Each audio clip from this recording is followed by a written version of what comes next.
The man sat down and tore into his computer, then boom, he won. When the match finally ended, he let out a heavy sigh and admitted it. He didn't just want to watch the game, he wanted to step into it himself, straight out of a fairy tale. When the game finally shuts down, reality slams back in this fake, pointless world all over again. Mitsubishi, 29, single and absolutely convinced that's worse than being overweight, works some plain old hired job life and now he's finally gone to bed. He can't stand his life as it is, hopelessness pins him down and he can't break free in the real world, so he dives headfirst into games, books, and the internet to lose himself. Yeah, he's an adult who's obsessed with fantasies and other worlds. He knows the real ones don't exist, they only live in dreams. But this life hits like a brick wall, and he can't rewrite his reality by himself. Boring reality, this is his everyday life. He's sure everyone's secretly dreamed of getting picked to live inside a wild, fantastical world, so he craves the spotlight like a main character. And when he plays video games, he always jumps straight onto the highest difficulty. But all of it was nothing more than a fantasy. So yeah, a dull day was supposed to drag on forever until a total curveball hit. A 29-year-old guy was suddenly offered a chance to step into another world and live however he wanted. And right then, our hero completely fainted. The girl told Tisha to wait, then slipped his hand into hers and demanded, "How could you just walk away from your fiancé?" The moment he steps in, the boy's sure he's crossed the line into a real fairy tale world. Tai-Kai Mitsuba's his name. This year he turns 30, clocks in at an office, and sure, he's a little chubby, but day after day he's just parked at his computer, gaming until his eyes burn, then crashing hard into sleep. But everything flipped in an instant. 1 second the hero was fine, and the next he was dropped right into the heart of the forest, totally clueless how it even happened. He had no clue where he was, and the world felt completely upside down. He took a deep breath to steady himself, then reached up to his face and froze when his glasses weren't there, and even more shocked to feel how much thinner he'd become. He's cornering someone, begging them to spill what's happening right this second. A system window popped up in front of him, promising to spell everything out, so he should have had it figured by now, right? But nope, this was the other world. Tai-Kai stared, stunned. This wild world is called Iliad. It's a totally fictional world, just like he always dreamed, and at first the young man couldn't even wrap his head around it, because everything hit him out of nowhere, like it wasn't real. His beloved dog is home, waiting with its tail ready to wag, but he can't care for it, and Taishi realizes he started this talk for nothing. The system just told him plain as day that magic exists in this world, so the boy asks about it again. In this world, people live like it's the Middle Ages, only magic rules everything, so life is wild and unpredictable, while science is barely even a whisper. Tai-Kai asked how to use magic, and someone told him to open the menu. Then the second he said that word, a storm of windows popped up in front of him, each packed with different settings. Right in front of him, a full readout popped up, his stats, his skills, and every detail of what carried him. And just like that, he clocked it. His whole life was basically a game. Then he saw the game tag glaring back, age 19. Except nope, real life said he was already 29. Magic, fencing, alchemy, he's got a whole buffet of skills to choose from, and the hero can learn them all straight from the skills menu, because he's already cracked what it really means. He can snag skill points anytime, and when he levels up, he gets to pick exactly which skills to power up through a special menu, so he can build abilities that take people years in real life and do it fast. With his gear in hand, he builds a starter kit for an adventurer, then tells him, "Use it smart." Tai-Kai takes the hint and decides to try something new. He let out a shaky breath, crumpled to the ground, and told himself this was all he could do, but he was dead wrong. Those moves were brand new. Still, he had no clue how any of it actually worked, so he had to test it somehow. No matter what, he's gonna feel it. He asked what he should do, and the system told him he can do whatever he wants, and the poor guy is completely stunned. The system lays it out. He can swing into hero mode or villain territory. So does he fight for a way back home, or does he stay and make this place his life? His training is over. This is where the real test begins. The system will check in now and then, but if he wants, he can ping it anytime himself. And just like that, the connection snaps and the hero has no idea what hit him. His brand new life in a whole other world kicks off right now. He stormed into the kingdom of Kaelendil. As he strolled through the streets, the signs clicked into place in his mind, and suddenly he could read the language all around him. They don't look like ordinary people at all, some of them even wear collars. And he's totally lost. He can't figure out what freedom means here. He has no clue who's running the show, and he doesn't know what currency to spend or even how much a coin is worth anymore. He'll fork over 5 big copper coins just to get into the city, and after that he'll still clutch 1 gold coin, 13 more copper coins, 2 big silver coins plus 8 more silver and 28 copper coins left. But if the money finally runs dry, what then? Does he end up chained as a servant? He's got a mountain to climb before he truly understands the rules of this world. How to take down monsters, save the princess, and maybe even rise into a king of a harem, but can he actually pull it off? As expected, even after growing up, he still can't resist acting greedy. Honestly, meeting a nice girl doesn't sound that bad. He just strolled right past her. She suddenly slammed the brakes, spun around, and stared back. She watched the boy stride off into the distance. Tai Kai burst into the building, and the Adventurers Guild hit him with a loud welcome the second he stepped inside. He shows up and says, "I'm here to register," waving a temporary certificate that only lasts 3 days, and he's here because he heard full registration can be done at the guild. The man behind the counter introduced himself as Ujed and fired a question at the boy. Could he handle the job? That freaked the hero out, and thankfully his usual thickened self isn't around right now. He can swing a sword even without armor, command wind magic like it's nothing, and even patch himself up a little. So Uost steps in to lay out the few details he needs for his registration. No one can just cause trouble out of nowhere. No weapons, no magic, nothing to stir up chaos in the city, and every guild member has to back up their own. And yeah, murdering someone is flat out forbidden. Once the explanation wrapped up, the man leaned in and told the boy, "Ask me anything if it's unclear." Then the talking stopped for good because the man was about to start an abilities test. The boy stepped into the arena and the place already buzzed with crowds, yet he still had no clue what kind of wild ability test was about to hit him. People started staring at the guy and everyone couldn't help asking, "Who is he?" Then she demanded everyone not to stare too hard at him, and Oost glanced over and snapped that it was enough. Then he waved Ethan over. The boy stepped up and greeted Oost and the newcomer. Ethan hurled the sword at the boy and he snatched it out of the air. Turns out it was only a wooden one. She started waving it like crazy, and for a moment it felt like everything was working perfectly. The hero grabbed the guy's attention and ordered him to take care of his short sword. The young man snapped awake to it. He'd stepped into a whole new world, and every corner held beautiful girls who didn't back down. He didn't need to hide his feelings from them. The hero asked, "Can I use magic?" Oost said, "Sure, just don't kill the enemy." And with that, the boy couldn't wait to test the magic he'd learned. That girl slid into the action and started betting on the winner, and then boom, the trial kicked off. The boys were ordered to brace up, and then, right as their nerves hit max, battle was finally declared. Ethan sprang forward in a blur and slammed into the hero. The elder saw the young man snap into action and unleash his sudden strike, but he kicked into motion fast enough to dodge it clean. Then in that exact instant, he swung, boom, and the boy threw up his guard in time. The crowd roared behind him like they'd already decided he'd win. Ethan sprang back and blurted that the hero just loved strutting around in all that gear. Then he barreled in and attacked Tashi again. The main character reads his opponent like a math problem. He can predict every move, so he's got the perfect shot to win. In the next instant, he yanks the gun clean out of Ethan's hands. Then he drives the knife straight into his stomach. Ethan isn't exactly an easy opponent, but he fights with his own tricks. He's rock solid in his body, sharp with a blade, deadly in close quarters combat, and he's already climbed to the second level of wind magic. Tisha unleashed her magic through the air world technique, the element of wind. Ethan slammed into the wall so hard the whole room shook. Tai Kai Matsubo got crowned the winner, and the whole crowd detonated into applause. Everyone stared in shock as the young man swung his sword with flawless control and then pulled off spell after spell. Ust watched, saw how sharp the boy really was, and the hero practically burst with relief that he could use magic. The girl couldn't stop staring at the boy, eyes sparkling with pure admiration. Yujai strutted up to the crowd and dared anyone to step up and take Taishi on.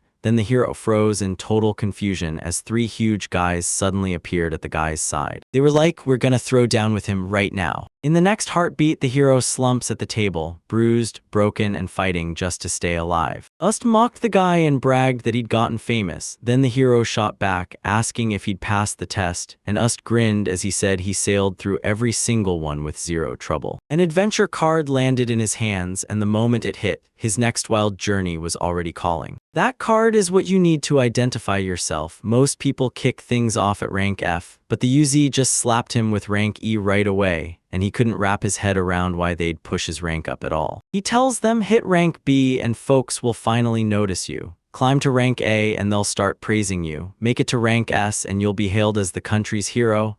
and the hero just smirks because he knows he's got a mountain left to conquer. The hero stormed into the hotel called Burning Golden Beds. The man greeted the boy and demanded, "Why are you here?" The boy said the Adventurers Guild sent him, then leaned in and asked, "So, how much does it cost?" If the Adventurers Guild sent him here, he'll fork over 2 big copper coins and 5 small ones for one night with breakfast. And if he decides to stick for lunch and dinner, the inn will slam 1 extra bonus dish onto the bill. Tai Kai had no clue what the exchange rate even was in this world, so he straight up asked, "What's the rent for 10 days?" And they told him, 2 silver coins and 5 copper coins. Once the money hit the table, the man snatched up his phone, called the girl over, and ordered her to bring the guests straight to his room, while the hero stood there stunned, shocked that this guy was barking commands at full volume. The girl burst in right away and called out to the young man. He immediately figured she had to be the innkeeper's daughter. The girl led him into the room and wished him a great stay. Tai Jai lit up because he genuinely liked what he saw. He dropped onto the bed and opened his stats, not even realizing his level had jumped up right there during the ability check. He grabbed another 6 skill points. Sure, he could buy new ones, but smarter to level up the useful stuff and make it count in real life, because the truth is, he's not trying to drop dead anytime soon. Then he decides to crack open his inventory. Boom, the adventurer's kit, the settings menu, and his character stats all pop up in his mind. Honestly, it's straight up fascinating. His travel kit was packed tight. A backpack, a lantern glowing in the dark, a flask at the ready, multiple torches, a blanket for cold nights, a short sword for trouble, rations to keep him going, and an 18-meter rope coiled like a lifeline. If he dumps them all into one container, they still seem like separate items, so he better smash everything together and combine the lot. Hold up, this needs to be double-checked. In the world of Iliad, he can't stop wondering what wild adventures are about to rip open his life. Then he spotted a system message flashing that he could call God anytime, and the instant he read it, he shut it down, because he was done for the day. The next second, he's standing in the guild, staring at the girl and blurting out, "What did you just say?" The girl asked him out on a date, and he didn't even have a clue he'd hear a confession like that. Her words hit him hard, and a flush exploded across his face. The girl swept him into a date like it was already destiny. Tai Kai couldn't wrap his head around how it all went down, so he forced himself to breathe, calm his nerves, and straighten out the mess. First stop, buying the equipment he needed. A few hours ago, a man stormed into the gun store, and the seller greeted him right away. Then the air hit his nose with that sharp scent of metal and leather, and without hesitation, he started zeroing in on the weapons. A girl steps up to him and tells him picking that first armor is a big deal, so she asks, "Do you want my help?" This is Louis, the local tech genius. Then this guy slides up, nods to her, and straight up says he wants to buy leather armor.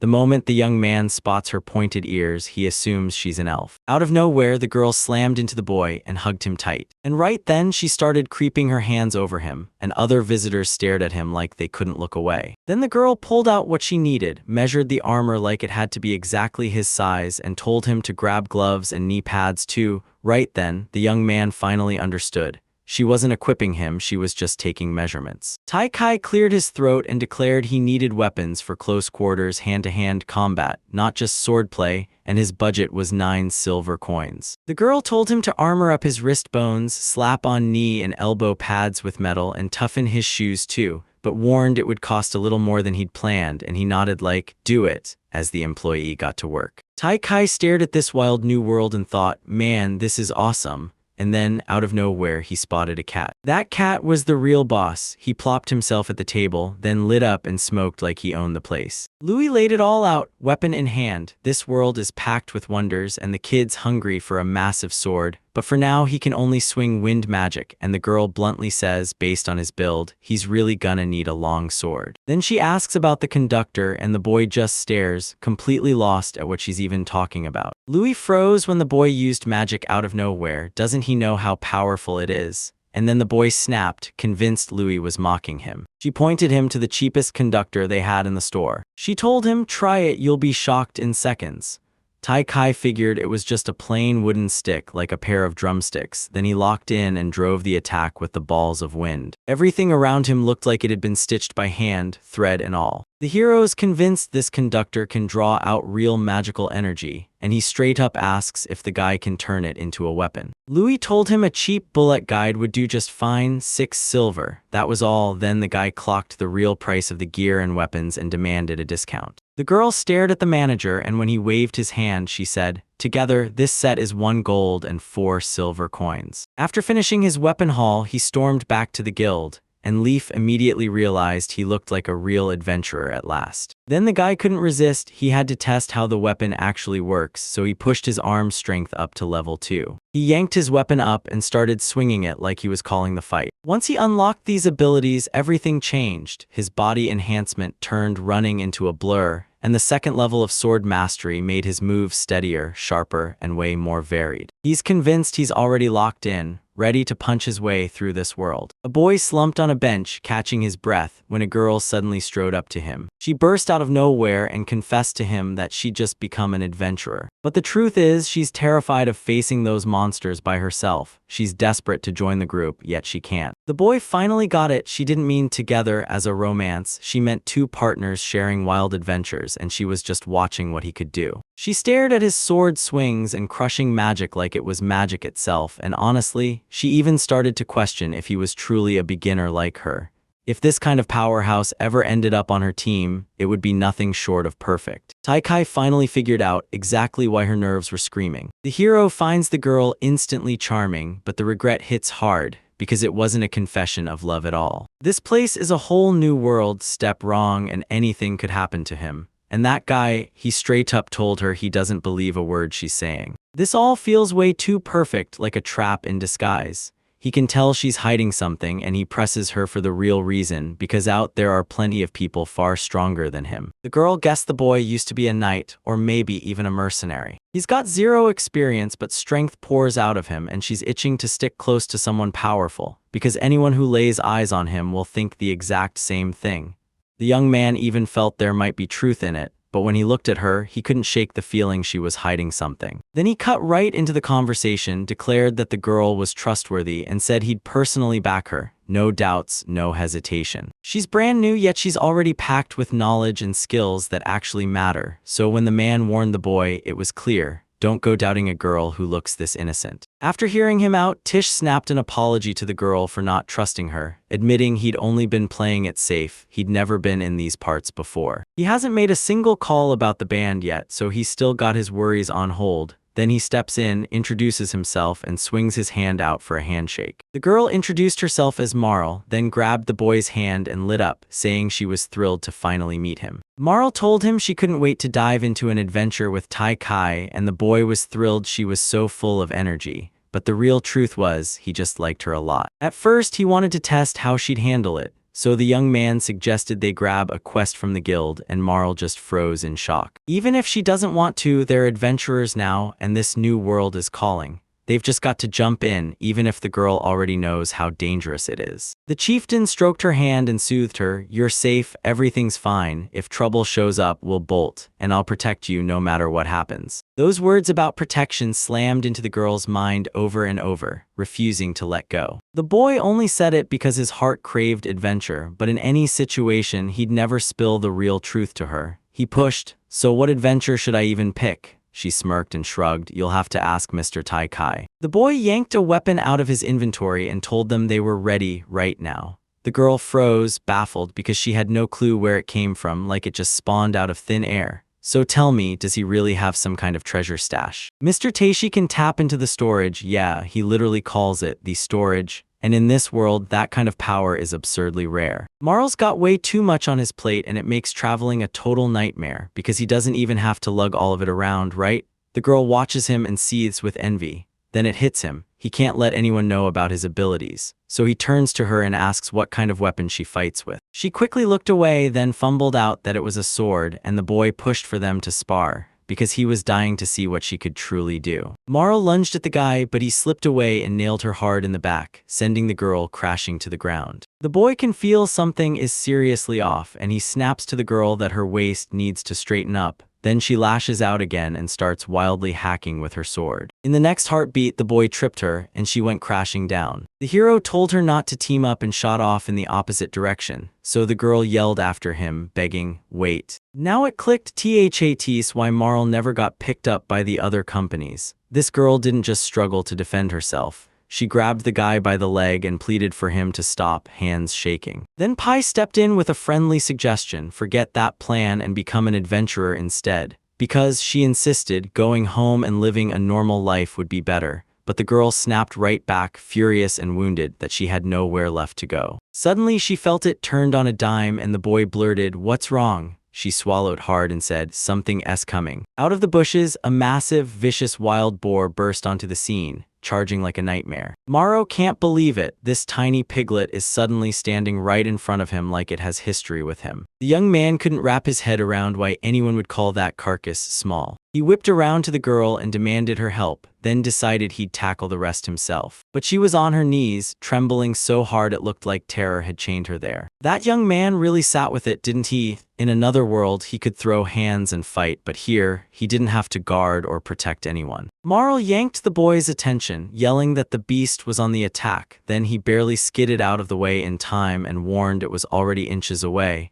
and the boar turned out to be even faster than he ever dared to think. He clocked this boring dude tailing him, and he couldn't figure out why, yet no matter how he tried, the stalker just wouldn't drop him. He froze for a second and realized this was the perfect moment to test his cue, so he started spinning it clockwise, and a magical circle snapped into existence around him. The boy unleashes Wind Strike and wipes out Bora, and honestly, his power feels limitless. The girl lit up and said it was amazing. Then that tiny piglet pulled it off with one crushing hit. She let out a breath of relief. Everything was finally okay with him, and there he stood right nearby, chest heaving like he'd just fought for his life. She sprinted up to the boy and yelled for him. His whole body was shaking like crazy. He fired off her application. He started telling her real adventurers don't get to be safe, there's always risk. Then asked if she could really look after herself, because no matter how hard he tried, he still didn't have the strength to protect her too. Marl's hands shook as she confessed the truth. Adventurers with ranks F and E usually couldn't stand up to that kid. She knew it too, but she still charged into the adventure anyway because he promised he'd protect her. The young man can't believe it. Why won't this adventuress protect herself when it's her own life on the line? The girl finally gets it and realizes she acted recklessly, standing there with her head bowed, clutching her skirt in both hands. She chose to become an adventurer with zero clue how to do it, and during the fight, all she managed was getting in Mr. Tai Kai's way. Still, he was the only one who stepped up to protect her. She's ready to throw down for him, and the moment he sees it, he's completely blown away. He stepped up to the girl, brushed his hand over her head, and told her, voice warm, that he was just relieved she was safe. Then the girl grabbed the boy's hand and begged him to come with her to the river. She'd gotten a bit dirty and wanted to scrub her clothes clean, even though the boy couldn't figure it out since they were already almost spotless. Marl flushed bright red and confessed that when that tiny piglet sprang out, terror hit her so hard she even wet her pants. The boy's face flushed as shock hit him, and the girl sprinted to the river yelling that she could finally marry him. Then she skidded to a stop and dropped the biggest proposal right in front of him, leaving the young man completely stunned. Marlon and the girl slipped into the forest together, trading blows with goblins. Then the girl yanked the boy's attention, pointed hard at two creatures on the right, and the boy snapped back, got it. And then he whipped out his weapon. Marl screamed that 5 of them were already here, and then a whole horde of goblins burst out of the forest. Way back on the left, there's a tiny opening, and the boy figures she can't possibly help in the fight, but she keeps her eyes sharp on everything around her, and that's exactly what makes battling feel suddenly way more manageable. Oh, and it was Marl who spotted that tiny piglet first, and the old man's sure she's got an insanely sharp sense of smell. Taikai is dead certain that Marl isn't totally useless. They finally snatched the win, but I'm telling you, those hiding ones might still be lurking, so don't let your guard down on the way home. Their haul is 3 tiny wild boars and 29 goblins. Us said he was just relieved they made it back alive. They crumpled there, battered and wiped out, and the young man finally understood. This wasn't a game anymore, it was real terror. Marl sprinted up to the man and blurted out that Mr. Teyushi had wiped out the monsters one by one, stuffed them into his trophy chest, and hauled them home. So the man said, "Yepa, that's called inventory." Yeah, it's actually true, his adventure map even calls it out.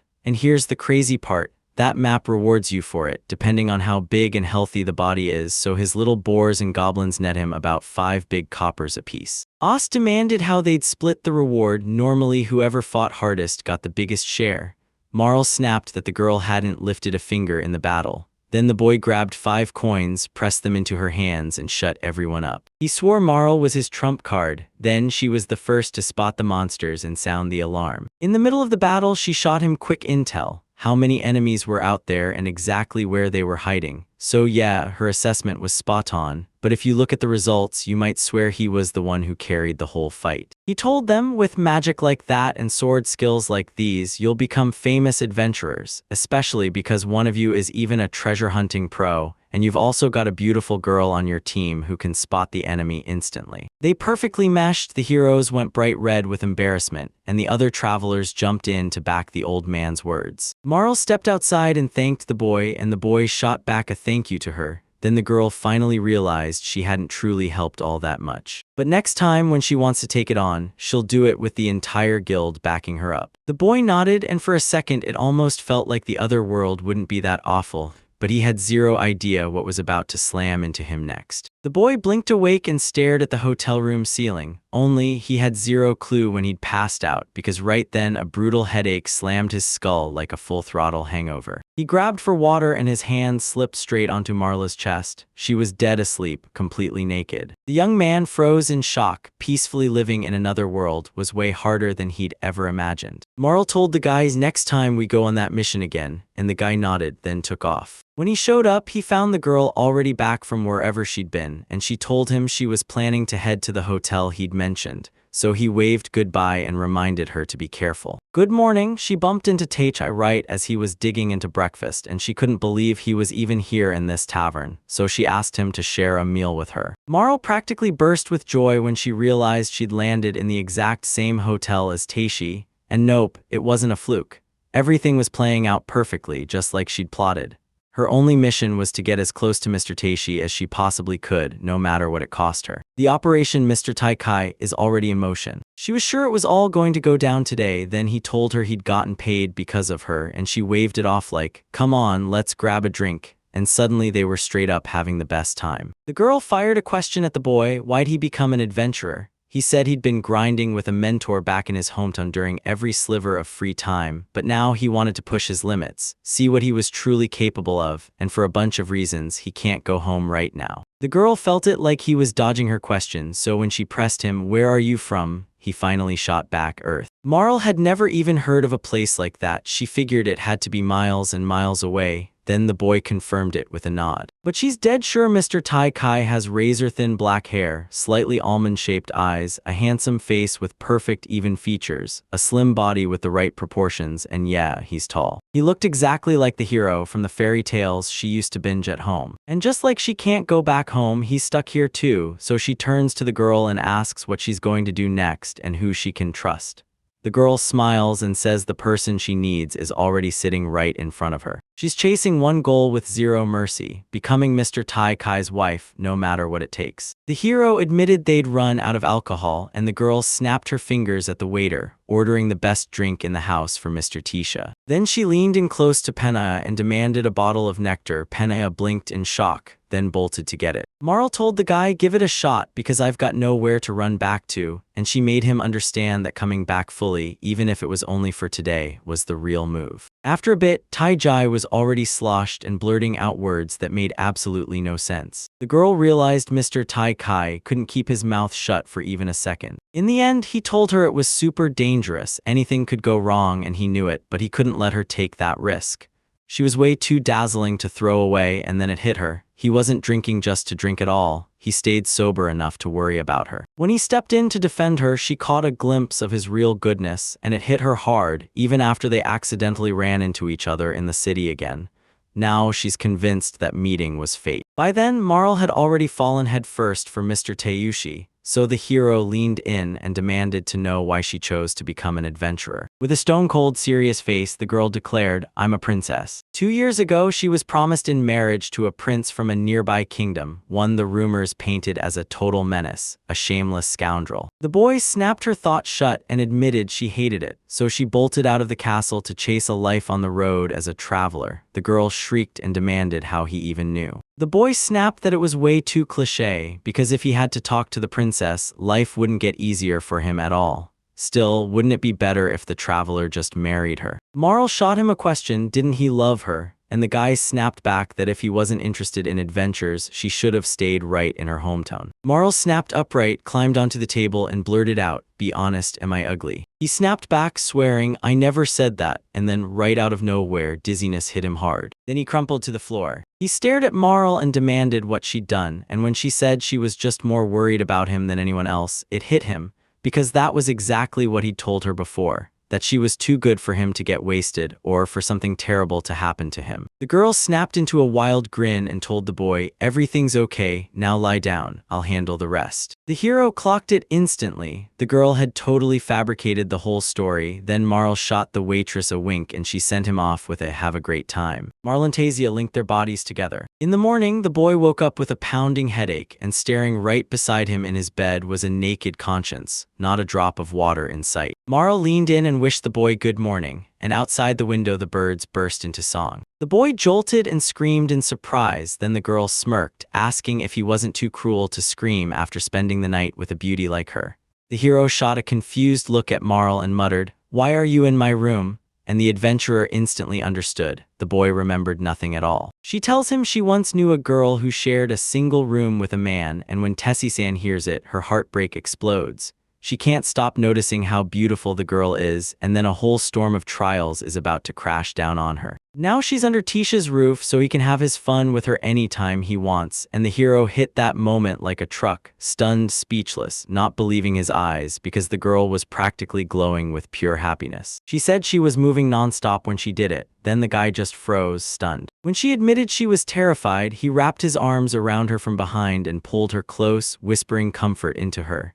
Taishi apologized, begged her not to spell out the details, and then his eyes caught the bloodstains on the sheet, guilt crashing over him like a wave. Shame swallowed him whole. He couldn't even meet her eyes, so he only blurted out how she was doing. The girl figured he was mad, but he insisted he was fine, told her there was no reason to cry, and somehow he understood exactly what she needed. He slumped on the bed, haunted by that first night with her. How could he not remember it? And rage at his own blank head told him he'd wasted everything, right when the girl slid her hand onto his shoulder. She urged him to go again, then teased his ear with a slow, gentle pass of her tongue. Right then, the cleaner showed up, rapped on the door, and said she was here to clean up, so he sprang to his feet and told her, "I'll be ready soon, come back a bit later." Tishi snapped at Marl to get up, and the girl immediately started hunting for her clothes. "Guys, start applying this to her body right now." The heroine heard the guy tell her she looks insanely attractive when she's dressed up, and her jaw dropped, so she immediately asked him where he'd been looking. Then she burst into laughter and teased him, asking if he was really that happy after all. He snapped at her to calm down, swearing he'd protect her again, no matter what chaos hit them, while she just stared, completely lost at how he could talk like that at all. He shot her a wink, and just like that, he landed himself an official partner. The girl strolled along with a grin, and the hero shot her a curious look like, "Wait, what's going on?"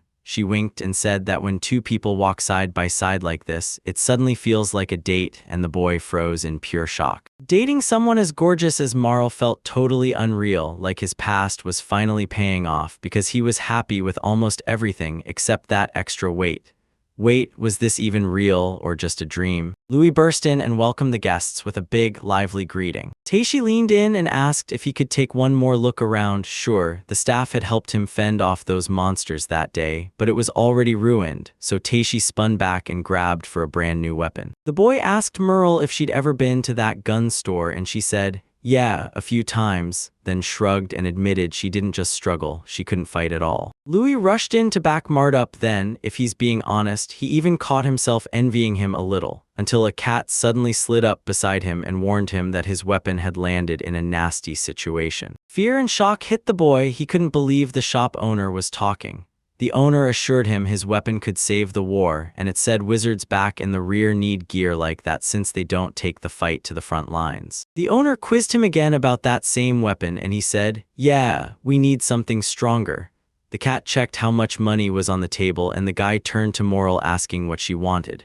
Moral grinned and said she was hunting for a crossbow. They finally take everything, so he demands at least a tiny bonus. Then the cat slides over a gift, 24 crossbow bolts.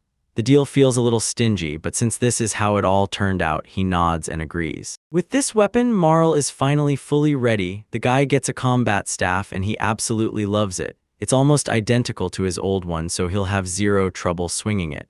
Teishi snatches it up and the cat even thanks him for buying it. Marl flashed the boy a crossbow in her hand like it was proof she was born to be an adventurer, and the hero just couldn't wrap his head around where this girl was pulling that insane confidence from. She wasn't scared to start this journey. Teishi was right there with her, and those words came out of the boy's mouth instead of hers. She froze, shocked he'd guessed it, and the hero only smirked. Ever since then, he's been grinding non-stop in training. Then Teishi snaps and shouts at Ethan, telling him he's going straight on the attack. And yeah, on top of everything, he even tangled with Ethan. Marla's training with the other adventurers is going great, but when you stack her against him, the difference is crystal clear. He's on a whole other level. But honestly, watching morale surge isn't a bad sign at all. It's a real power-up. With every training session, his power level keeps climbing and those skill points keep piling up. Now he has to level up his magic spells, master restorative magic, and fully develop the abilities he grabbed on his very first day in this world. But if he wants to dream, he'll have to chase magic, and that's the only way in. So he chooses to master the magic of fire, water, and earth. He pumped 3 skill points into each one, blasting their fire, water, and earth magic up to level 2. And yeah, this system lets you learn all kinds of skills and crank their levels higher too. The second he stepped into the new world of Iliard, a mysterious voice slammed into his mind, asking him if he had questions, because the whole place was packed with skills, probably over 100, and he couldn't wrap his head around why some had levels. Until the voice told him the truth. Those ranks were proof of the experience he earned back in his old world. As a kid, he trained in Sharinji, drilled Kempo, and honed his archery. Then later, he crushed it in hotel work and sales by mastering negotiation like a weapon. And on top of all that, he could cook circles around everyone since he always made his own meals. Each skill tops out at level 5. Level 1 means you've already got real experience in martial arts. Level 2 means you truly understand what you're doing. Level 3 means you can teach others. Level 4 is pure mastery, and level 5 is where you start looking almost superhuman. That's how it's gotta be, and it's already decided. He won't stall or overthink. But can anyone really trust that mysterious voice? The guy stared straight at the girl. He said he wanted to train magic and asked her to be his partner, but the girl froze in fear. So Ethan told the guy to watch himself with her, and the hero later remembered the whole thing and admitted it was just a misunderstanding. Truth is, he's got even more magic up his sleeve and he needs to dig into it now. If he tells Marl he unlocked something new with his skill points, she'll be begging to team up with it again. And yeah, the girl agreed. The chieftain dropped to his knees and dared the girl to fire the crossbow at him. The girl froze for a split second, then snapped out of it and fired off. The hero slammed a wall of packed earth into place like it was armor. Everyone nearby gasped. Of course it lived up to the name because that defense was insanely tough, and the guy shoved the girl forward like, shoot again. The arrow streaked straight for him, but he snapped up a wall of water to block it, while the girl's arrow crackled with ice as it flew. That young man's eyes lit up, because if this wall of water crashes in, it'll punch straight through the enemy line and freeze them from the inside out.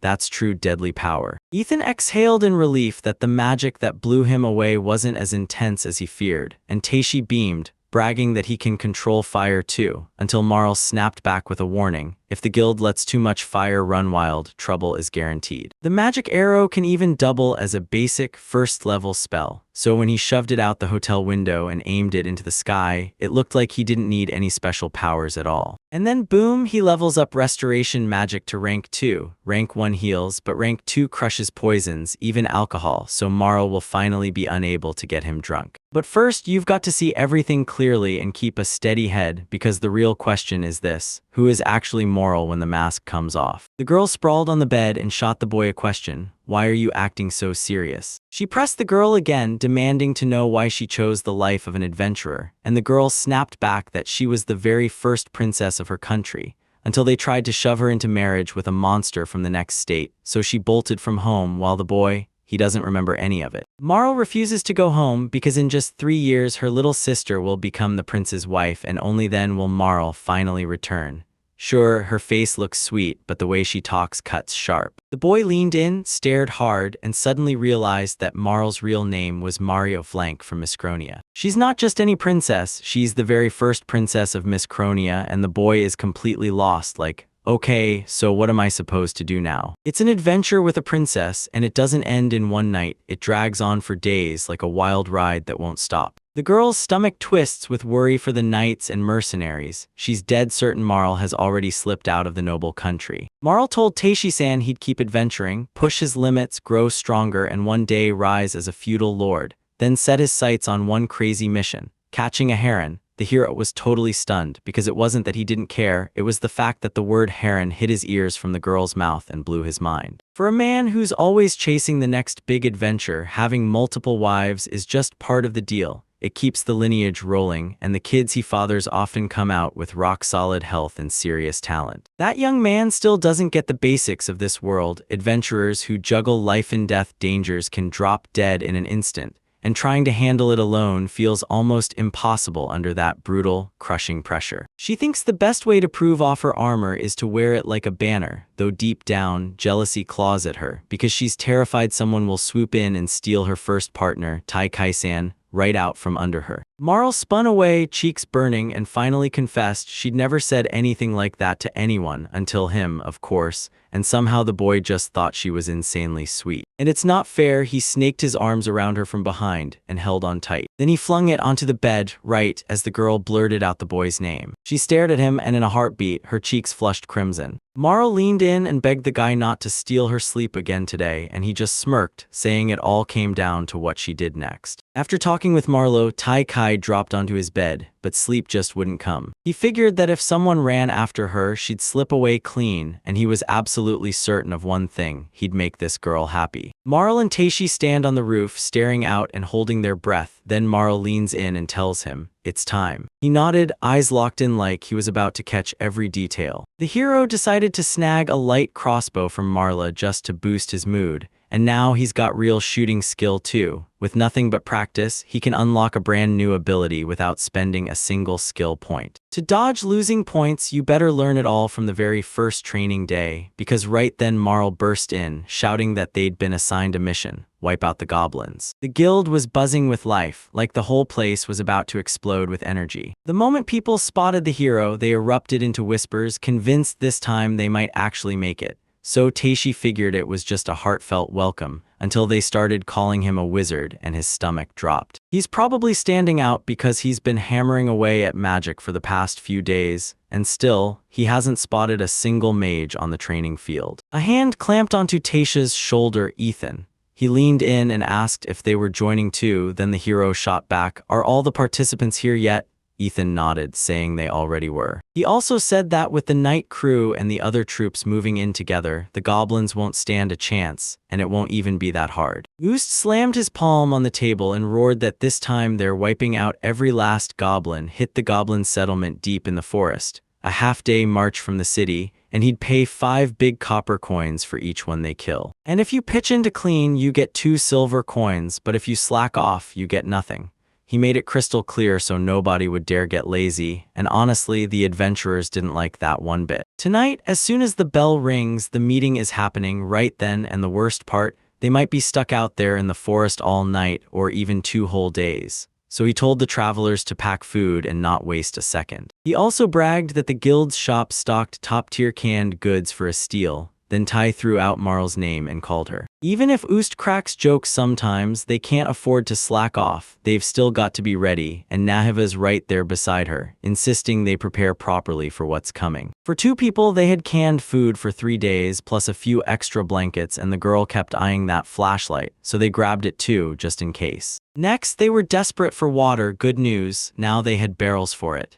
The hero demanded 3 barrels of water, and he didn't argue with a single thing. It should have been easier if they'd climbed into the carriage, but they were stuck walking, and lugging everything around would have been a nightmare. So Oost asked, How much can I cram into my treasure chest? Tai Kai snapped back that he never hoards too much. He keeps just enough space so everything gets filled all the way to the end. Moral shouted that it was time to set off, and the whole crowd buzzed with eager adventure, while the Night Order stood right behind them. Everything finally started lining up. He and Marl pushed harder and harder in training, unlocked more and more weapons as they leveled up, and Marl kept getting dead on with every shot. So what crazy adventures are waiting for them this time? The singer trusted himself fully, completely, and believed his talent would carry him. Marl caught sight of how stunning the girl was, and the boy instantly nodded, then said she looked like a sorceress. His magic runs on a full-on skill system, letting him forge a fire sword, and now he can't stop wondering what it'd be like to clash with a real magician, because he's sure it'd be wild to watch what she can do.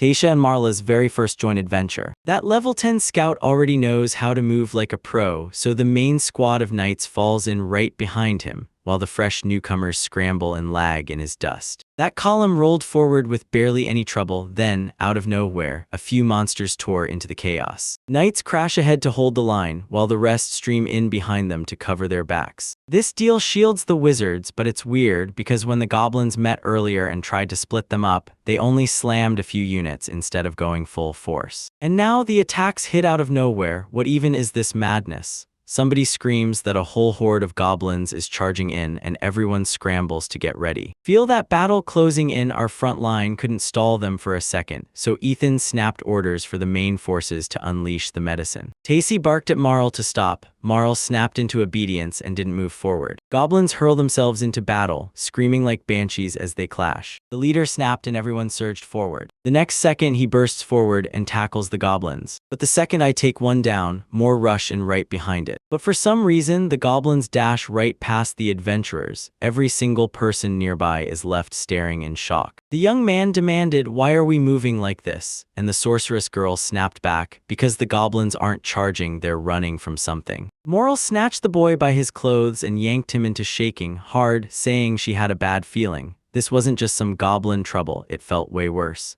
Suddenly, danger hit Moral like a fresh wave. So tell me, did she sense something? A blood-curdling scream suddenly tore through the forest air. Something slammed down right beside them, and the moment it happened, the guy instantly clocked that voice. Nearby, a human body crumpled to the ground, lifeless and cold. So tell me this, what if the thing hunting those goblins is insanely strong enough to crush a human in one single strike? Compared to goblins, this thing is a legit nightmare. So Tai Kai steps in, tells the girl to calm down, and makes her take a deep, steady breath. He demanded to know what it was, then pushed her to trust her own powers. While tears streamed down her face, the screams and chaos kept closing in, and he snapped, "This is bad." Marl blurted out that something was coming for them, a hunter that stalks goblins wrapped in mystery, and then he slammed the truth down, "It's a troll." Out of nowhere, a gigantic monster burst from the forest like a nightmare given teeth. One adventurer crouched beside his fallen comrade, staring in pure confusion, still not getting what just happened. This was supposed to be a goblin hunt.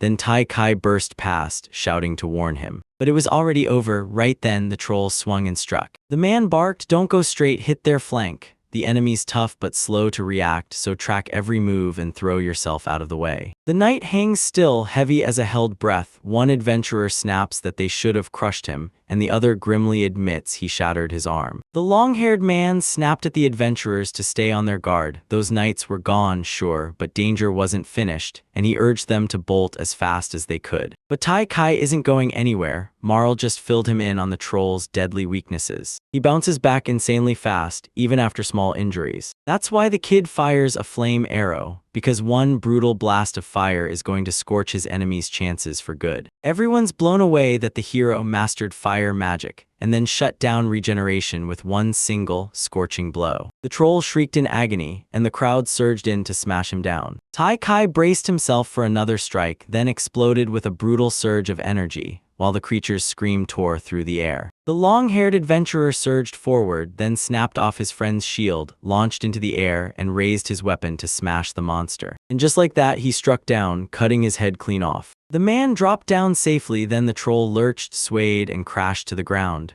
People finally got it, the troll was wiped out. Tayoshi can't even process what he just witnessed. You coordinate your moves, kick the shield under your foot, and pull off that crazy maneuver after you've battled and worn down huge monsters for ages. Like a true knight, no less. Then the man spun around and locked eyes with the hero. He said that guy came through big time and they escaped this mess nearly unhurt. Then he thanked him, only to pause when the young man hesitated a little. Out of nowhere, a massive presence started closing in, and the hero could feel it in his bones. 3 more trolls burst onto the scene. The boy unleashed triple the magical power. The troll got swallowed by flames and he shrieked in pure terror. Then the knight strode up, promised he'd take control of it all, and barked at the wounded to fall back. When Taishi showed up, one of the knights couldn't wrap his head around why the mage rushed in, because the hero swore that even if the troll was bigger, it still had the same weak spots as humans, and the plan was simple: hit the head.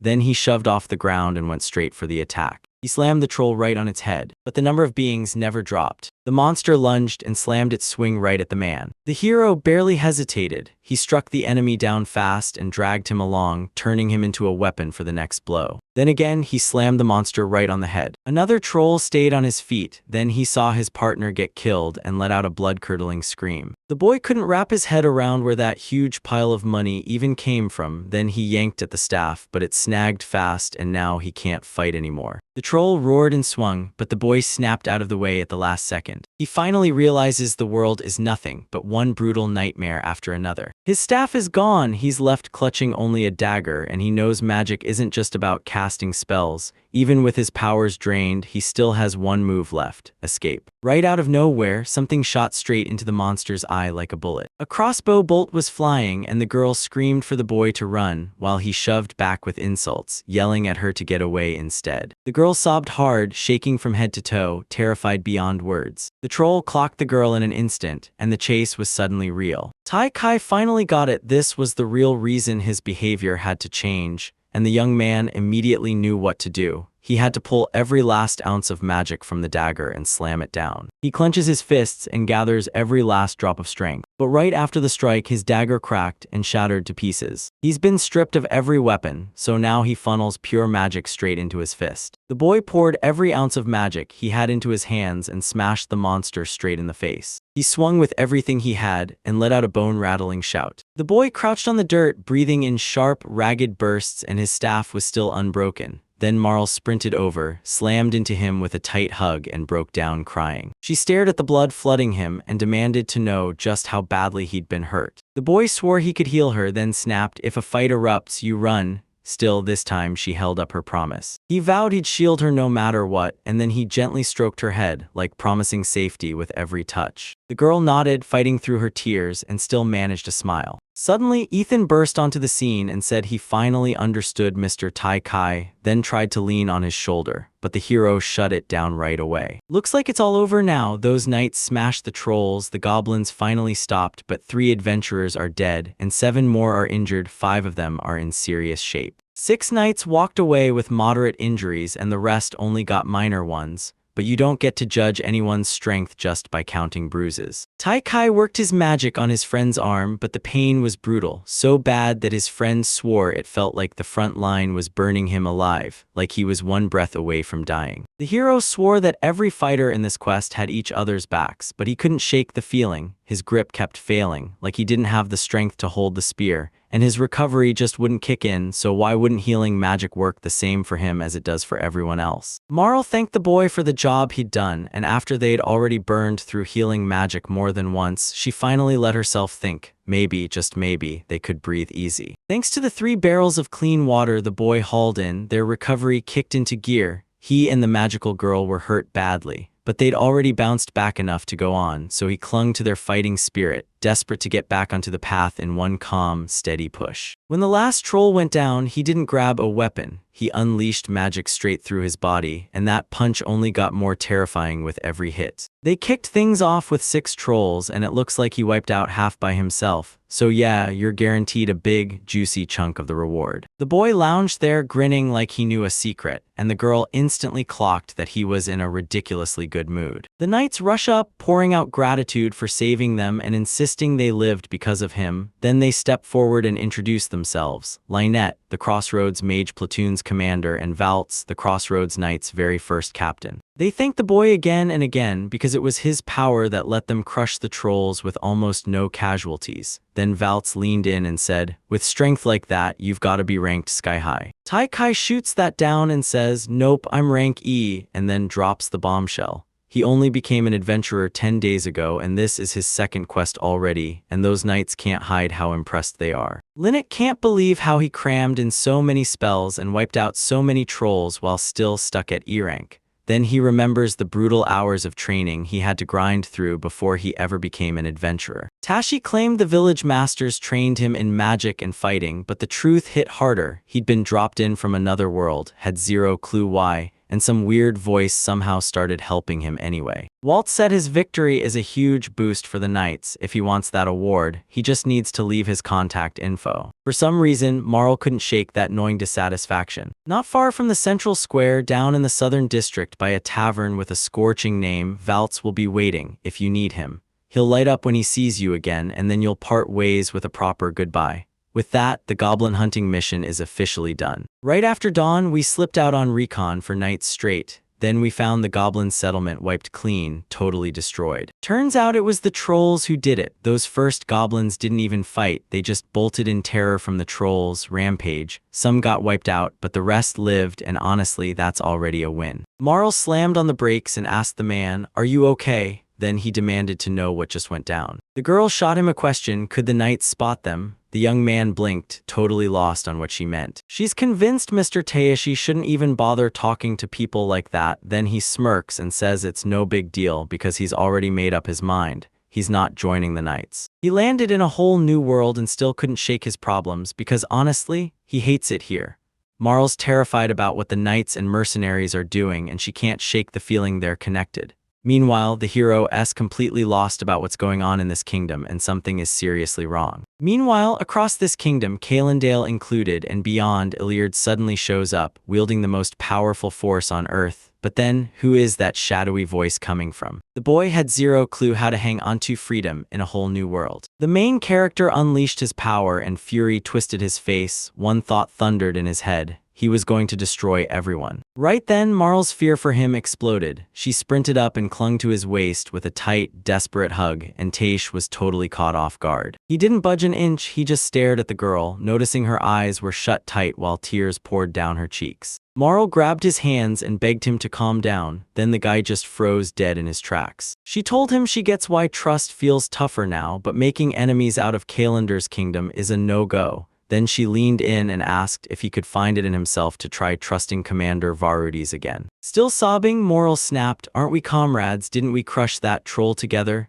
And at that exact moment, the main character stared at the soldiers, wondering if he should trust any of them at all. But Marl's not totally wrong. This captain is one of their own, a comrade in arms. He threw his support behind her opinion, and the girl lit up and thanked him. At that exact moment, the girl snapped her gaze to the captain and demanded, "Can we trust you?" And right then, that man dropped to his knees before them. He planted the sword in front of him, slammed the blade into the ground, and swore, right here, right now, that this sword would be his witness. 2 days after they ditched the ruins and pushed deeper into the forest, they finally broke the curse on those magical items they'd stumbled on by accident. And then they rode straight back to the town at the crossroads. The main character blurted out, "So what's the killer like right now?" The captain froze for a heartbeat, then yanked the curtain back and said, "Her wounds are gone, healed clean with magic." Right then, they leaned in and saw her on the floor, hands bound tight, sobbing her heart out and yelling for them to stay away. One of the men shot back that her reaction was totally predictable. Sure, she was a pro killer, but she still botched the job and couldn't finish it. The main character couldn't stop wondering who's calling the shots behind the killers, because he still doesn't know. And that nobleman up to what now? Maybe he's just acting like he's figuring out what to do next with this whole pack of killers. The captain told her, "My name is Furamu Forces," and then pointed out what was written here, rules for the reward and punishment for trying to commit murder. No doubt about it, she'd have to face the punishment that fits. Marl's jaw dropped. Then the girl whipped around to the main character and demanded, "Will you be okay with her?" But the boy just stared back and said nothing. He thought, why should I care about these killers who want Marl dead? Then he said out loud that the smartest move was to just hand her straight to them. Later on, the main character kept going, and on the road she finally ran into a guy who called Taisha by name like no time had passed, then asked where she'd been all these years. The boy froze when he finally saw the main character's face, and he almost blurted out what happened. But Taisha kept staring at him, stern and relentless, refusing to let the moment go. His friend hesitated, apologized, and admitted he'd probably crashed his date with the beauty. Then he spun back one last time and told them, maybe we'll finish this together someday, before he finally slipped out and said his goodbyes. The main character felt those boring days, all the awkward small talk and same old routines. Everything was shifting, even if no one noticed, and Koch had just vanished without a single goodbye to his friend. Tai Kai felt like he was sliding farther from who he used to be, and Moral, standing right there, shared the same heavy sadness. The man reminded him that the main character had been gone for over a week, and at first he breathed in relief since he'd been freaking out. Then the main character shot back that he never thought he'd have to march back to the guild. He swears old Utsu somehow got skinnier, then he starts clocking the timing. Could his weight loss be tied to those Calendar Kingdom servants that work around him? And now the boys racing to figure out the real truth. Was that old man actually worried about them, or was it something else? The man said Tashi had brought all kinds of materials, then shoved a bag of reward into his hands. Tashi immediately bowed and thanked him for the huge appreciation. He couldn't tell what the future would throw at them, so every scrap they dragged out of those ruin fights against monsters got sold today. No doubts, no delays. The man leaned in and demanded to know what the main character was doing today, and he snapped back that he was done for the night. He planned to crash and burn all evening. Then the very first thing in the morning, he'd head straight to the Order of Knights because he was utterly wiped out. Utsu shot a glance sideways and jolted himself. He'd nearly forgotten to hand them over something important. He thrust 2 cards into their hands and told them, "These are your adventurer cards." He leaned in and told the main character, "You're officially an adventurer of rank D." While Marl got pinned with rank E, then he grinned and congratulated them both for the big upgrade. The man let out a heavy sigh, folded his arms tight, and demanded what they'd do next, only for Taste to go utterly silent, holding the silence for a long, tense moment. Then he said he'd start by seeing how it all plays out, because for him, this country might not be the best right now, and everything would come down to how people choose to act from here. He thought that if it weren't for that ring, Marl would have been ripped from the living world, so no, you can't just shrug it off and move on. The guy asked what he'd do if something felt off, and the main character snapped back, "Easy, I'd bail out of the country right away." Taishi told himself it was all crystal clear, then he said out loud that in a situation like this, he'd kick off a real war. Utsu went rigid the second she heard it, and the girl beside them looked crushed, like all hope just vanished. After a while, they ditched the guild and headed for food. Then Akami popped in, stared them down, and asked if they'd really only come to eat after vanishing for more than a week. The main character said they'd come just to stay the night and wanted to sleep first, and then Akami pressed, asking if they hadn't rented a house. Those words snapped the room. Tisha shot back that it wasn't true, just how fate had played out, and she'd barely caught her breath. Marl flashed that sweet smile again and pressed, asking once more for them to be looked after, and the poor girl was still reeling, stunned out of her mind. Then she told them they could snag the same room as last time, and they both thanked her right away. Though the main character couldn't help thinking, yeah, even she wasn't able to escape the little headaches, and even if the mess was all his fault, he still had to keep lying. But just a week ago, this place was calm and cozy, same room, everyone laughing, chatting, and feeling safe as can be. And if he'd only worried about money less and morality more, everything would have gone down totally different. He shot his hand out in front of him, and the memory hit hard. Those very hands had already ended 12 lives. But no matter what, they keep trying to pull the same cruel move on him, because they're desperate to rip someone he loves out of his life, so it's totally understandable why he's craving revenge. They're throwing kidnapping and brutal, senseless fights at him, destroying everything in their path, while his freedom, his rights, and his very life hang by a thread, because that's exactly what they're trying to do. So he shrugged off the label and hit the bed with a clean conscience, palm pressed to his face as he kept chanting like it was gospel, "I am not bad." Once Taishi realized he'd been dropped into another world, he figured this was his chance to live however he wanted. No rules, no limits, and the scary part was how good that idea sounded. So all that fighting for this, once people hailed him as a hero, the country flipped on him and hired killers started closing in like a death squad. Since Marl bolted with him, she had no choice. She had to bet her entire life on one terrifying chance. If he hadn't started those tasks right at the beginning, and if he hadn't crushed that troll when it counted, everything might have gone sideways and he knew it. Those old memories hit like a slideshow and he sank into a deep, heavy sigh. The moment he couldn't picture himself as the hero of a fictional world, dread crushed his chest with bitter thoughts and regret followed right behind, so hard he kept asking, "Why does this happen to me?" Right in the middle of the night, he jolted awake, then froze as he saw Marl sitting with her back to him, sobbing in the dark. He snapped her name and demanded to know what happened and why she was hiding like that. The image flickered and there she was, still sitting on the ground with other bodies sprawled beside her. She stared at him and demanded to know why he'd slaughtered everyone. She was stunned by what she heard and he snapped back that it was because they'd tried to kill her. But she swore she never wanted any of that, and if she'd known something like this could happen, she would have acted a whole lot differently. If she hadn't picked him, everything would have gone right. She wouldn't have had to bolt off with him. At that moment, she screamed the girl's name, but the girl just sobbed harder, repeating over and over that it was all his fault. Marl snapped her head toward him, drenched in blood, and gasped, "I'm dead." Then the main character jolted awake and screamed her name. He slumped onto the bed, raking his fingers through his hair, trying to slow his pounding breath, like maybe this whole nightmare could be a dream.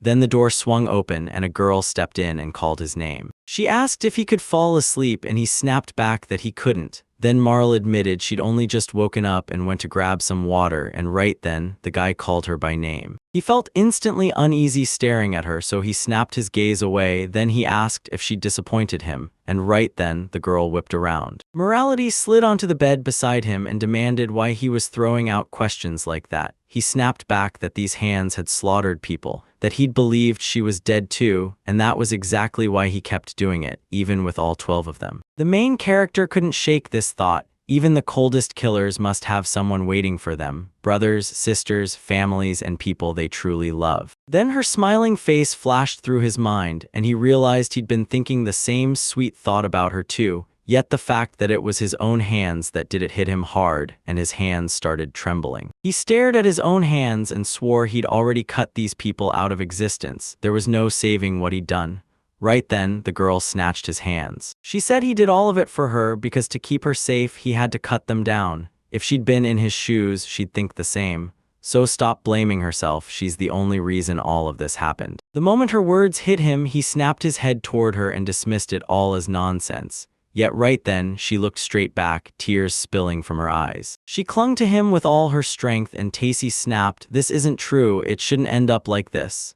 Mesakota couldn't figure it out either, but before he could say anything, he broke down and cried too. The hero admits that he gave in to his emotions and started wrecking everything in his way. Then Ali Kibir snaps back, saying Nima can't just follow his feelings and Nima has to stop. The hero even remembers how he blacked out for a moment and could barely snap back to his senses until the damage was already done. Tai Kai blurted out a brutal cry and screamed in agony, and right then the girl tightened her grip around him, tears streaming down her face as it all hit at once. She ran her hand down his back and promised with all her heart she'd never leave. Then the main character hauled her into a tight hug like he needed her there to breathe. After a while, he admitted he was totally shattered, sitting there in front of her, crying his heart out, and she just kept soothing him and forgiving him over and over, no matter what. She even laughed and told him, "That's just how you are." He thought the person talking to him was a girl who'd lived half as long as he had, and from the view of his younger self, that felt straight up impossible in the best way. He called her by name, and the second she heard it, she snapped her eyes up. Then he hurried out an apology and she was completely stunned. Marl demanded to know why he'd suddenly snap like that, especially when you trace it all the way back to the start, because every single one of their problems points right to her. He told her he was so relieved she lived, but guilt crushed him because this whole nightmare happened because of him. Yet somehow she forgave him again and called him by his name. Right then she strode up to him and softly tapped his forehead with her fingers, and he jolted in pure shock at her bold, unexpected move. Pressing his forehead, he demanded, "Why would you do that?" The girl shrugged and said he'd created the whole mess for himself with all that Tai Kai, so no, San wasn't the kind to whine over petty stuff like that. She said he's a real hero and that tons of Tai Kai fans back him. so if he doesn't see that for himself, he's got serious problems. He kept rubbing his head, cheeks flaring red, and then he blurted out that he finally got it all. The girl burst into laughter, and for once he felt genuinely relieved. Marl had his back, and with her support, he could stay true to himself instead of slipping away, so he thanked her from the bottom of his heart. Then the girl spun toward him and said he wasn't from this world at all. Maybe he was the hero everyone had been whispering about. Marl said she was thrilled that the guy finally opened up about himself, because before that, any time she tried to get closer, he'd shut her out cold as ice. He instantly blushed and asked if he was really that cold, and the girl just nodded and said, "Yeah, it's exactly Kodiga." Then she leaned in and asked Taishi if he wanted the full truth, like her real name, or the secret she was really a princess. The girl snapped that all she ever does is unload her problems on him. She lies, she yanks him into trouble nonstop, and yeah, she's the worst. Then the main character brushed his thumb over her cheek and told her he wanted to know her way better. Then he pulled her into a tight hug, and the girl shot back that she wanted to know everything about the person she held closest to her heart. Marl started spilling the full story from the very beginning, and it hit hard. Her real name is Manhwa, and she's also Miss Cronia. She's the first princess of the Kingdom of Cronia, and she sits second in line for the throne. Turns out they were gearing up to marry her off to Prince Marquise from Hebras, so she cracked the royal treasury's secret passage and bolted for her freedom. As she bolted for her life, she accidentally cracked the oracle's sphere, and when it finally shattered, she didn't even stop to deal with the fallout. He cuts her off and demands, "Is it really a bullet oracle?" She nods, saying, "Yep, use this bullet and you'll unlock divine insight and even glimpse your own future." God Kabahadarat himself gifted this item to the people. It's known as the true artifact, the Oracle Sphere. Sure, it's clearly a magical object, but even if you grip it and pray with all your heart, nothing happens, and a wish won't change a thing either, because nobody out there knows how to use it. For all this time, it sat rotting in the treasury while everyone completely blanked on it, so they just shrugged, left it behind, and walked away, not even realizing why they were doing nothing at all. He basically figured nobody would guess the bullet had to be shattered first, then he blurted out, "So what happens next?" Marl swore she caught a voice in the air, and the boy pushed her to say it again. She admitted he might not believe her, but that voice was absolutely pounding inside her head. The main character couldn't shake the feeling that something was up, so he even wondered if it was God's voice, and then he blurted out to her, asking what that voice had really told her. She told her that in the kingdom of Kalandir at the Adventurers Guild, a black-haired man with dark eyes named Tish would show up, and she'd have to seduce him, no questions asked. The second she said it, the girl went totally crimson, mortified to the bone. The main character swore he'd just been hit with a headache, then asked her if she really thought so. Marl shot back that, at first, she simply couldn't trust him. But the truth was, she barely had a choice, and that voice always came through for her. It's because of it that she finally made it to the crossroads. She even confessed that she fell for the main character the second she laid eyes on him. Then she clung to him with a tight hug, and he couldn't help thinking, "Wow, she's absolutely charming." After that, the girl smashed a kiss to his lips, and Tashi snapped that she wasn't just scary, she was a real demon, and honestly, that's still underplaying it. Then she teased him, saying that if he kept hyping her up, she'd get even hotter, and the second those words hit, she blushed deep red. She said that the second he started whining right in front of her, it felt like he'd obey her no matter what, so damn sweet. Then the guy snapped and told her to stop and to quit rushing. The night finally broke and a fresh day rolled in. They were still sprawled in bed. She was sound asleep, while the main character insisted it had to be morning already. He remembered the days when he told that girl everything and it hit him. He'd finally snapped back to reality again.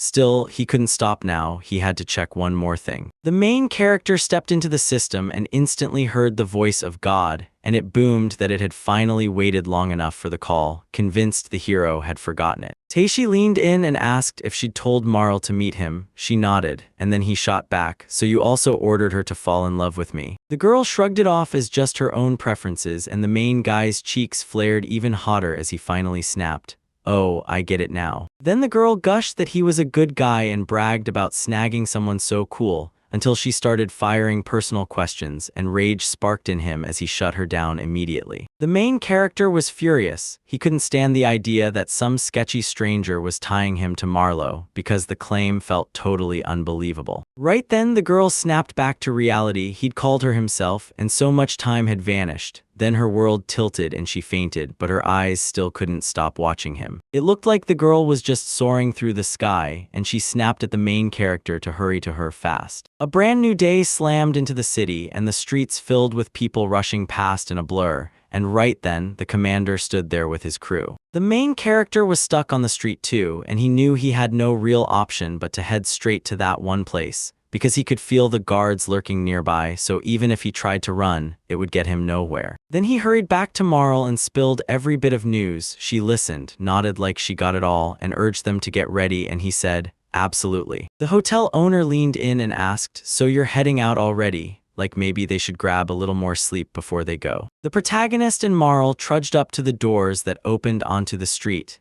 Then they leaned in and told the girl they were heading straight for the imperial capital. Then he glanced at his girlfriend, lit up with a grin, and said it was time to go. Marl beamed right back, thanking her for taking them in. After a bit, they were already rolling out in a caravan toward the capital, packed into multiple wagons and hauled by horses. In one of those moments, the main character rode along with his girlfriend. She dozed off, her head pressed against his shoulder, while Taishi replayed the girl's words from that room in his mind. She swore she was the only one to blame for everything, and in the same breath, he remembered the tears burning in her eyes. Even though she swore it wasn't true, he was the only one who pulled the trigger. He killed them, plain and simple.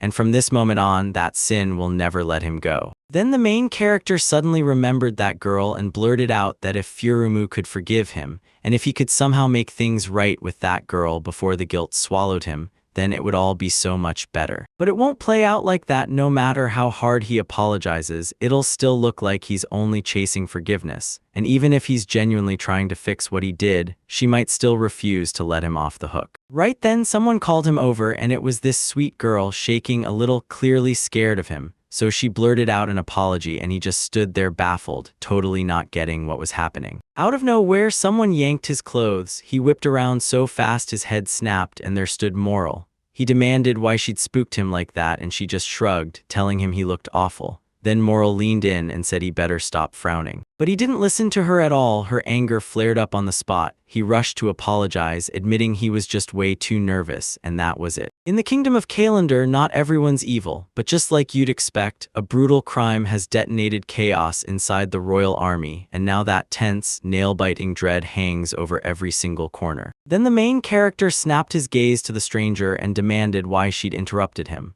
She was still trembling, shoved a letter into his hands, and swore it came from the captain, so you apologized for freaking her out. Malater stepped in to report how the investigation into the ruins was going. Then, right after, a unit rolled in under Varut's command. Once the report about the trolls' destruction hit, the commander-in-chief snapped into action and ordered a tracking mark stamped onto the medal they were about to award for bravery. The main character clocked the whole thing as suspicious, but the status check snapped the truth into place. He was staring down a real hero. Right then, the commanders barked orders to back off and wait, don't touch the hero, not yet, and that hit him as super suspicious, so he launched his own investigation and uncovered the truth. An illegal squad was already hunting him down. The main character shot back to defend himself, but the moment it happened, it was crystal clear. They'd already slipped away from the intersection. So the first squad clutched the seal and launched to help Adam. Right then, Varatsu came out of nowhere, grabbed him, and demanded, "Are you okay?" The main character felt it in his bones. This all had to be connected.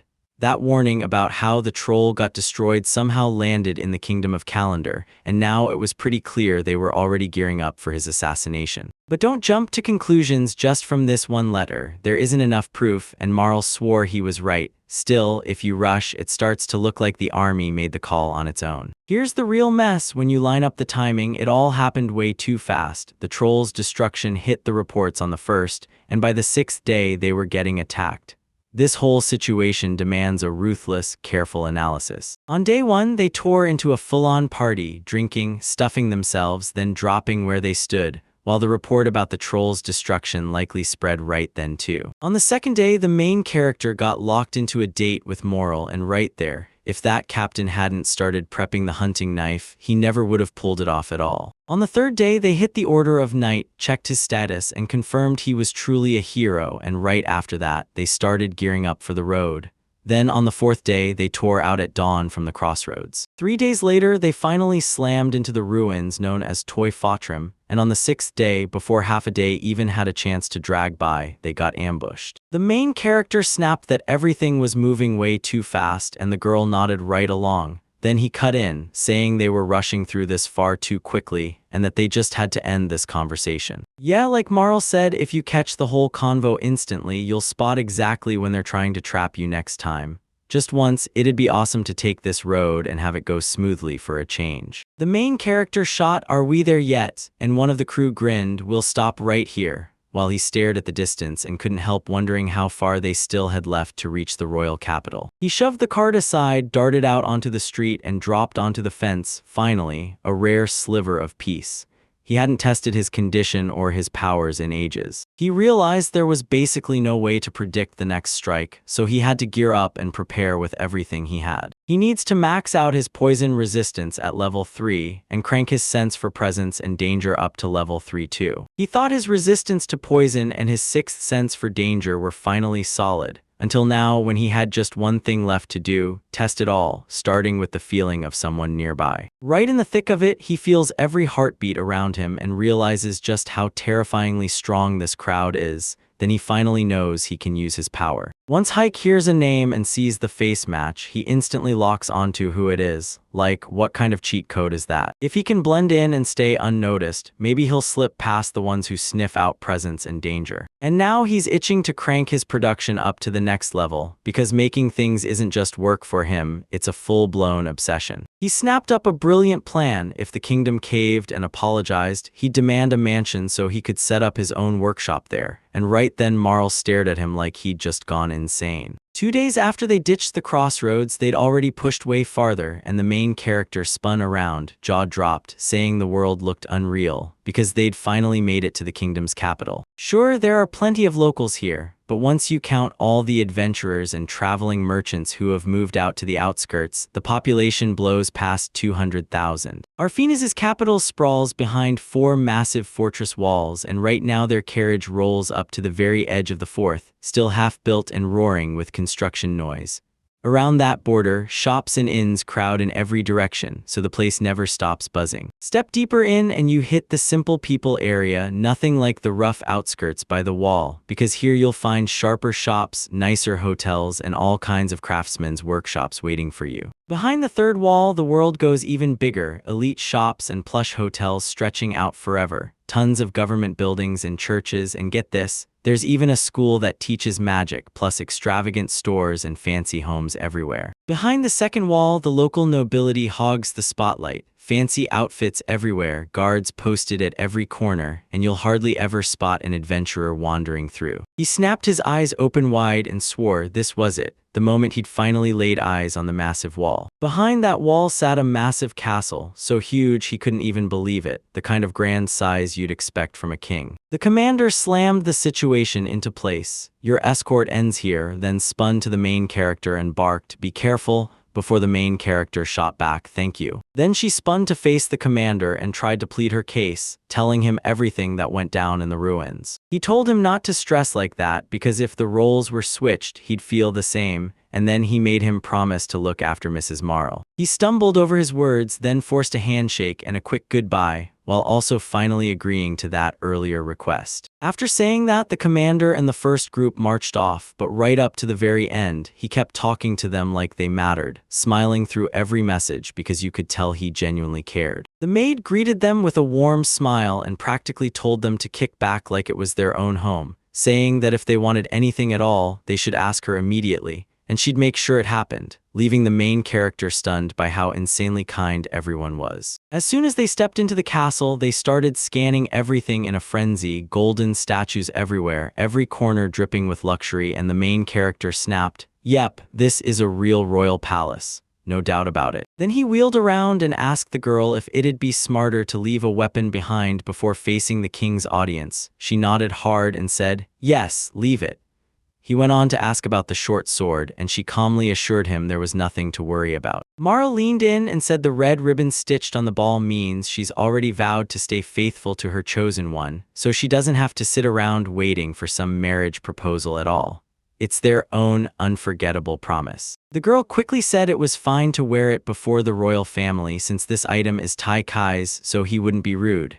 He blushed, nodded, and told her he got it all. The main character couldn't stop thinking, if he just grilled the cat seller for everything he needed ahead of time, none of this chaos would have happened. Then he spun toward the maid and demanded his weapon be safely taken away, and when she nodded, he handed it over without a second thought. After a moment, a new maid barged into the room, apologized for the delay, and demanded they follow her right now. Panic started to creep into the main character's chest, so he tried to steady himself. Then Marl snapped at him to drop the worry and trust his own strength, and when he said, "We're in the castle now," she cut in, calling him by name. Marl pressed her hand to her chest and demanded, "Did you really forget who I am?" Then he snapped back. He wasn't just living with anyone. He was sharing a home with a real princess and an adventurer at that. She turned bright red, blurted out an apology, and before he could breathe, the girl burst into laughter, grabbed his hand, and insisted they had to go. Side by side with the maid, they marched up to the massive doors where armed soldiers guarded the entrance, and the maid made it clear their meeting was happening right there. After a little waiting, the girl dipped into a bow and said, "All right, now we can go into the throne room." The main character and Marlo stepped inside, and the moment they did, they bowed to the king, who swaggered as he declared himself the ruler of the kingdom of Yandere. Then he told them to stand up from their knees and proclaimed them adventurers. Tai asked if he could introduce himself, said his name, and the man immediately said Tai looked sharp, then turned to Marl and demanded he introduce himself too. The girl practically beamed, saying she was so relieved the emperor was healthy, and in a good mood too. She said she was Mr. Taishi's guide, then introduced herself as Maru Safa, and when she added that they'd actually met 3 years ago, it stunned the man wide open. So he just stood there staring at her, trying to figure out who she was, and the moment it hit him, his face went paper white.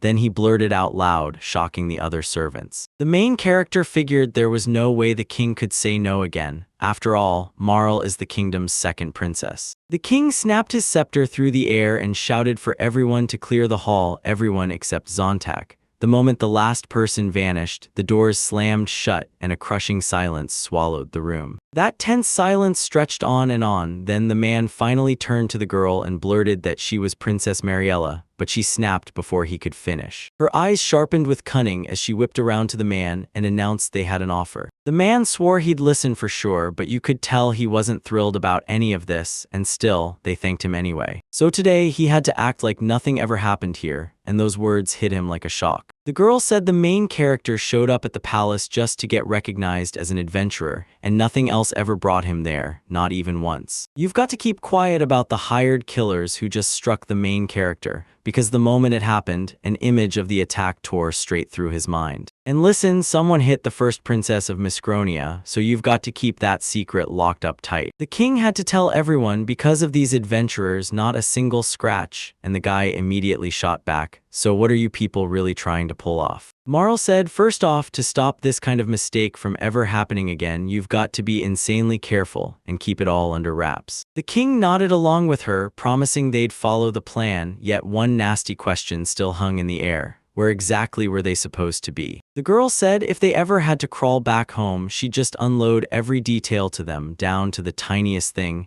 and the man practically froze the second he heard it. The main character feared that once everyone learned the princess from another kingdom had been attacked, it would ignite a full-blown war. Marl shot back with just 2 rules. Nobody must ever learn the attack was planned, and Miss Cronia can't, under any circumstances, find out she's here. The main character thought that if those neighboring countries stayed out of each other's disputes, it would be easy to act like nothing ever happened. And for the kingdom of Kolendai, pulling off that lie was almost too simple. The king declared, "I've got it all, do whatever you want," and Tai Kai's mind instantly went, "Whoa, this girl is unbelievable." Marl bowed to the king once more, thanked him, then snapped that it was time to finally settle the mess around the main character. The man promised he'd hear her out, then ditched it all and slid into Tai Kai, starting a whole new conversation. At first he was stunned, then snapped back and knew he had to cool off. Because if he spelled out what he needed clearly, it could help them too, and he'd finally win their favor. Tishi snapped her gaze to the man and asked, straight up, if she could get permission to use Alphen as a base,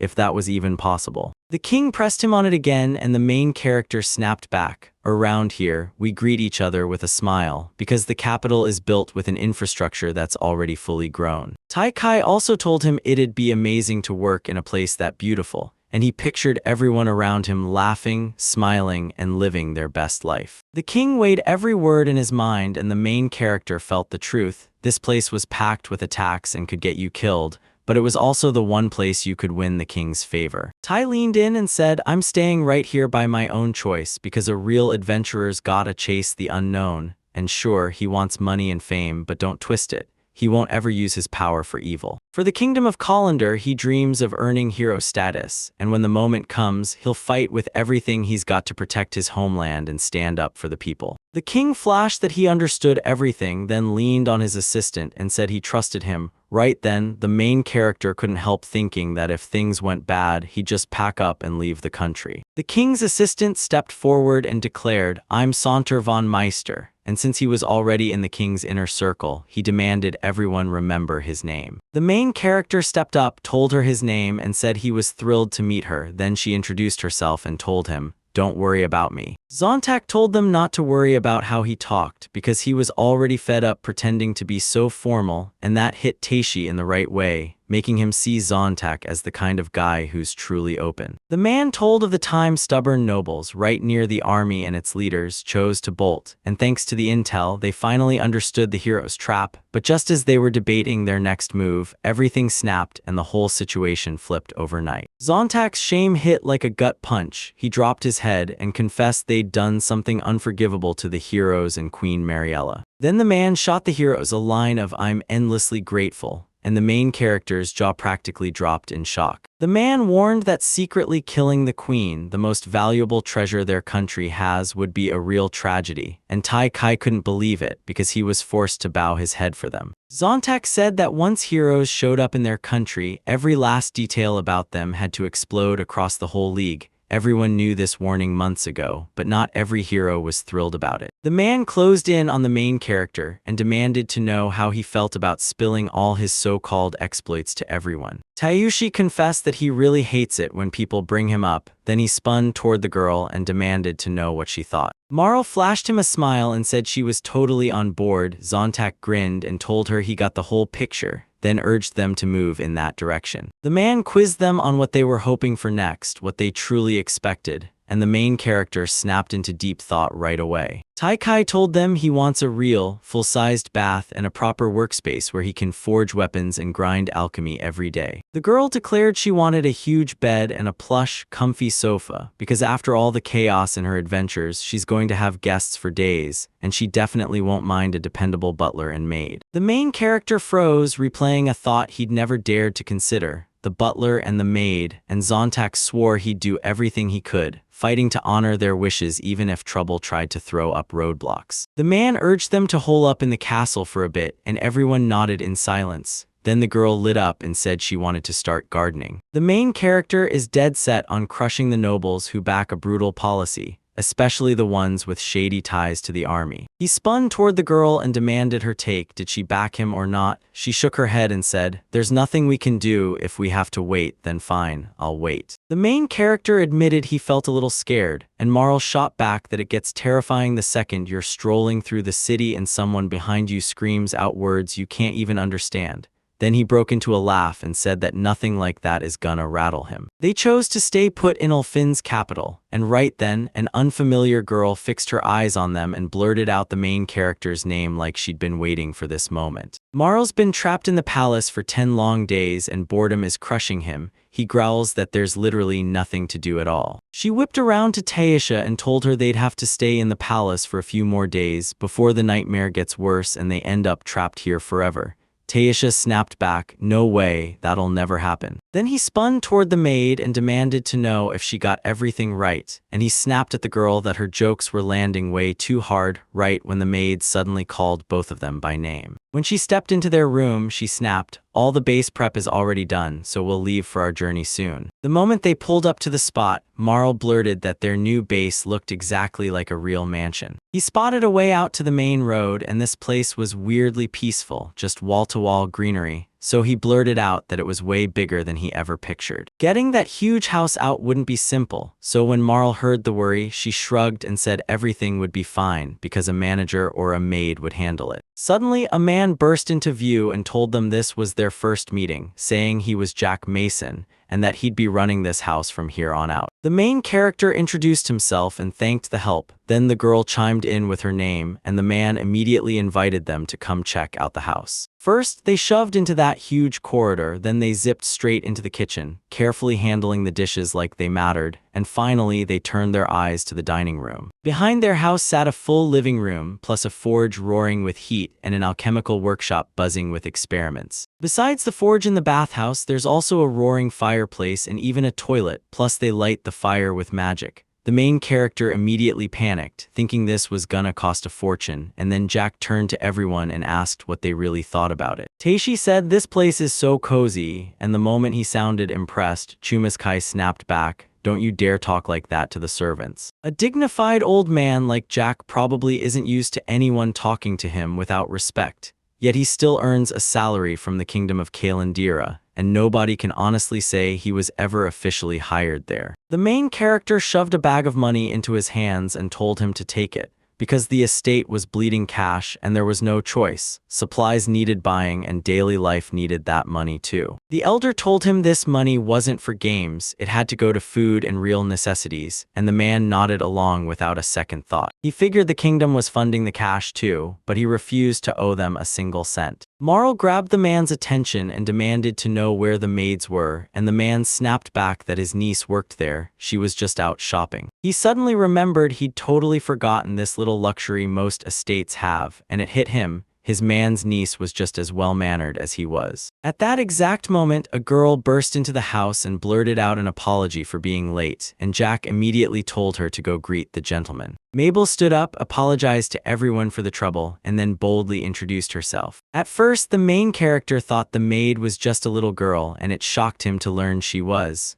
Marl immediately told her to look after them. Mabel smiled at both of them, said each name out loud, and told them she'd be thrilled to team up. Right then, the food bags ripped open and the grain poured everywhere, and the girl froze, then blurted out a frantic apology, saying how terribly sorry she was. Mabel whipped around and blurted that something urgent demanded her attention, so she had to go, then she hurriedly apologized. Jack told her she had a complicated personality and even apologized for it, and the main character shot back, "Nothing's wrong with that." Then he spun to his friend and said he'd already gotten used to it, and the girl nodded along, saying Mabel was seriously kind, warm, and super friendly. Right after that, Marl spun toward him and told him, "If you want to take the first step, come talk to me first. I've got to show you how to treat a woman the right way." Jack barged into the convo and blurted that Mabel is into heroes, and the main character froze, like, was it way too soon to make his move and offer? At that exact moment, the girl spun toward the room and called him by name,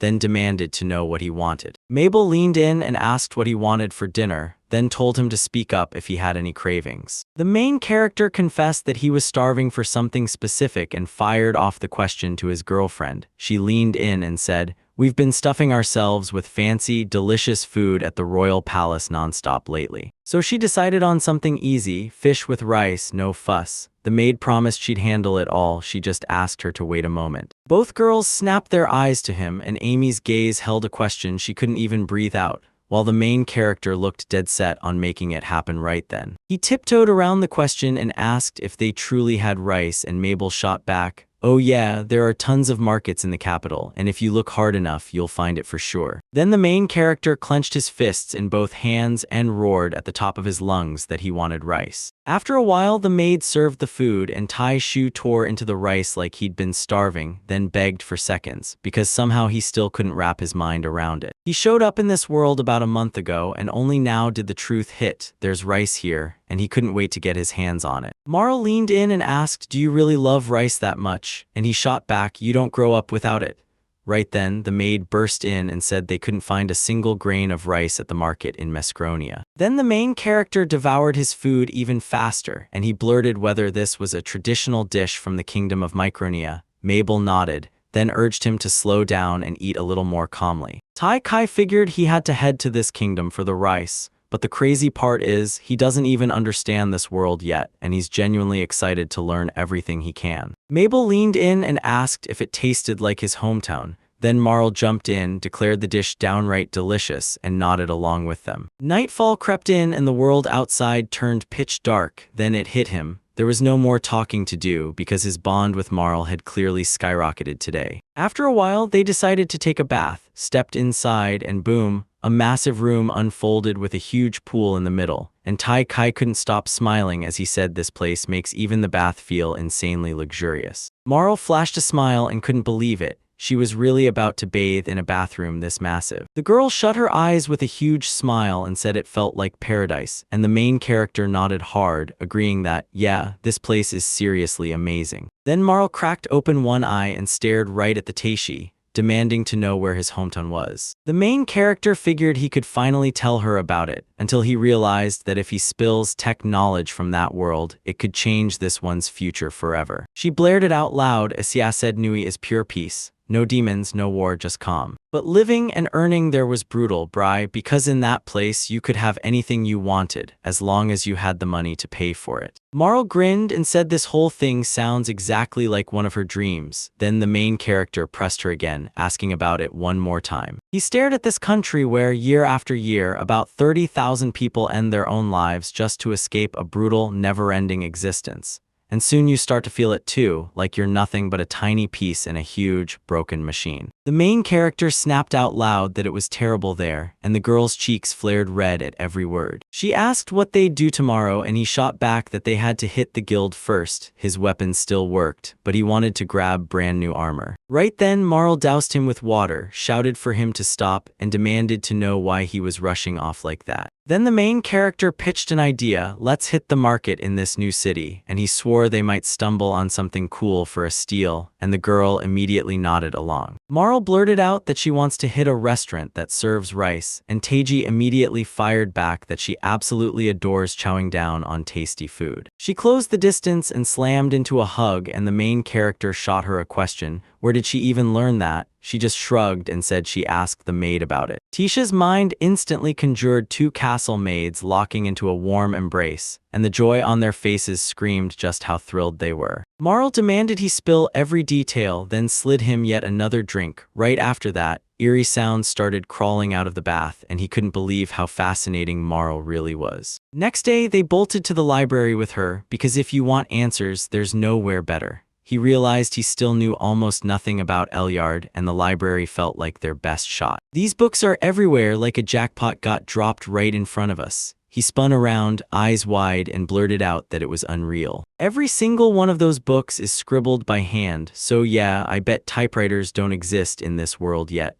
Marl asked what happened, and he just shrugged it off. Everything's fine. He asked the girl for a quick tour, and she winked right back, then agreed. So here's the real lesson. This world is called Elyard, and long ago, multiple civilizations were thriving here before anything else. And just like that, December 3rd, 2203 is here, and it's been 2203 years since the gods forged this world. Religion binds everyone in this world and drives them onward. Then, when fate feels cruel, the gods step down to earth, unleash miracles, and hand people magical gifts. The main character snapped, asking if the man who handed out spiritual values was secretly a god. Then the girl chimed in, "Do you mean the pearl?" And she nodded like that was the truth. The books claim the pearl was gifted to her by the savior, the goddess who forged this whole world, and that's why this girl fully trusted Marla. The main character asked what happened to the goddess, and the girl told him they say she sank into a sleep that never ends, leaving her body behind to let the world breathe life into a brand new air. The goddess who laid down morals for him came from the oldest roots of this whole system, and Kaishi immediately snapped back to every single conversation he'd ever had with her. The main character kept circling the same question, why was he dragged into another world? And no matter how hard he thought, what happened still made zero sense. He needs to think it through because right now everything looks grim, but deep down he's dying to know more, and all he wants is to escape to another world and live in peace. Marl grinned, asked if he was alright and whether he was still wiped out, and the main character shot back that he still had tons to learn.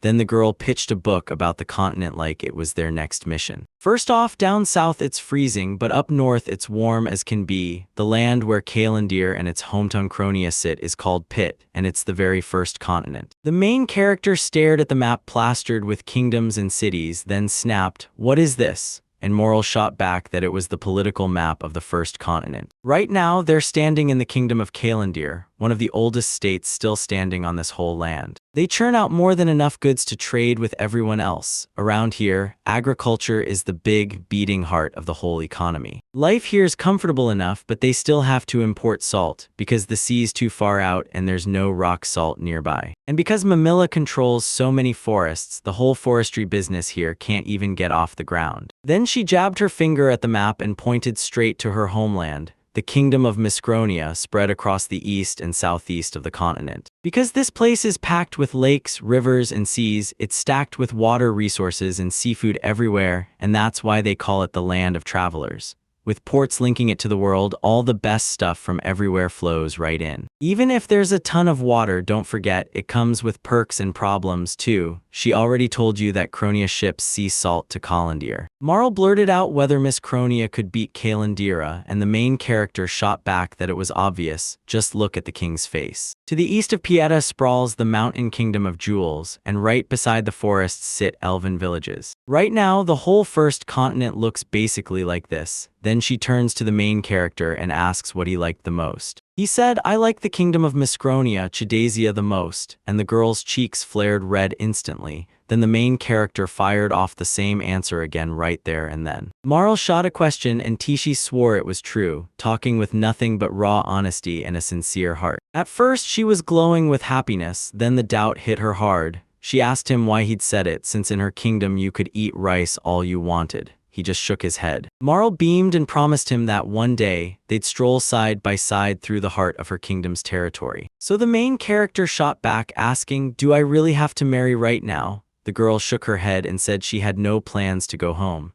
Teishi's whole body went numb, and then he suggested they blow off the tension with a stroll through the market. Before long, they were already on the city streets. One guy was shouting about his best pork, another was bragging about the purest flour, and a third was hawking salt like it was treasure. The main character asked, "Do you really eat veggies like this if they're actually this tasty?" And the girl grinned, said, "Oh, they're amazing," then urged him to try them. Tai Kai lit up and said the new neighborhood had everything he'd ever dreamed of. Then she rushed in with an apology, admitting she'd overdone it on the food, and right after that, they spotted a market by the castle and decided to dive in. They scanned the area and realized this place had more choices, but deep down, they still knew something wasn't quite right. Suddenly, the main character spotted a weird spot crawling with girls showing off tons of bare skin, and Marl snapped that there was nothing interesting there, so he blurted an apology, then admitted his curiosity was burning bright. She puffed her cheeks right in his face and demanded, "Do you really even value feminine virtues?" He smirked and said, "I'm just curious, what exactly are they selling here?" This market didn't play by the usual rules. Inside the castle, servants and all kinds of vile things were being bought and sold like it was normal, because that was just how the world worked. Out of nowhere, someone shouted his name, and when he turned, the man claimed their servants were healthy, well-trained, obedient, and could even fight. The main character stared at the men in pure shock, his mind screaming, "Can someone really be bought and sold like they're nothing but an object?" One masked guy claimed they could handle reading and writing for clients. Then he dragged one of them into a back room, while even more disturbingly, there were very young girls waiting there too. When he stepped into this world, he figured the people around him were nothing but servants, yet not a single one bothered to lift their eyes. Right then, one of the guys snapped and screamed that if they even tried to sell him, he'd slaughter them all. Then, out of nowhere, force hit him immediately. The boy crumpled to the ground, and then it hit. He wasn't human at all, with beast-man paws and ears. Bitkaki stared at him, stunned, trying to piece together what just happened. He knew there was something magical here, and one seller warned, "This guy is nothing but trouble. He can't resist the pull of submission." So now it was time to smack that troublemaker down and show him exactly where he stood. The man nodded, agreed to slash the price, and told him it was their product so they could do whatever they wanted. Then they burst into laughter, hoisted him up, and hauled him out. The main character dug deeper into this world, and for once he thought he finally got how everything worked, because around here, servants were treated like nothing more than objects. He kept his eyes on those men as they carried the boy away again and again for what felt like forever, until Tasha finally understood. This was his new life now. Suddenly, he felt sick to his stomach. Marl snapped, asking if he was okay, and told him to bolt if things felt off, but he insisted he was totally fine. Nothing about this is shocking in the world, but he's got to face it anyway, because his mind has already chosen to live here, even when the weird stuff keeps happening. He scanned the scene and realized everyone else treated it like it was no big deal, so he slid up to the girl and asked if she felt the same. And when she questioned him back, he finally spelled out exactly what those men were doing. Marl's expression turned cold. She could only imagine what his world felt like, and then she shrugged, saying she didn't care one bit. Her gaze went cold and hollow, like all feeling vanished. Then she shrugged and coldly called them nothing but servants. In that place, the servants aren't just any workers. There are debtor adventurers, merchants' daughters who got sold off, and kids crushed by poverty, plus people who have turned to crime. Once you're branded a servant, you're trapped for good, no escape, no choice. Tears welled up in her eyes, and she admitted she'd always seen life that way, so now she refused to keep thinking about it. After those words, Marl leaned on his hand and nudged him to go home, and he immediately agreed. On his way home, T Cyrillic letter 456SH spotted something way off, so he slammed on the brakes, turned around, and there across the road, a girl sat there staring at him. He remembered her black cloak, long black hair spilling over her shoulders, until the next moment when chains yanked her tight and her body was riddled with wounds. The main character snapped to the truth that this was a killer sent by the Umu forces, while the girl's eyes went totally blank, like the life had been wiped clean. She sat beside the other girls being sold too, and Taishi and Marl stared in stunned disbelief. The saleswoman smiled and bragged she had perfect taste the moment that fresh rice hit the shop. She's a mid-level adventurer, and Mocha trains her martial arts daily. And if you tap into the magic of domination, you can force total obedience. The main character shot straight at him and demanded to know the magic of domination. Then the merchant's eyes widened because he couldn't believe the guy truly knew nothing, and right there he promised, "All right, I'll explain it all." Because of this, the servant finally forged a bond with the master, and now every order he gives gets obeyed without question. That's the real magic of subjugation. Any disobedience gets treated like a contract-breaking offense. Then the servant pays with brutal, soul-crushing pain, and if it's bad enough, they might not survive. At that exact moment, the main character snapped, remembering that same magic had been used on that boy, and he blurted to the merchant, "How much for the girl?" Marl's jaw dropped at what he'd pulled off, because the man told him to wait a moment, promised he'd be back right away, and then casually said she was worth at least 20 gold until they got the contract checked. Marl stared him down and demanded, "Why me?" And even the main character couldn't lie to himself. No matter how hard he searched, he still couldn't come up with a real answer. The chief strode up to his girlfriend and snapped that she was thinking all wrong. Then he couldn't stop wondering if he could actually protect Furama if he bought her. Still, he didn't back down because the merchant demanded blood on the contract, and when he finally let it drip, the deal snapped shut for good. The man leaned in and said, "Legally, the owner has a duty to feed her, house her, and clothe her, because she isn't just property. And if he doesn't need her anymore, he can drag her to the market so someone else can buy her." Furama was dragged right into the main character's sight, miserable, filthy, and broken. He yanked off the chain around her neck, and the merchant snapped that her new master was Tai Kai. The girl jerked her head up and froze solid. Her eyes widened like she just saw a ghost because she knew him. She gasped his name, then crumpled to the ground. He closes the distance, drops beside her, and offers to take her with him, hand out, eyes locked, daring her to take it. In that moment, Furamu suddenly remembered he'd slaughtered her friends, so she snapped her head up, stunned, and demanded, "Why would you do that?" She yanked him by his clothes and demanded to know why he'd picked her, and Furthomo shot back that it wouldn't be enough to just kill him. The main character realized the world had flipped. One servant attacked his master. She blurted that she'd lost and ended up here, and before she could blink, he was standing as her new master. The girl dropped to her knees before him, and the whole crowd went silent. Tai Jai was in agony, trembling from head to toe, until he finally pulled out a blanket. He slid the form under her nose, then shot, "If you come to your senses, will you come with me?" She let out a shaky breath, and the moment it left her lips, he knew it. No matter what he said next, she wouldn't hear him. After a bit, the two of them stood up with the girl, and just then a merchant slid over and told them he'd forgotten to mention something important. Just so it's crystal clear, every service gets handled exactly the way the owner says, especially since he's tangled with the law before. So if that gentleman leans in for more closeness, the maid has to say yes, plain and simple. Furomu swore it's true and she'd give it everything she's got. After a while, they finally rolled back to the estate and Mabel was waiting. She eyed them and asked who the girl was that came with them. One of them shot back that she was just a market servant. But the main character snapped, "She's our guest," then demanded a room and a real meal while the girl got the chance to freshen up, and Mabel only grinned, promising she'd handle everything and be back in a flash. Tai Kai figured he couldn't step in, doing so felt wrong, yet all he could do was worry she'd end up standing there by herself. Suddenly, Furama ripped off every stitch of clothing like she was about to offer her whole body, and Tai Kai froze, convinced she couldn't possibly be alive. Yet her battered frame screamed otherwise, covered in burns, bruises, and fresh cuts. She dropped to her knees and grabbed for his pants right away, but the main character backed off fast and cut in. She wasn't a servant here, she was a guest. Then Marl stepped in and begged her to just chill, but the girl shoved the main character aside, declared she'd go to the bathhouse with Furomu, and snapped that the guys weren't allowed before slamming the door in their faces. He clung to the hope that the subjugation magic would keep disaster away. Then Mabel grinned and said the room and the food were already waiting. Even the maid chimed in, saying, "If you need anything, just ask, I've got you." At first his face flared red, then a tremor ripped through him. "Nasil." He blurted out an apology, "Chiera."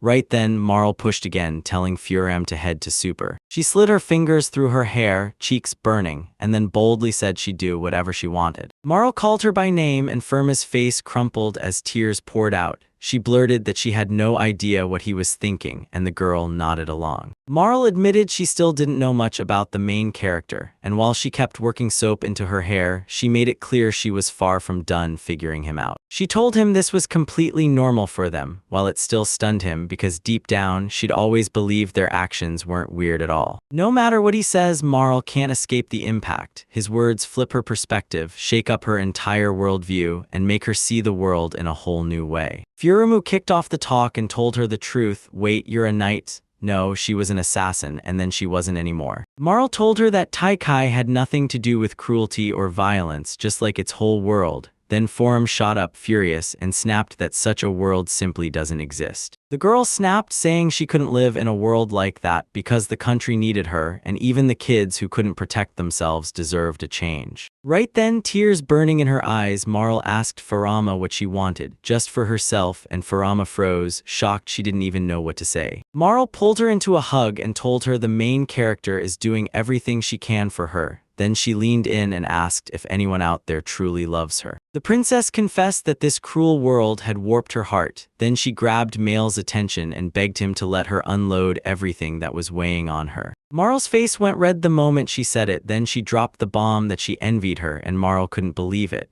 Still, Furama didn't say another word. She just pushed again, asking if this really was Marl's house. When the princess smiled for real and said, "I love you," Furama's cheeks flared red and she blurted out, "Got it, everything makes sense now." After a bit, Marl stormed back into the room, stared at the main character, and demanded to know why he was still so torn up over everything tied to the killers. She said she doesn't feel guilty anymore. He snapped back that it just doesn't work for him and blamed himself for Furuma losing it and becoming miserable. Marl cut in and called all of it pure nonsense. Marl burst into loud shouts, claiming that even with his strength, he was still just human, while she hated every word he screamed. She blurted out that you can't make everyone smile, and then she insisted, he's genuinely a good person. 3 days later, Mabel kept stretching and straining at the shelf like she could grab it with sheer will, but no matter what, she still couldn't reach. Then Faramu closed in, pulled out exactly what was needed, and pressed it into Mabel's hands. Mabel grinned and thanked her right away. And just like that, Mabel was stunned when Farah finally spoke to her, welcoming her with a good morning, then brushing off her new guest claim and telling Mabel, straight up, that she's nothing more than a servant here. Mabel shot her an apology and said she had to run, then Furama just watched her disappear in silence, stuck thinking how brutal it is to be a servant and a guest at the same time. That girl froze, staring at the chance in front of her. Could she really stay here and move in with them, after hunting for her home for so long it felt like forever? Fernam was the third kid in a family of knights, and she still remembered, back when she was little, how she grabbed her father's attention and swore she wanted to be a cool knight just like him. Her father snapped back that a girl could never become a knight, then pressed her, Was it really that hard to act right? And threw her sisters in her face as the perfect example. After a while, she ended up at the table with her sisters, and their laughter stung like arrows because she always felt like she didn't belong anywhere. Deep down, she kept chasing one dream, finding her place in the world and becoming a knight so her father could finally be proud of her. One day, someone delivered the news there was a job waiting for her, and the man pressed, asking if she actually knew the rules of combat. With sheer grit, she finally clawed her way into the royal army through a recruitment method no one else could have survived, and right there, she discovered the friends she'd never stop fighting for. She finally felt like she found her place too, at least that's what it seemed, because everyone was smiling like the world couldn't go wrong, until that same day, everything shattered. Her friends got wiped out, and the only thing left standing in her was pure faith.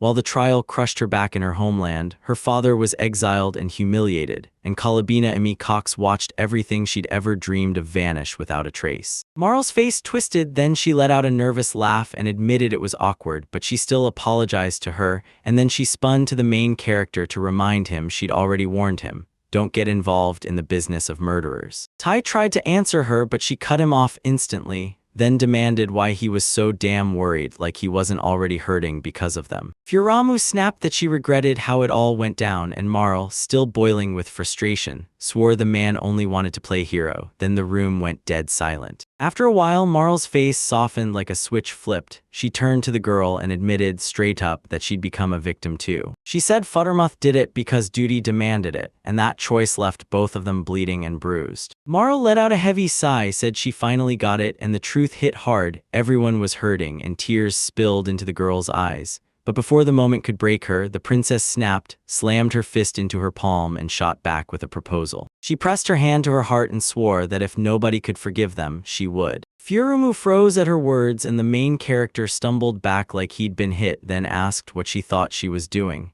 Mal shot back that she was a princess, and Tai snapped that you just don't talk like that. The main character pressed her about what she'd say to Furumu, and she froze, thinking hard about everything she'd done. She blurted out that it was exactly right, even though the princess's claim sounded totally wild, because somehow it was actually a brilliant play. When she finally joined the unit, she was all in, ready for anything. Sure, they trained her to fight, but once it all began, way more than combat hit them. Furumu got stripped of everything, then handed her hard-earned knowledge to the next person, because she couldn't stop asking herself one terrifying question. Could she ever forgive her own fears, since she'd once been seriously hurt during a mission? She spun toward the main character and confessed that, when she'd been shoved into a life as a servant, he was the only one who'd stood by her. So she couldn't stop wondering if he could ever forgive her, since she hated being a servant with every cruel way people treated her. Furama snapped that it was exactly because of this that her life had turned brutal. Then she wondered how her friends would react if they saw her like this right now. Then it hit her, none of them would ever forgive her for her friend's death, even if she'd helped kill others and called them friends. Suddenly, Fodomu broke down and sobbed. She couldn't forgive herself, and that guilt swallowed her whole. She begged the princess to let her quit being a servant, but the princess shut her down, turning it into a cruel punishment for criminals, no exceptions. Teishi just couldn't believe how awful it was. She clocked that this guy was weird as hell, like he was helping a servant, except the guy he was helping used to be his enemy. She couldn't wrap her head around it. Why would he do that? Maybe it was because in this world, murder is treated like some unforgivable horror. He straight up asked her if they'd messed up, begged her to tell him how he could fix it, and then he tore into himself with an apology for ruining her life. Tai Kai pressed a hand to his chest and declared that the company's future mattered more than anything. He'd make up for his guilt, no excuses. Mara leaned in and asked if she wanted to move in with them, and Furumu suddenly snapped back to her old friends, then broke down crying, bitter tears and all. A brand new day kicked in, and our main character barked a curse. Right away, he snapped that he was late. He'd been stuck overthinking for way too long, so he barely slept.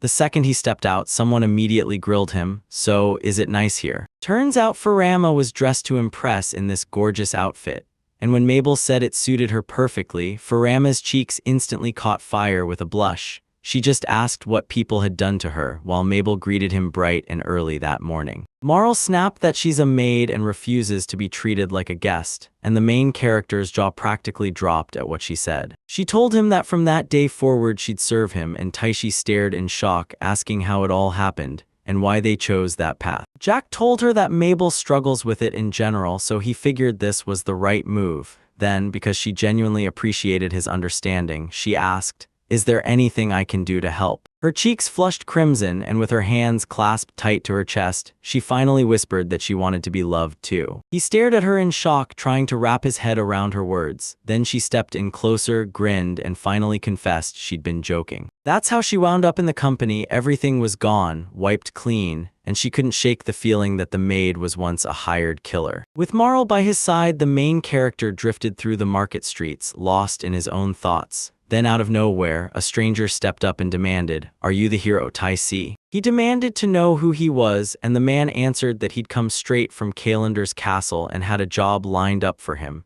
Then, with his assistants, they seized him, tied him up, and dragged him off into the unknown. After a while, they hauled him into the castle and dumped him on the floor, and a maid hurried to Calonella to say everything was ready. Then Calonella turned to Tai Kai and declared, "From now on, you're mine." The girl declared that he would belong to her, then leaned in and demanded, did he really see it as the greatest honor of all? Taishi couldn't shake the question, so he blurted, "Did you pull another one of your jokes?" And Calonella asked if he could talk to her right this moment. The main character snapped that it wasn't right. If she had nothing to do with him, he'd vanish at once, because a decent man shouldn't linger in a room with an unmarried girl. Calonella pressed, "So you'd really leave that fast?" The princess welcomed him with a warm cup of tea the moment he arrived, and then they kicked back together, chatting like no time at all mattered. The main character let out a startled sigh, scratching the back of his head as it all hit him. She'd promised it was just a normal, friendly get-together, but now everything looked totally, wildly different. He stared hard at the smiling girl and couldn't shake the feeling that she had something wild planned for him. The main character demanded, "Why should this even belong to you?" And she smirked, flashing royal pride. She said she was a princess, and he was the bravest man the last 50 years had ever seen. With them working side by side, they'll turn the kingdom into the best and the richest there's ever been. It's always been like that. Then the Taishi leaned in and asked her to put it even more precisely. The main character leaned in and asked if she truly wanted them to get this close this fast. She smirked and said, "I already know all about you." The princess clocked him the moment her father started talking to him, and he didn't leave 10 whole days inside the castle, until Tisha finally caught the truth. He could see her too. He said, "I'm not interested in this." He did it for money, honor, and power, but now none of that pulls at him anymore. And he still had a conscience, something that totally infuriated the princess. Right then, a maid hurried over and apologized for the interruption. They told him to grab as much tea as he wanted, like it was free for the taking, and only a handful of aristocrats and the royal family could ever afford that kind of luxury. He sniffed the tea, eyed the cup like a mystery, and asked which kingdom it came from, then started turning the mug over and over, studying every side. Every cup of tea crashed and spilled across the floor. He laughed and claimed it was an elite royal sleeping aid. Then Tai's anger flared up and he snapped, "Why do you need this tea?" She swore she'd set out to use him, but he didn't know her and she didn't know him at all. Still, he looked at the mess between them and snapped out in full fury that her courage was what had grabbed his attention. Right then, a maid barreled up to him and blurted out apologies, swearing she'd gathered a whole pile of different herbs and mixed them together. The main character stared at the princess, convinced she was breaking her own rules, because every order she gave sent people straight to death. Tai Kai shot the maid a furious glare and snapped that it was offensive. Then, right in that instant, tears welled up in the maid's eyes. The princess said, cool as ice, that she wanted him to be hers even more now. Then she looked straight at the maid, Stella, and Stella instantly got it. The girl slipped a pendant out from under her clothes, and the main character stared at it in shock, instantly wondering what in the world it was. A strange magic started leaking from the pendant, flashing brighter and brighter until it burned his vision, and he snapped his eyes shut. Taishi figured it had to be a magical artifact. Right then, the princess marched up to Stella and praised her, calling her a good girl. Stella snapped back a grateful thanks for the kind words. The girls closed in on the main character and demanded to know what the magic of the ancients had done to his heart, until Tai Kai snapped, realizing it was a hypnotizing pendant. Suddenly his body went totally still, and the princess snapped that it'd be better if he agreed to be hers right away, because now there was no undoing it. Then she offered him friendship, lifting her dress. Feel the crowd erupt with joy, knights pour into the city and get greeted like heroes. After that brutal fight, they lift the defeated monster onto stretchers and haul it away. And the main crew, they finally make it back home, smiling hard, safe at last. Tay strikes a confident, victory-ready pose with her hands on her hips, while Marl stands with arms crossed, both of them staring up at the sky like, "We made it back," rejoicing hard that they managed to return. They roar back into the city and the whole place lights up. People crowd the streets, cheering and clapping for the brand new heroes, while some folks can't stop the happy tears. And right there, the princess finally makes it back to the intersection she loves, safe, calm, and peaceful again. After the battle, the knights grumble about how their feet nearly gave out for days, and one of them blurts, "I'm sorry for what happened." The other snaps back, "For the adventurers' lives, the Crossroads residents need protection, starting now." They claim it's their duty every single night, and the main crew marches past those people, while Taihi hammers that the guild must be warned. Right then, Marl suddenly sneezes, and when his friends freak out, he shrugs it off and insists he's totally fine. The boy lets out a sigh and stares at her. Her face is worn out, and her shoulders sag like the weight finally caught up, because yeah, this is her first brutal multi-day hike. Suddenly, the heroes get spotted by a familiar traveler who sprints right at them, and Ethan yells for the main character to come grab a drink, because he's got plans to make a little extra money first, then party hard. Tacy can't believe Ethan's even capable of having fun, because right then, the adventurer's fury flares, he snaps at the hero to shut up and boasts he's already managed to kill 1 or 2 goblins, so Tacy immediately starts roasting him. The heroes rush back to the guild, burst through the doors, and Whitey, the elder, the head of the place, meets them face to face. The man's relief hits instantly as he welcomes them, admitting he'd been worried sick and feared something went wrong the moment they headed for the goblin village. UT demands to know who made it out alive, but the travelers, eyes heavy with grief, can't even get the words out, so they just shove 3 cards into his hands, and UT snaps the count and says it straight, 3 are dead. Travelers swear the trolls struck out of nowhere, and with no knights standing guard, they believe everyone would have been slaughtered, only the strongest fighter walking away alive. Whitey gets that this was chaos for everyone, so it tells you to double-check every map. Tacy yells at Ethan, demanding to know what becomes of those dead adventurers the knights dragged off. Ethan answers that they'll be laid to rest in the city cemetery, and their gear will be handed back to their families. And then it hits the hero. Everything finally clicks. Tai Kai thrusts out his hero card and the morality card with it. The dealer leans in and starts inspecting the hero card, calling out the name Matsuba, then scrolling through the list of victories. Tai Kai just waits, and the whole time you can tell, he never expected results like this to show up at all. He squeezes the card till it creaks, then blurts out in total disbelief, "No way this guy really wiped out 3 trolls, right?" The look on his face screams that it still doesn't feel real. Then he shoots straight up, so the card's fake, and the young man snaps back, furious that anyone would even accuse him like that. Right then, a light-haired adventurer steps in and swears Mr. Utz is wrong because he personally watched this guy torch the troll with fire magic. Then another adventurer throws up his hand and swears he saw the whole thing with his own eyes, while the other 2 trade words about how the second guy got skewered by a spear. Marl shuts it down and adds that Mr. Tastes ripped the last troll to pieces with his bare hands. While the other adventurers stare in the background, they're blown away by the hero's victories, unable to believe what they're seeing, because it's just that epic. But the hero waves it off, insisting it wasn't nearly as dramatic as they think, that he's got no special talent, and that all this praise is making him squirm with pure discomfort. Marl keeps gushing about how awesome Taze is, clearly showing she's head over heels, while Ethan whistles and blurts out that he's a wizard.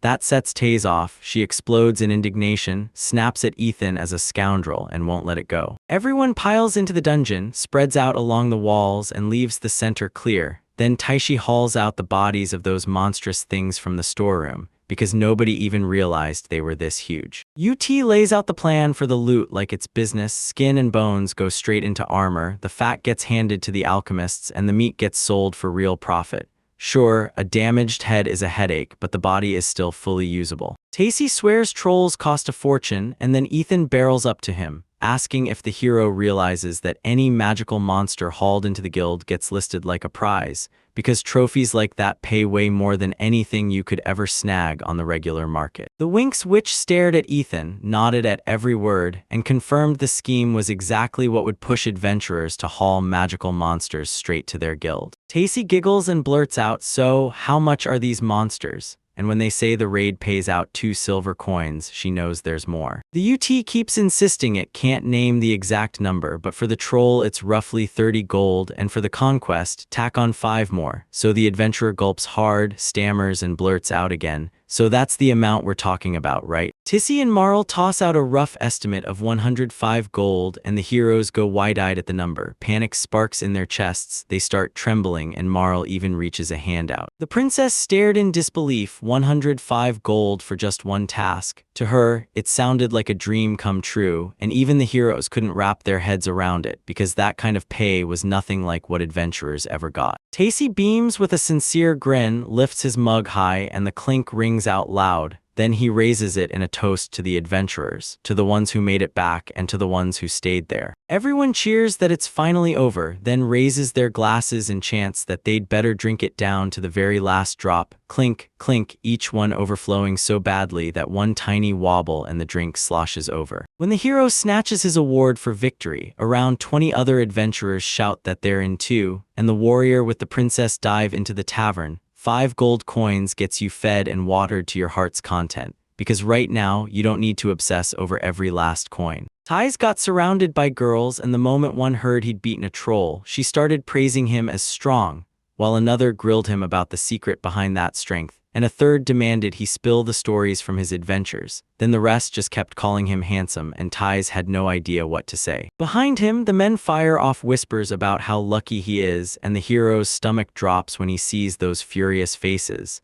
Then it hits him, this wasn't about money at all. They're just seething over what happened to him. Marl snatched up another bottle and slammed it onto the table with a thunderclap. Tisha and the girls jumped in fear, but exactly like she planned, their eyes snapped to her and she declared, "Today's free, steak and rice." With a polite smile but pure menace in her voice, she told them to try, just don't lay a hand on Mr. Taze. Then the girls scrambled back, scared out of their minds, and hurried off to eat, waving goodbye with trembling hands. Loud cheers and happy shouts ricochet through the bar as everyone keeps partying after their outing for what feels like forever. The night drops and Tacey stumbles into the room, exhausted and finally relieved to be home, only to freeze when he spots Marla, sweetly asleep and snoring like she doesn't even know he's back. He pulled the blanket tighter over her and leaned in, convinced she was already out cold, because her snores hadn't stopped. Tessa sinks onto the bed, hands folded on her knees, and the young man realizes he's somehow already gotten used to this life, because back before he entered this world and met Marl, he was nothing like the person he is now. Taste admits that back on Earth he was just a plain 29-year-old, stuck in the same boring routine every day, no attention, no spark.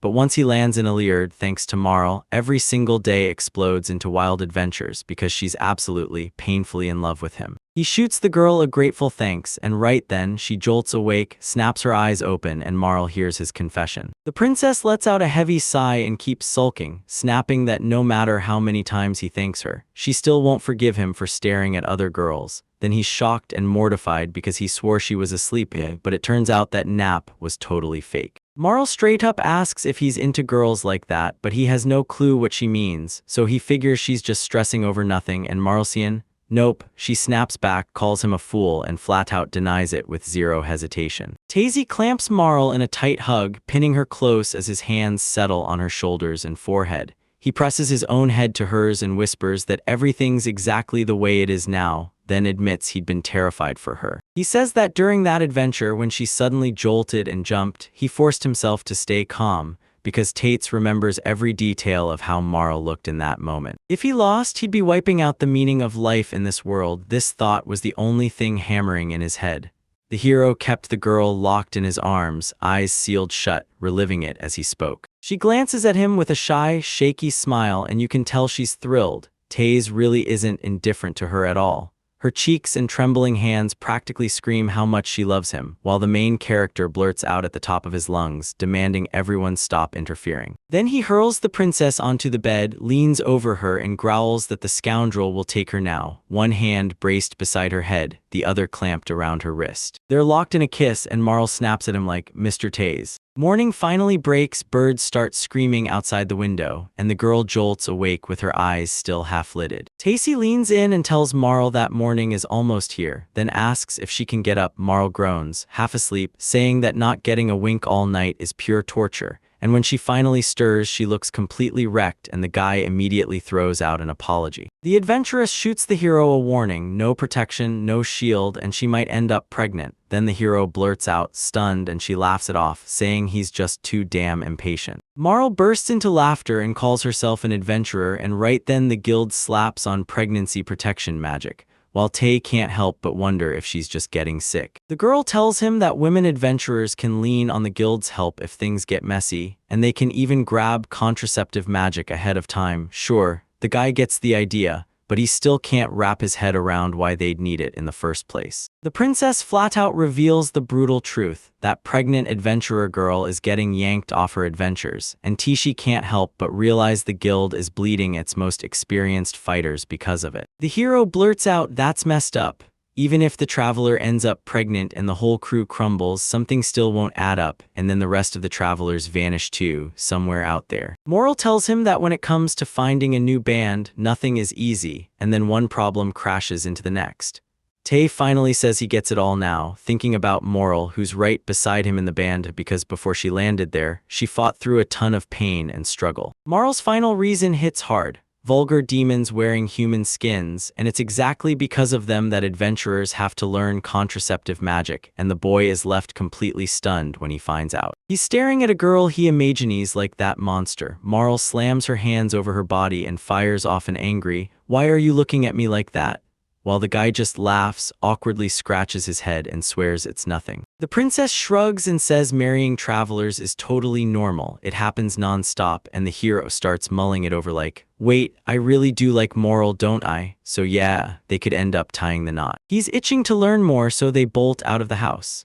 Tacy grins and says, "Today we find out how much we'll get for the trolls," and right after that, he whips around to the girl and asks if she'll go on a date with him. Marl snaps back in surprise like she can't believe it, while the hero explains she did it by accident, only for the princess to explode in furious denial and shout at him to hurry, grabbing his hand and pushing him to go faster, faster, faster. The girl beams and tugs the boy forward, and she's overflowing with joy, while he scrambles to keep up with her lightning-fast pace. The heroes stop at a place they both recognize, right outside the armory. Marl grins and turns to Taste, asking why they ended up here because she definitely didn't picture their first date starting this way. The hero drops an apology, admits he shattered his dagger in yesterday's fight, and says a traveler with no weapon isn't a real warrior anymore. Then the girl finally nods like the last piece clicks into place, and she gets exactly how they ended up here. The armory owner greets them and demands to know what they're looking for. Tacy immediately asks if he's got a sword that can stand up to his magic, and the cat cuts in to lay out their budget.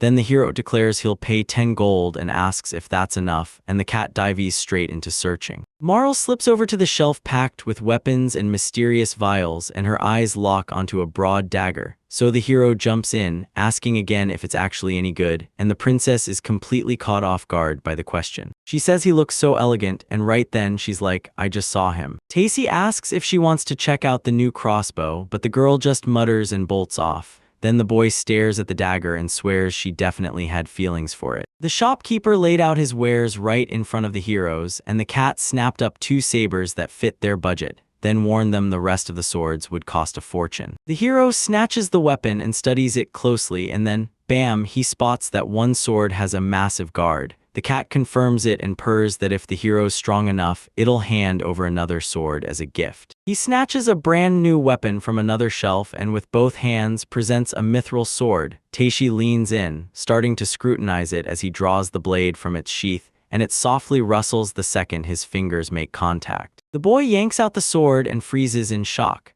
The weapon shop owner immediately starts spilling the truth. This is the Mithra blade, a blade that's hard as stone, perfectly straight, ridiculously powerful, and said to never melt even in fire, with magic powers that are basically off the charts. The warrior drags the sword right up to his eyes, grins, and realizes it. No matter how he blasts it with his magic, it won't budge, not an inch, and that thought, it thrills him. He claims he's taking that thing, and right then Tacy whips around to Marla like, "Yo, if we buy a sword that awesome, can we score a discount?"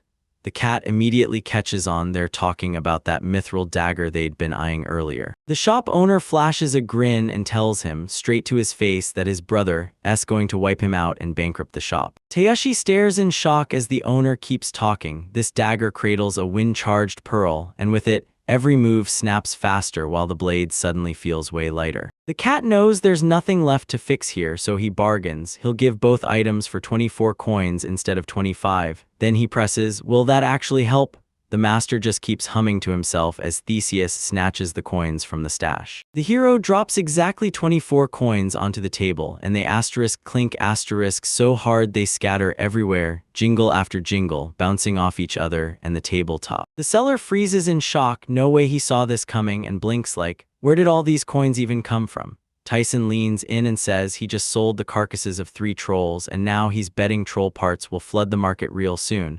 The cat gasps like it can't believe it either, and then everyone shouts their goodbyes. Marl can't stop wondering which blade they got, and the hero practically swears he's dying to test it in battle ASAP, while the princess is convinced that dagger was meant for her, grinning like she hit the jackpot. She sprints over and blurts that Tacy's sword is itching to go for a walk like it has somewhere to be, while her clothes whip and flutter in the wind. Tacy spins toward her, totally lost, with zero clue where this is heading. Marl halts mid-step, spins toward him, slips her hands behind her back, and reminds him he promised he'd take her out on a date. The hero grins and nods yes, then he dashes right up to her as she snatches his hand again, and they sprint off together toward a date full of bright smiles. At the knight's headquarters, a long-haired knight the heroes recognize sprints to the command desk and says, "The Crossroads Guild is riding out to smash goblins, and mid-campaign, they don't stop at goblins because they wipe out other monsters too." They hold up the main character's card and nod, yep, the trolls are dead too. The man leans in and says, "I meant Tishimitsubu." "Alright ladies, dance like you can already feel that joyful reunion with Marlowe." The hero's right in the middle of the crowd, and the princess is beaming as she claps her hands. The princess and the hero gasp at the performance. No one ever told them it could be this stunning. Marl and Taze keep walking, then they duck into a pastry shop and start sampling every sweet in sight, and Marl can't stop grinning because everything tastes insanely good. The girl spots something even more intriguing and yanks Tacy along to push deeper, while the hero grins non-stop like he can't stop smiling. She can't help but stare, the dancer is stunning. Then the invisible boy quietly asks if she'd dress like that too, and the girl snaps, calls Mr. Taze a jerk, and screams that he's spouting nonsense. Marl murmurs that she's stuck in casual clothes today, and it crushes her. She desperately wants something way more interesting, and she's already thinking she'll need a few more things, maybe even a small suitcase. The hero realizes it's a nightmare to wear clothes with 0 pockets and no bag, so he tells her to look around at what they already have at home. Then Tacy cracks open her status window and heads straight to the clothing section, and right as the shyness creeps in, the hero clocks it and calls her out, teasing her as shy. He tries to nudge her just a bit more, wrestling with the best way to do it, then blurts out that he'd love to see Marl in cute outfits too. The princess, totally blindsided, just freezes. The boy daydreams about Marl smiling bright, laughing with a huge grin, maybe even goofing around in a costume. Though if she shows up in something more revealing, she might suddenly feel shy. Marl quietly takes it in, locking onto what he's seeing, while Tasties is left reeling from the shock of what she just heard. She flashes a confident smile and suggests they go together to snag new clothes, and the hero just stands there in the same pose, fingers tucked under his chin, completely frozen because he never thought she'd actually say yes. They march up to the bubbling fountain. Marl drops the bags and beams, proudly showing off every single purchase like she just can't believe how much fun she had. Tissy hasn't shopped like this in ages. She's grinning nonstop, but she's totally cooked. She must have gone way too hard because she can barely stand and is breathing like she just ran a marathon. The princess bursts into even more laughter and grins, wrestling with those shopping bags like they're a mini boss fight, while the hero finally exhales in relief and tells her he's learned a ton from her too, and Marl just erupts with an even louder laugh. The boy finally understood how this world really works. Almost every store only sells second-hand clothes because making brand new ones costs a fortune.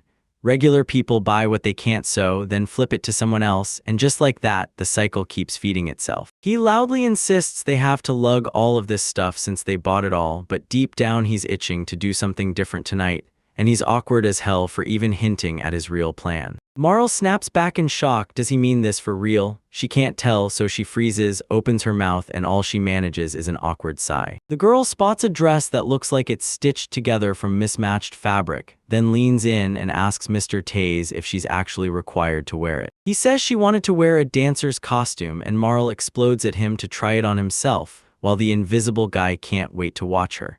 The girl snaps back that he's lying, and once again, everyone sees just how badly the heroes actually get along. Taze almost missed yet another gift for the princess, so he darts to the fountain across from her, and to his surprise, he pulls an item from his pack, while the boy keeps grinning like he knows exactly what's coming. The hero hands over a gift wrapped in a flimsy ribbon, and the moment you touch it, a dagger inside lets out a sharp, jingling chime. Taisai thrusts the weapon toward the girl, and the second she sees it, her face lights up. She freezes in shy shock, blushes hard, and begs him to wait for just a moment. Then she can't believe it and asks if he's really going to hand it to her. The boy stares down at the dagger and tries to figure out why he even grabbed it, because the moment he saw it, something asterisk felt different, like it was meant for him. He can't pick which reason matters most. Tacy cuts in, telling him to just take the gift and stop fighting over it. Marla nods too and breaks into tears. Suddenly, the crowd around him erupts. People whistle, clap, and cheer like crazy, and it's all couples who showed up here for a date. They run up to the heroes, begging for Mother Earth's blessing, and as Marl turns to face the crowd, her hair flips with every move, while Tacy just stands there totally lost, utterly baffled by what's going on. The boy snaps to attention, stunned by everything happening around him, and he can't wrap his head around why people are acting like this, like they're following some bizarre tradition he's never even heard of. As the evening falls, the heroes burst back into the tavern right when Pina pops out from the room, still clueless, just drawn by the commotion, and the moment she spots them, the girl ushers them in with a warm welcome. She spots a boy and a girl, locks eyes on them, and bursts into laughter the moment she notices the knife in Marl's hands. The tavern owner rushes up to the hero and playfully jabs him with her elbow, grinning as she tells him she's got nothing to scold her younger brother about. He brought a proposal with Mithril, and then she leans in and asks if Marl's happy. Marl beams back, "Yes, I'm happy." The employee beams and laughs as she remembers how her heart practically melted when her husband slid that proposal to her, while Marl just stares, stunned it came from him, and says, "I had no idea." Pinio dashes up to the man beside her and declares that the burning anvil's owner is her husband, then begs his permission and lays out the truth. That's why she's even here as the mistress. Marl is thrown for a loop by what she just heard. The princess shrieks, swearing she knew nothing. She never told him that the owner of Tetsutsuki Pina's daughter, the dwarf girl, is actually his chosen one.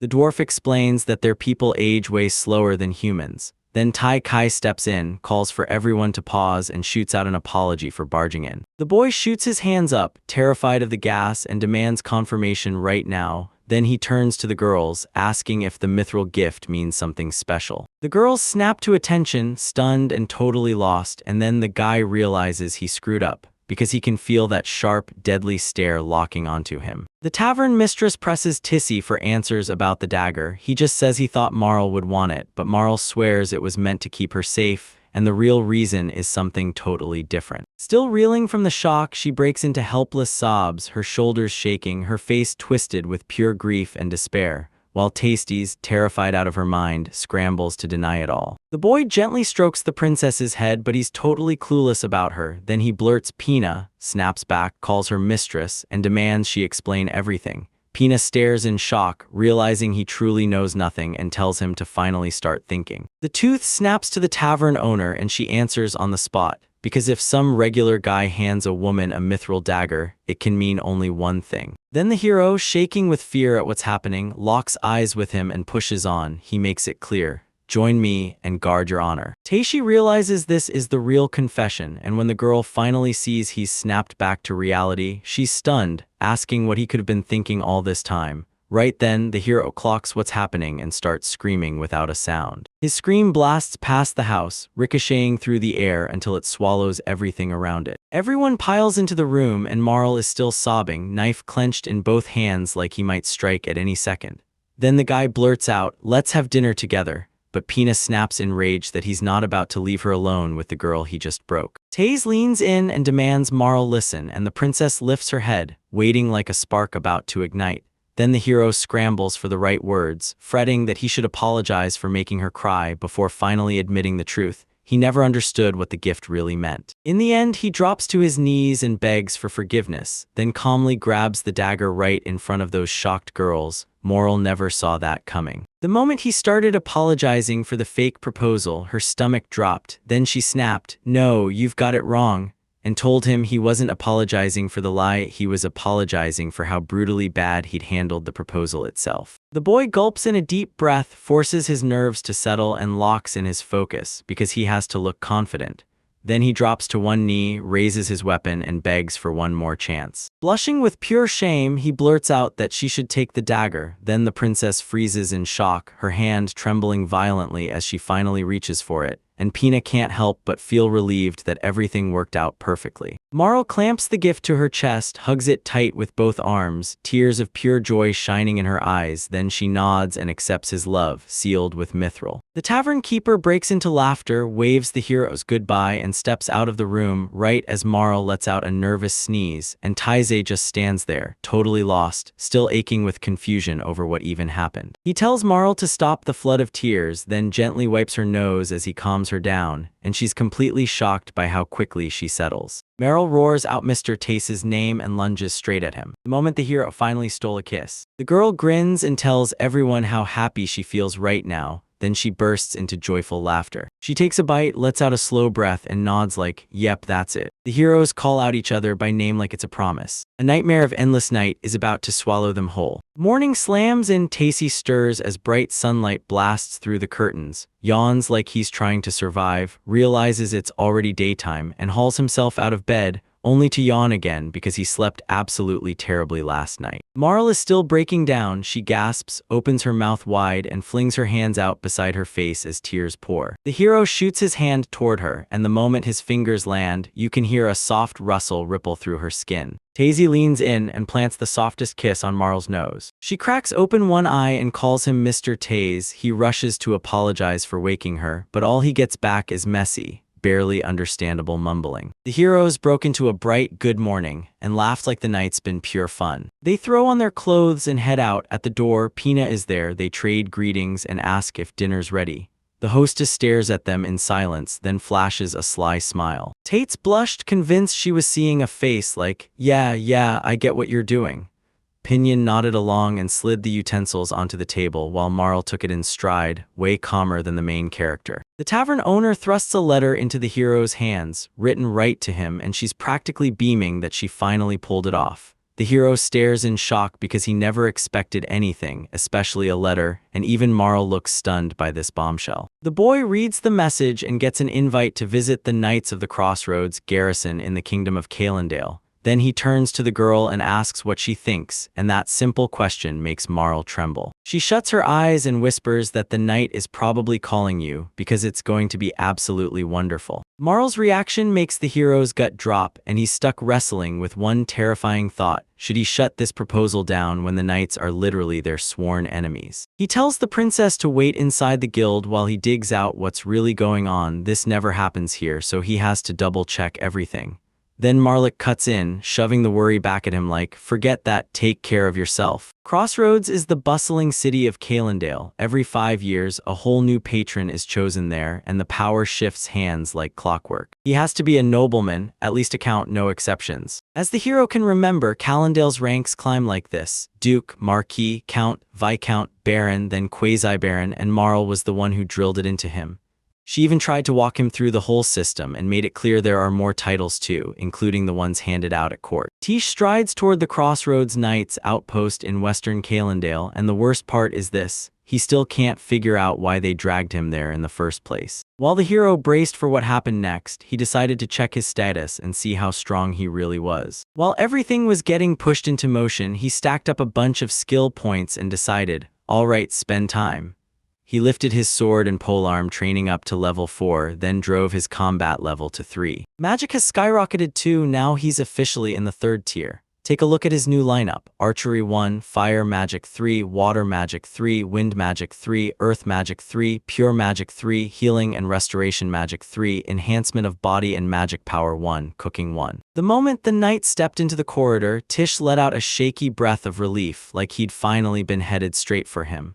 The young man apologized for keeping him waiting forever, and the hero answered with a warm greeting. Suddenly, the knight yanks his sword free and thrusts it at the hero, calling him out for a duel. While the training arena's outline shows through the door, Tihi freezes in shock because he never saw this coming. All they heard was steel clattering to the ground, while the hero's enemies begged to throw in the towel. Then another clash got cut short when someone in a black glove shot a hand up. The familiar knight rolls in and crowns Tasha the winner of the duel, and the hero, barely able to breathe, can only think about why this training was ever meant to happen in the first place, while the other knights hover close by, watching every single move like it's the most important thing in the world. People still whisper that this hero can work magic and carve steel with a blade. Real legends like that don't show up often, so everyone bows in respect. Right then, a stranger strides into the arena, staring at the hero like that sword skill is exactly what they came for. T-Veining, leader of the knights at Calendale's Crossroads and a viscount, came striding up to us, still clapping like a showman, and asked Taishi if he wanted to join the knights or even take over as a kendo coach. Tai Kai realized the real deal had finally arrived, a true master, a genuine nobleman. And when the hero bowed, he called it an honor to meet him, but couldn't help choosing the open road, the freedom of a wandering life, and those two simple manners of his. Then the boy blurted, "What are we doing today?" Twining jabbed a finger at a man, and he nodded once. "I'm Waltz." He said he handles adventurers and that his boss had ordered him to check out one of them. Then he reminded her about the trolls they just wiped out, snapped his fingers, and called for the maid, promising her the reward, because he made it clear that the law wouldn't let them hand over money directly, so he offered that item as payment. The chieftain spotted a knife tucked in its sheath on the tray, and the hero shot his hand out, asking to have a look. So the knight commander nodded, of course, and the adventurer kicked on his appraisal ability, only to get slammed by what he discovered. A window popped up in front of him, flashing the knife's name. Turns out it was just a plain hunting knife, nothing special, no magic tricks at all. Taishi still shrugged and said it was simple, though that clean stone on the handle made it feel nice. He couldn't stop thinking about how well it was made, but the wild carved pattern left him even more stunned, and now he had to know what it meant.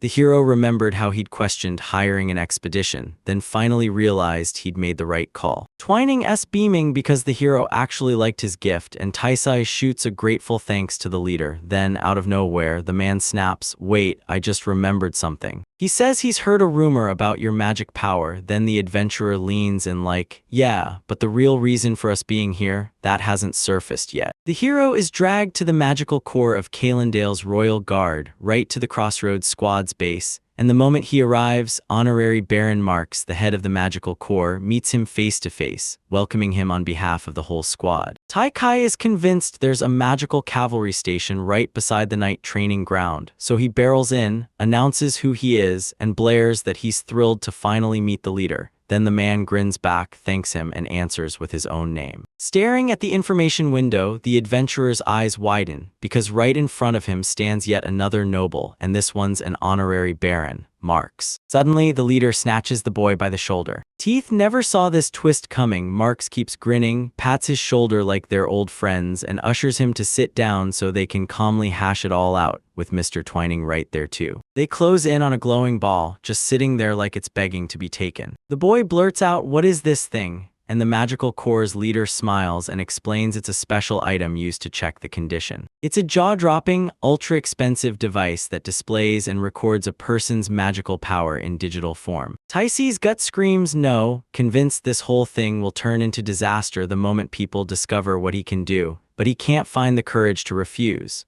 Marks keeps cackling, then drops the bomb. He calls the hero Buddy and demands Buddy press his hand onto the crystal ball right now. The boy lifts his right hand and presses it to the sphere. Boom, it flares brighter and lets out a sharp, whistling roar. Right in front of everyone gathered, a statue suddenly emerges, etched with a wild mix of symbols and details. Tai Kai spots his status and thinks it's nothing special at first, Then he takes a deep breath, gushes that the charming thing is amazing, and even sounds excited, until he stares closer and swallows hard, nerves kicking in. The knights and leaders stare at the mess unfolding around them, stone-faced, no fear, no hope, just emotionless silence. Mark grins again and jumps right into another friendly chat, asking if it's true the hero's name is Tacy, then pressing him for where he's from. Taishi tells them, "I came from Daiki," and straight up asks why they'd even question that, like he can't believe they're confused. The knights huddle and whisper, wondering if they heard right because they never imagined their hero could be from a place like that. The leader pauses in his tracks because the hero has to be from a name everyone already knows, right? She tries to spin that into a boost, but he shoots it down and says it's not some ironclad rule. Then it hits the guy, their talk has gone completely off the rails. The girl's jaw drops that the hero is already level 12, while the guys start trading theories about his magic power, and bragging about his kendo and long sword mastery, both sitting at level 4. Then they can't help wondering if he had all that talent even before he ever joined them. Waltz goes deathly silent and swallows hard, stuck in shock, completely blank on what to say. Everyone swears the hero is right there in front of them, then Taste just freezes, stunned to the core. Taste starts yelling that it's nothing like that at all, his parents are perfectly normal. Then Twining bursts into laughter and goes, "Sure, it looks that way. You can't trick numbers, so it doesn't matter a single bit where the hero even started." Marx dead seriously tells everyone that, for normal folks, each level boost only adds a measly 1 to 3 points. But Tai Kai's magical power goes way beyond the rules, and that kind of growth is totally, completely abnormal. The leader decides he's staring at a real hero, and Taishi lets out a heavy sigh. Yeah, he's already bought in. He can't stop wondering what's waiting for anyone who dares to become a hero, and Twining cuts in. First comes a whole load of new responsibilities. Before anything else, tell everyone where you are. Your hero has to shout their location to the guards or the guild, no questions asked. Second, the government can hit him with official requests, and he's stuck answering every single one, no matter what the government demands. Tissy thought this was the first mandatory trial, but then the real nightmare hit. Because a second, way tougher one is coming, and suddenly a mountain of applications and requests crashes down on him. The leader can't help but point out, yeah, this has its perks. First up, freedom to move. The main character can hop between countries without getting boxed in, so travel gets way easier, but there's one catch I need to clear up about that second obligation. When a hero is sent to do a job for the state, the country he's in foots the bill for everything. But if you try to pull the same request as a regular traveler, they won't cover a single cost. Tazy got it instantly, and yeah, he'd already braced for more rules, but then the hero blew his mind. He isn't just helping Calendale, he's fighting for the whole country. Now Tazy can't stop wondering what kind of threat is so terrifying it could shake the entire world. Twining finishes his speech and says the country needs heroes at full power, and it won't back down when the bill comes due. Most requests, though, they're usually just about wiping out dangerous monsters. Tai Kai crossed his arms, uneasy as those words hit him. Heroes weren't celebrated, they were just tools to fight monsters beyond the country's borders, and the leader swallowed hard, nervous. He's sitting there, daydreaming like crazy, begging you not to assume he's got some secret agenda. He just doesn't want beef with the authorities, because in his world, stories like this already ended once before, like that time a hero got killed. Twining lets out a relieved breath and calls it the right move. Then the leader swivels to his subordinate and orders Tai Si to be shipped to the capital for official registration, while promising a massive celebration for the new hero. Mark pats Pete on the shoulder again, grinning, because turns out the first hero of Calendale in the last 50 years is none other than him. Sure, it won't be a walk in the park, but Mark's sure of it. Pete is going to make it. The head of the magical corps drops a goodbye to everyone, and his assistant just gives him a quiet nod as he walks away. Then the main character catches a weird smell and instantly knows something. Off. He's gotta fire off a few questions to real professional magicians, because knowledge is power, and with a warm grin, he swivels to the people nearby and begs them to tell him everything they know about magic. Honestly, Taisai's basically self-taught, so I can't tell what's left past the 4 main traits and pure magic, though mages are usually more than happy to spill everything they know and jump in to help. The hero swallows hard, humiliation burning as he realizes being a servant feels crushing. Yet maybe in this strange world, the rules are different and everything can flip. But this is his life, so he grabs the wheel and decides how he's gonna live it. Taze rushes back to the guild and there's Marl, waiting like she never doubted he'd make it. The moment she sees him, she springs up and greets him with open warmth because all this time she'd been burning to know what they'd finally told him. The boy rubbed the back of his head and blurted, "I have no idea how to explain it." Then, just like that, he was officially recognized as a hero. Marl's jaw dropped the moment she heard it. UT snapped his fist onto the table, stunned, and immediately demanded if he'd heard right. Then Tacy said he might have to head to the capital soon just to get official confirmation. The travelers could barely believe their eyes. A real hero stood right in front of them. UT thought it had to be some kind of sick joke, but nope, it was the truth. Tacy checked the status and confirmed it. He really was a hero. Marl charged straight at the hero, and pure fury blazed in her eyes. When Tacy caught sight of her face, he immediately asked, "Are you okay?" The girl fired back, asking Mr. Taze if he truly understood how deadly serious being a hero is in this country. Then the guy froze, utterly blindsided by her response. Marl can't believe Tacy doesn't get how deadly serious being a hero is in this country. How is he not understanding that? Masked strangers get the word about a brand new destination. They nod like they've got it, saying their next target is the intersection. They're blazing on horseback at breakneck speed, racing straight for their target, the hero, Mitsubishi. UT crosses his arms tight, drills the new task into Tazy again, and makes it crystal clear that this matters. He needs the guy to truly understand it, while Marl keeps scowling. She glares at him with pure fury, and he throws his hands up, begging for forgiveness, because he honestly can't figure out why she's raging so hard. The girl yanks the boy's hand and tells him to follow her, and Take just can't wrap his head around why everyone's acting so tense, but he keeps trailing the princess anyway. The moral hits hard. Heroes are different, true mutations among humans.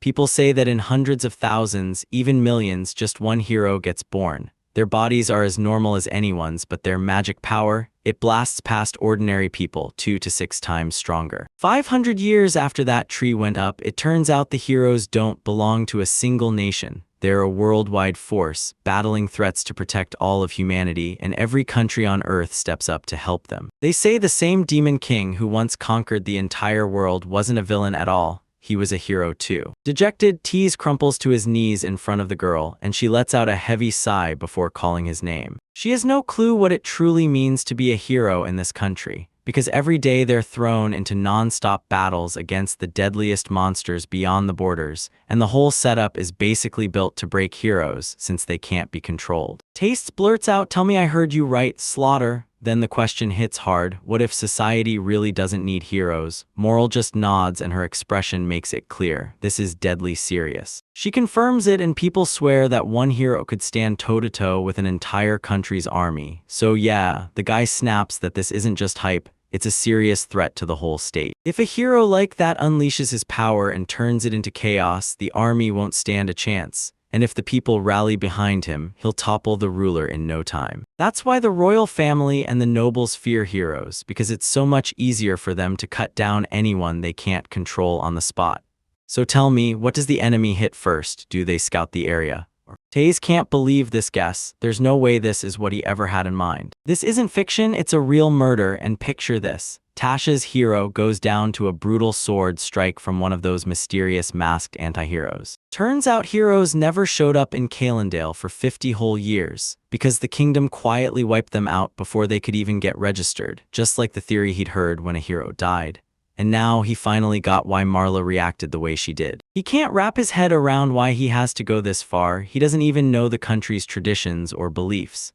Take those super religious nobles, for instance. They're convinced heroes throw off the world's balance, so anti-heroes rise to fight back. With faith in God and the royal family's protection, this kingdom has been wiping out adventurers, aka heroes, for over 50 years. Taste insists that even if Marl comes from another royal line, she still holds immense power here, and then he makes it clear. He won't let himself die, not when she's wrapped up in all of this. The hero snaps, asking if Marl really thinks they're coming to kill him. Marl doesn't wave it off at all, and she shoots back, "So what are you going to do now?" The boy drops his head and falls silent. Everyone already knows what he can do and where he stands, so you can guess his power at a glance. He still has a shot, but if Calendale really hired killers, then the real question is, what's the first move he makes? Taze grills Marla to make sure he got it right. Smash monsters, level up, and leveling up makes you stronger. Then it hits him, wait, I killed a boar, and sure enough, his stats shot up. The girl explains that the higher the level climbs, the stronger the hero gets, then she stops mid-sentence and thanks him. I figured Dawn had her back, and I swear she finally understood exactly what Tazy was trying to say. That boy grins hard because both of them are thinking the exact same wild idea, and it's so good it feels like pure destiny. Marl shoots an emotional question, am I really ready to defend myself with force? Tacy says she nailed the target dead on, then she slams the plan into place. They've got to launch a monster hunt right now because he has to get stronger and finally learn to control his powers. That'll help Marl too, it cuts the odds of her getting dragged off as a hostage. She's got to get stronger, and if brute force won't do it, then you hit them with cunning. The hero leans in and asks softly but nervously if Marl's ready to jump into an adventure with him because he's terrified she'll say no. Marl shoots back, is this an escape? Taste grins and swears it's only the first step.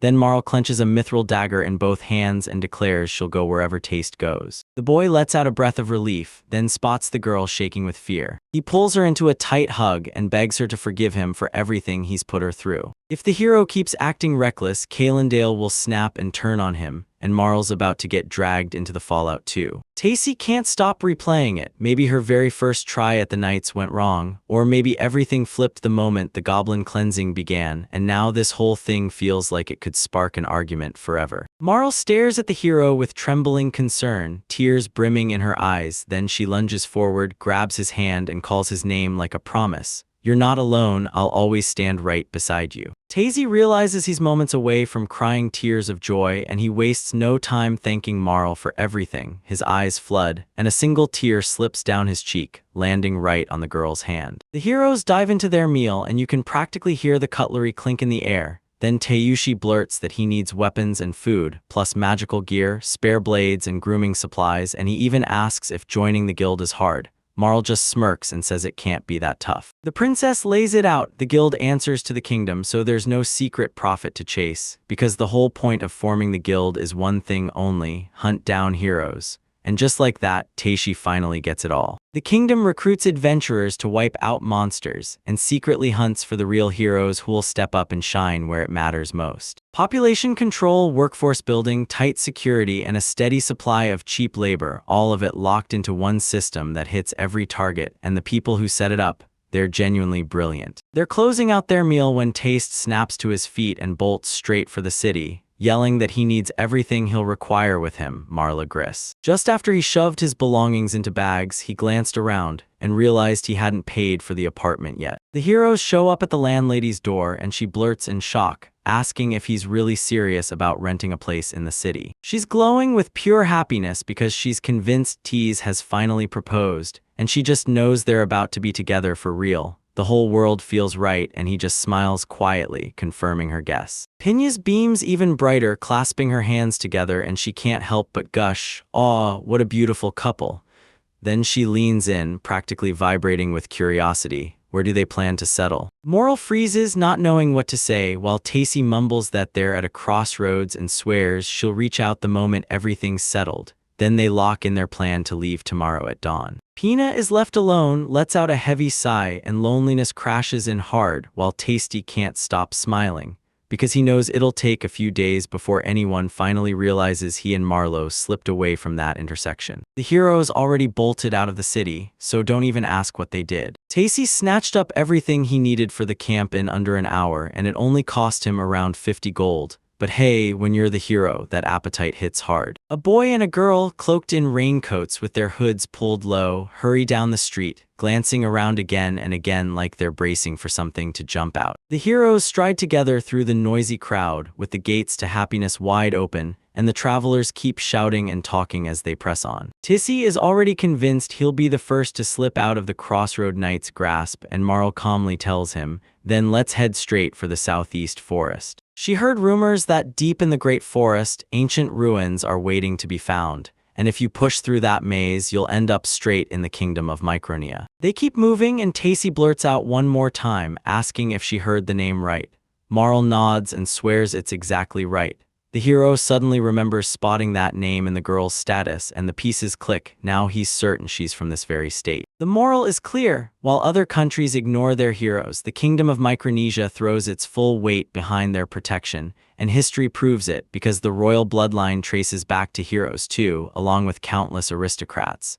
This is the kind of country made for people like them. Tai Kai couldn't sit still. He had to see it all for himself with his own eyes. A boy and a girl, cloaked up and invisible, creep toward the ancient ruins. At last, escape day 1 slams into place. Tassie's is hammering Marl with training, and they've picked a ruthless boar as the sparring partner. The hero's uneasy as hell, wondering if Marl can actually take something that wild, so he grabs her attention and tells her to wait, don't strike until the monster is right on top of them. The monster lunges at the princess, and the girl slips aside like lightning, narrowly dodging the boar's brutal strike. She leaps high and slams in from behind. Taishi thinks she dodged perfectly, but her hit lands way too weak, like it just won't connect, maybe because she's terrified of hurting living beings. Marl swings her blade and slices the boar straight in half, and it screams like it's dying, loud, brutal, and way too hard for her. She pants hard, snaps her gaze back, and begs what Mr. Tease is going to say. Then the hero gently rubs her head and tells her to start simple. Learn to grip a dagger right and toughen her legs through training. With tears threatening to spill, the girl swallows her fear and swears she'll give it everything. Tasha's hero burst into motion and kicked off his escape. He spots the sun already sliding toward the horizon and wonders if this spot is even safe to sleep in because the forest is too close and predators could be lurking any second. He hears wild boars grunting somewhere nearby, and his gut screams that they've got to do something now. Right before the escape, he hustled over to the guild and begged for the magic the camp desperately needed. Then Taishi kicked off his spellwork, stacking a 3rd-level magical barrier with a 2nd-level power boost that restores his mana as he goes. He drops to his knees in a flash, grips the staff tight, and slams out a spell that sparks the magical shield into life. A surge of protective magic blasts from his staff and wraps Marla up instantly, so fast she can barely breathe, terrified by how sudden it all is. A massive honeycomb-shaped magical shield erupts around the heroes, sealing them in a glowing fortress. Marl stares at it and joyfully reaches out to touch the magic, because to her, this kind of wonder feels unreal. Tease leans in and tells her it's real, solid, and touchable, and inside their safe space, even a troll's attack can't break the shield. Now it's time to eat, so he yanks open his inventory, then grabs everything he needs. A wooden box, a cutting board, a pot, raw bread, and meat. A tiny steak, salty meat, crunchy veggies, and a steaming bowl of soup pop onto the table right in front of them, everything set down at once. The heroes take one bite and their faces light up with pure shock. Marl blurts that it's insanely delicious, and Taste adds that the dish is so tender it practically melts. The girl's beaming as she gushes about cooking with Mr. Tay's fresh ingredients, bold spices, the whole feast, and that joy totally irritates the hero.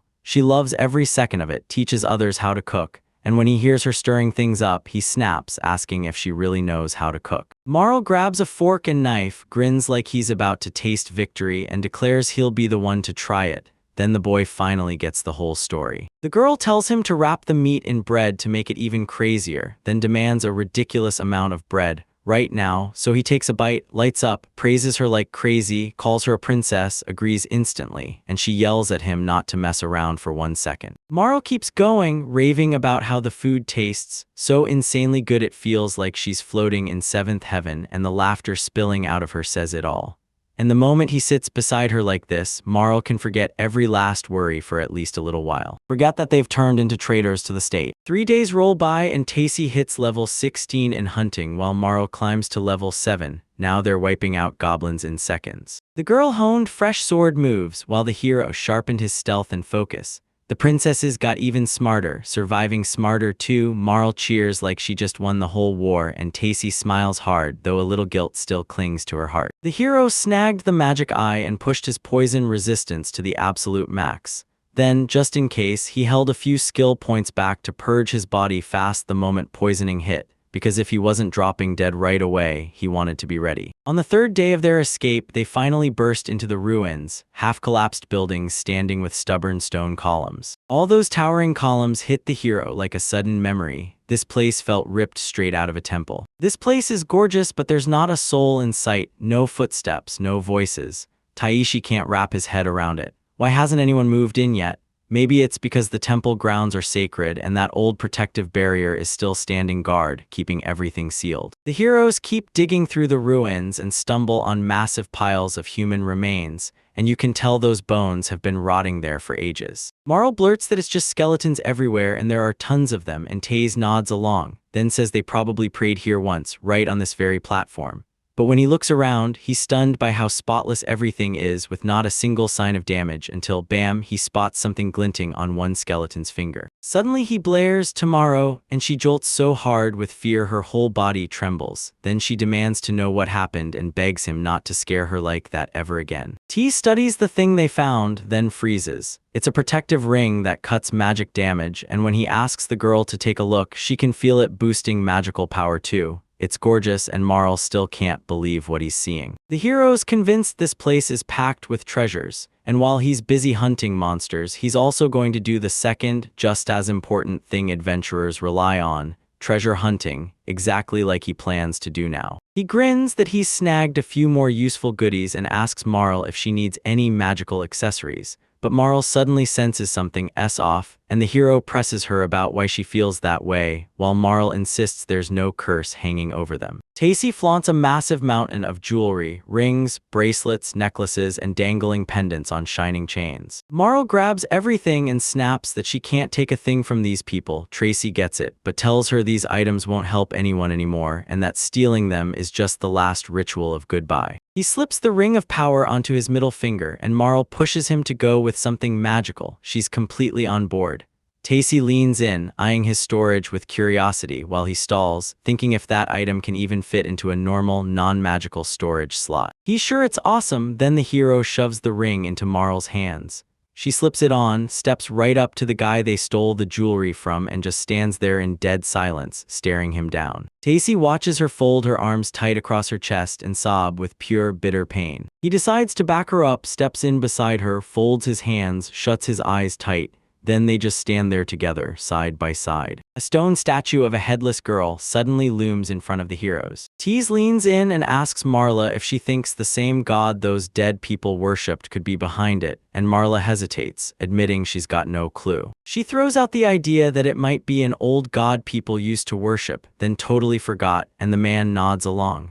Marl, though, knows next to nothing since she's no expert in ancient civilizations, and Tastes picks up on that fast. He's still convinced he can't grasp everything yet, then out of nowhere, they catch a weird, unsettling noise. They whip their heads around in pure terror. Everything they see has already swallowed into crushing darkness. Suddenly, torches burst to life and hushed whispers slither through the air. Tissy freezes, clueless, like maybe her own imagination is playing tricks on her. Right in front of them, worshippers kneel and yell for someone to send a mage, begging louder and louder like their lives depend on it. Tacy's stomach drops when he clocks who they might be. People grab knives, beg God for a hero, and then, one by one, they start cutting themselves. Marl can only shriek in terror, and Taste is still standing there, dead serious, asking, "Wait, what is it?" People are dropping to their knees, begging over and over for a hero to be sent to them, and the cries roll in from every direction.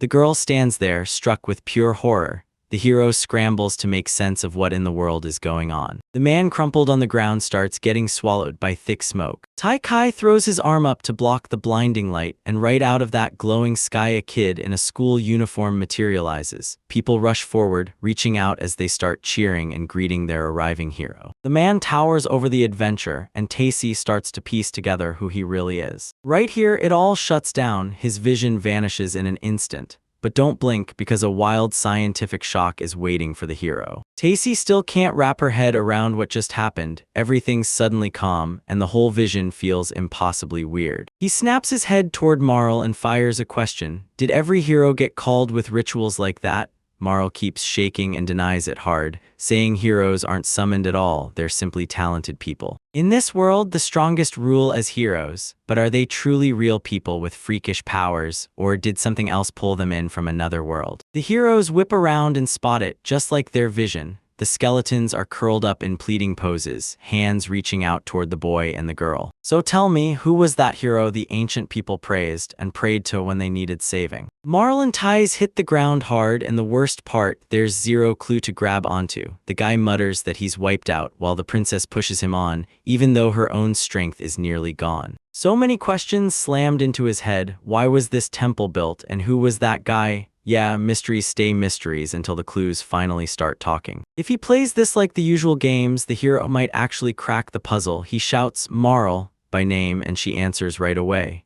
Taz starts to explain that he's just like that boy and Marl leans in, listening hard. With his hand, the boy shuts his eyes and admits he could have been picked too, just like that hero. Marl shot up in shock. She never in a million years thought she'd hear a confession like that. T says that on the day they first met, he ended up standing alone in some open field, miles away from the crossroads. No one in sight, barely any money, and next to nothing to his name, so he made a snap decision. He'd hit the road and become a traveler. The girl keeps staring at the hero and he leans in to confess. He's not from this world. He used to live somewhere totally different, calm and untouched, with no monsters, no magic, and no wars for the past 50 years. Did Marl even know about this? He's got to be one of a kind. Because right then the princess springs up and thrusts her hand forward like she's going for it. She drops it onto his head, yanks his hand away, and then, snap, she opens his eyes. The girl tells her hero, clear as day, that to her, Mr. Taze will always be Mr. Taze. The boy is totally unprepared for that answer. He stares at Marl and she gives a nervous little smile as she admits, right here, right now, the person she loves most is standing in front of her. Taisai shuts his eyes, wishing this moment could freeze in time. Then, from behind a column, a shadowy figure lunges out, nocks an arrow, and levels his bow straight at the heroes. The arrow slams into the moral square straight in the chest, and the whole target jolts, then starts to topple sideways in shock. Blood gushes from the wound, and before Marl can even process what's happening, it's already too late. She stumbles and reaches to call her name, then dark silhouettes creep in from behind. The masked anti-heroes keep launching arrows at the heroes, and Tacy whips his head around just in time to hear a sharp whistle. He blasts out a loud shout, begging for the wind shield. Then the wind snaps around the heroes, locking them in protection as arrows come screaming for them. The masked people never saw this coming. When the gale hit with that brutal force, they could barely keep their footing. Arrows thudded into the target before clattering to the dirt. Tacy scoops up Marl and keeps calling her name, while Marl gasps in broken, hoarse breaths, and the hero finally hauls himself back to his feet. Right in front of those furious mercenaries, the heroes vanished, gone like a bad dream.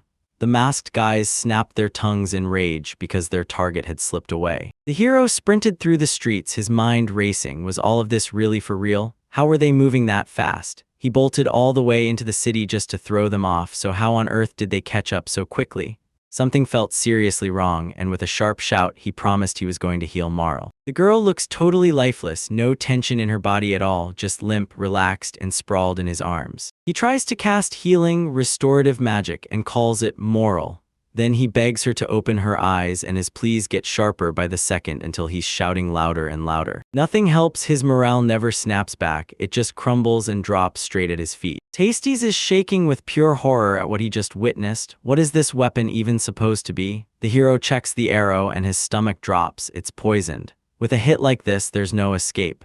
The man keeps trembling, barely able to accept the truth. Marl is really gone. He always hunted for the bright side in everything, like he couldn't stop seeing the good. To him, this girl was everything, because she burst into his life the moment he arrived, and then vanished from home without warning, shaping the man he became. And now he can't stop replaying the good times they shared, because nothing ever felt as easy or as free as the way they loved each other. He starts remembering happier times again and again, but for Tacy, the real jaw-drop moment hits. Finally, what it feels like to have someone close who won't stop caring for them. The princess didn't just accept him, she loved him for exactly who he was, and Marl couldn't help thinking there was literally no one like her anywhere. Not in this world or his own. Maybe he didn't come here for anything else except to meet her. Taste yanks Marl against him, begging her to open her eyes and not abandon him, because if she isn't at his side, then he wants zero freedom. While Tai Kai was still caught up with Morala, anti-heroes closed in from every side more than ever, even more than the first time Tai Kai saw them. One of the mercenaries grins and snaps that it's finally Tai Kai Mitsuzuba's turn. The hero stares at the mercenaries with pure despair, like his whole world just caved in. He realizes those bastards crushed his spirit, and the masked men start getting ready to fight. Tassie won't shut up about other countries and a bunch of fancy nobles, and that pointless chatter gets Marl killed. Then the hero yanks a sword from his inventory, charges straight at the mercenaries, only for them to sneer and bark. So you really plan to let them cut you down calmly? Taste can't stop replaying the best days with Marl, how she blushed, broke into laughter, and even cried right beside him. and no matter what, his heart still stays locked on his Marl. It grinds his nerves raw and wipes common sense right out of his head. Suddenly, power slammed out of the boy like a lightning bolt, blasting straight into the sky, and the masked men froze. Then they swarmed him and snapped to action, readying their weapons for a fight. That raw power hits them, and their hands start to shake as they clamp down on their swords even harder. An anti-hero shot his hand up and demanded, "So you're really gonna take us on alone, huh?" The others nodded in quick, silent agreement, saying Tassie could handle it by himself, and Tassie just stared back with nothing but silence. Those masked men cackled like it was an easy win, but the hero snapped his grip tighter on his sword, planted his feet in a battle stance, and decided their taunts didn't matter at all. Everything around him fades to black, pure darkness swallows his mind, and he roars at the mercenaries, screaming that he'll kill every last one of them. He's falling apart in tears, screaming that he'll wipe everyone out, because the people who shattered his soul have to pay. Revenge is all he can think about. The chieftain rips himself out of his human shell, erupts into a blood-curdling scream, and charges straight at the mercenaries. He slashes with his sword, hurls spells left and right, and every single hit comes with the same furious thought: those scoundrels stole his morality. He mutters it again and again after every strike, and with mercenary after mercenary dropping in his wake, nobody, not a single one, can stand against him. Blow after blow lands and masks and cloaks explode through the air, while in Tassie's head one thought keeps hammering: revenge, pure and burning, against everyone who shattered his spirit. Marl bursts into laughter, shocked and happy, then the joy vanishes the second the truth hits him. She's gone for good. And it's those same people who tore everything important away from Tassie, his Marl. The girl keeps talking, but there's not a shred of life in her, just silence in her words. She stays right where she fell, beside the arrow, and Tassie's mind rips open to the last heartbeat when he saw his beloved. Then he shouts her name. The chieftain keeps sobbing, soaked in his enemy's blood, then he lifts his head to the sky and drops his sword as the defeated bodies pile around him. His magic surges higher, and his tears spill even harder. Once again, the hero snatches up his sword and faces the last masked man, ready to end it all. The mercenary clutches her injured shoulder, gasping, and slumps against a half-cracked column. Taikai, unhinged and out of his mind, stares her down and screams that she's the last one left. The hero snaps his sword up toward the girl, then, just like that, they're left alone. Tastes whips his gaze around and spots a bunch of people sprawled on the ground nearby, and the truth won't stop rattling in his head.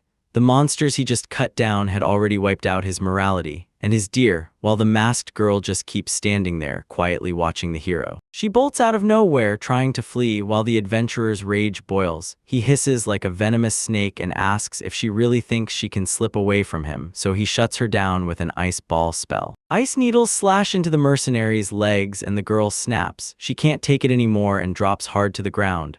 Right then, her mask rips free and tumbles off her face too, and Tassie strolls up behind her like none of this is surprising. He lunges in and yanks the girl by her coat collar with brutal force. Right after that hit, a headache blooms across her face, and the look in her eyes hits Tease like a memory. He's seen her before, no doubt. The hero scoops the girl up off the ground, and she barely fights back because she's powerless. Tassie snarls that if they really came to kill him, they should have been ready to die too. The girl just says, "We were only following orders." Tassie starts setting up a brand new spell and still keeps talking while he works, pushing her to admit whether she's already decided to beg for mercy, because that idea sounds completely insane. Then he vows he won't kill her if she finally tells the whole truth, but even so, she's still going to get punished. The hero hurls a spell at the mercenary, and lightning crackling electricity rips through her. She screams in pure, unbearable pain. Her pain is so brutal she can't even get a single word out. She just sobs, choking on every gasping breath. Tassie leans in and warns her if she even thinks about trying something, she should know he can drop her dead any second. His face stone cold and unreadable while he's clearly on the edge of dying. Even with his promise hanging in the air, he doesn't care a bit if she talks because he's killing her either way. He shoves the order into her face, "Start talking." The girl trembles, then forces the words out. She says the Kalendal Kingdom's assassin squad got orders to kill the hero Taishi, Mitsuba, and all their friends. Yet every time she tries to talk, Taishi won't stop holding her up and cuts her off mid-sentence. He snapped, asking if a squad like that truly exists in their country. Then the mercenary swore it was real. They were first pulled from the nightly order, hand-picked and hammered into special killers. This wasn't just any team, it was a full-on special operations unit. Soon enough, people started calling them the cleaners. The commander admits that even though they're a special unit, they still answer to the Kingdom of Calendale's army. Then he sharpens his question.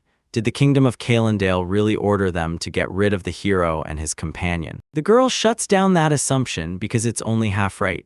Yeah, the assassination squad was built to kill the hero, but the aristocrats are the ones who organized the whole thing. The hero couldn't believe how fast the squad found him. Then the barely alive girl gasped out the truth. The Night Order's boss had slipped Tayashi a hunting knife, and with that blade guiding them, they tracked it down and followed the trail straight into the ruins. Tishi suddenly remembers the knife someone slipped to him as a surprise, and his stomach drops. How in the world could this happen? That weapon was built to be sealed away from magic, no matter what. So now he's stuck wondering how he even managed to check what kind of gift it was. The girl credits the secret sealing technique for saving them, and Tai Kai's jaw drops. Then he finally loosens the mercenary's grip, though a hunting knife still rides his belt, the seal blazing clearly on the handle. A woman from the assassin's crew leans in and asks the main character if he spotted the strange pattern carved into the apple of his sword. When he says yes, she reveals the truth. That engraved rune can pinpoint where the person it's bound to is hiding, and Tishi remembers he saw the same design the very first time he inspected the blade. He bursts into even louder laughter and yelling like, "What is this? How can this girl spill everything like it's nothing and even brag that she's a team of killers?" To him, it's all empty, and in his head he's figured it all out, so this woman is done and she's no longer needed. Taste again is convinced Marl died because of those people and nothing else matters anymore, so he snaps at the woman, telling her she has to vanish, rage and heartbreak blazing across his face. The hero clamps his hands around the woman's neck. She gasps, her mouth gaping wide as a choking wheeze rips out. Tease has sworn his entire life to revenge, like nothing else even matters anymore. He keeps clenching his fists and grinning, while the woman can only sob and tighten her own fists until they hurt. Right then, the hero hears a knock behind him, and it snaps him out of the deep thoughts he's been trapped in for ages. The man snaps his head around and spots Marl closing in. She creeps forward, gripping a column with shaky hands, still soaked in the same bloodied clothes, and the hero just watches her in brutal silence. Marl yanks her head up, pants like crazy, and shouts Tacy's name. She can barely stay upright, and that ring the hero once gave her and begged her to wear glows bright on her finger. Taze snaps his grip loose and the woman drops free, like his hands suddenly forgot her weight. He stares in disbelief because Marl is standing right in front of him and he blurts her name. The princess is still breathing hard, clutching the wall with one hand while reaching for the hero with the other, and right there on her middle finger gleams a ring. Tessa can't even wrap her mind around it. Morel is really standing in front of her. He lunges for her with a hand that won't stop shaking. Alive or not, did she really make it? The hero finally lets go of the mercenary and she crumples to the ground with a brutal thud, motionless at last. Marl presses the spot where the arrow hit earlier with the very same hand clutching the ring, and she admits she doesn't get how it happened. Still, she's got one gut feeling. She's sure it's all the cursed ring, and with her other hand she jabs right at it. Boom, it lights up at once, glowing and sparkling like crazy, and the hero's mind snaps back to the exact spot where he found this magical thing. He studies the description and realizes it's a ring of divine protection, pure magic that shields you from death, but only one time. The protection's already been spent, so the ring crumbles to dust, and Tai Kai can't help but smile at this perfect discovery. He forces a shaky smile, tears burning in his eyes, then lets out a relieved sigh. Marl sprints toward the hero who's calling her, and he reaches out both hands to catch her. The hero's finally embrace. Taste slips his arms around Marl at the waist, brushes her hair with gentle fingertips, and plants a soft kiss on her forehead. Tears still streak down his face, but this time it's pure joy because she's back in his arms again. The boy beams because his morals are still intact, then shoots a thankful prayer to God for keeping him alive. Until out of nowhere, the girl snaps her head up, calls the hero by name, and demands his attention as she spots a woman crumpled on the ground. She scrambles to figure out who she is, and then, boom, she realizes there are more people lying nearby. The princess clutches the hero's cloak with shaky hands, spinning her head in panic, like she can't believe her eyes. Could Tasty really pull something like this off? Could he actually turn on these people? She can't shake it, because the truth feels like it would mean her hero is capable of something monstrous. Taste stays quiet for a beat, then finally confesses, "Yeah, I did it.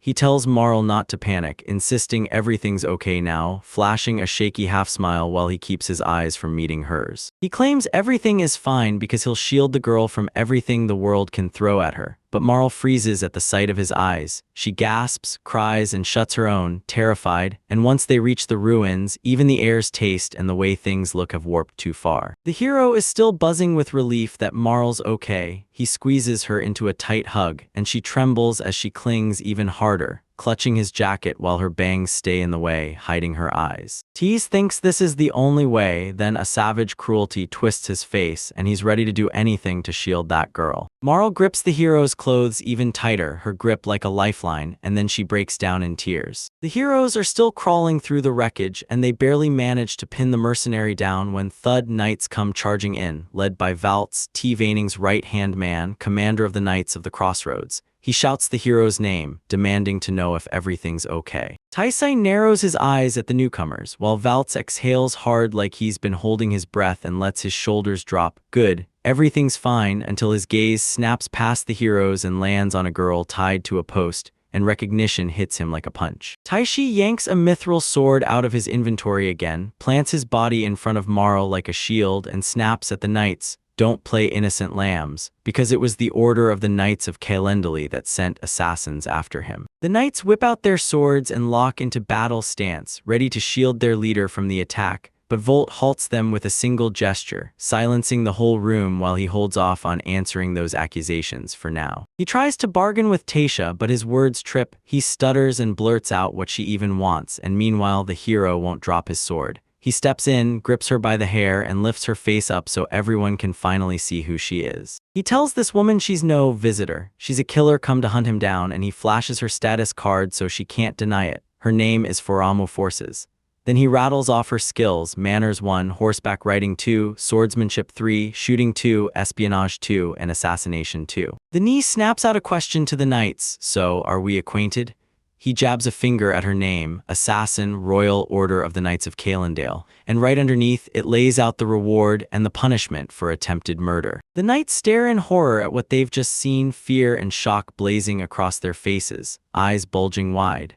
They stop hiding the truth and demand to know if she's truly alone, but the heroine can't bring herself to say that the other 12 are already gone. Waltz goes quiet for a beat, weighing his words, then says Mr. Tacey has every right to be furious. But he also makes sure the knights' side and their position get heard too. He explains that Calendale doesn't just want to strike Marlantes, it's also trying to shield him, and every time he starts to make sense, his words get cut off, like he's clawing for the right ones. Tai Kai cuts him off with a furious roar, warning that if the killer squad botches the job, familiar knights will show up to lull them into reconciliation. And yeah, that's almost certainly the whole scheme. Walt starts firing back to defend himself, denying it all, insisting it's not true, swearing everyone has it twisted. Then he tries to explain again, and they cut him off once more. So tell me, do they really expect him to just swallow their story? The hero lets the woman go, spits out that even the country's knights carry evil, same as those murderers, and it's like fate hands you a travel buddy 1 second, then wipes them out in their sleep. Taysa sinks into crushing doubt and disappointment, because now he can't trust a single thing, like everyone's just toys in the kingdom of Calendale's hands. And if that's true, then he has to move another way. The dark-haired boy smacks his head when he hits the ground, grimacing as the girl clutching her things tells him she'll do anything to get what she wants, and right beside them, a maid watches quietly. After that kiss, the guy suddenly coughed, grabbed the girl's attention, and demanded what she'd been drinking. She brushed it off and said it was just special medicine, and the shock on his face was instant. When the maid said this potion could make even an innocent girl feel no pain, rage flared in her chest. Then she snapped back that she wasn't scared of a thing. Even though it wasn't poison, that instant the boy's resistance skills did absolutely nothing for him. She beams at him and says the potion must have kicked in already. Then he gulps and asks what kind of expression that is because it's freaking him out, and before he can react, she starts stripping his clothes off. The main character can't figure out why this princess won't let it go. She keeps insisting, "My body is already burning." Two girls stand over the battered hero, staring him down as they carefully inspect every inch of his body. The girl turns to the maid Stella and asks if she can handle it, Stella snaps back, telling her not to show any weakness, and the girl nods and agrees. But then she snaps to Stella and says she's going first, because it's her order, and Stella rolls with it, letting her and praising her as a polite girl. He tries to lift his hand, but it won't move, like his body got locked in place, so if he freezes, the princess and the maids will hassle him for sure.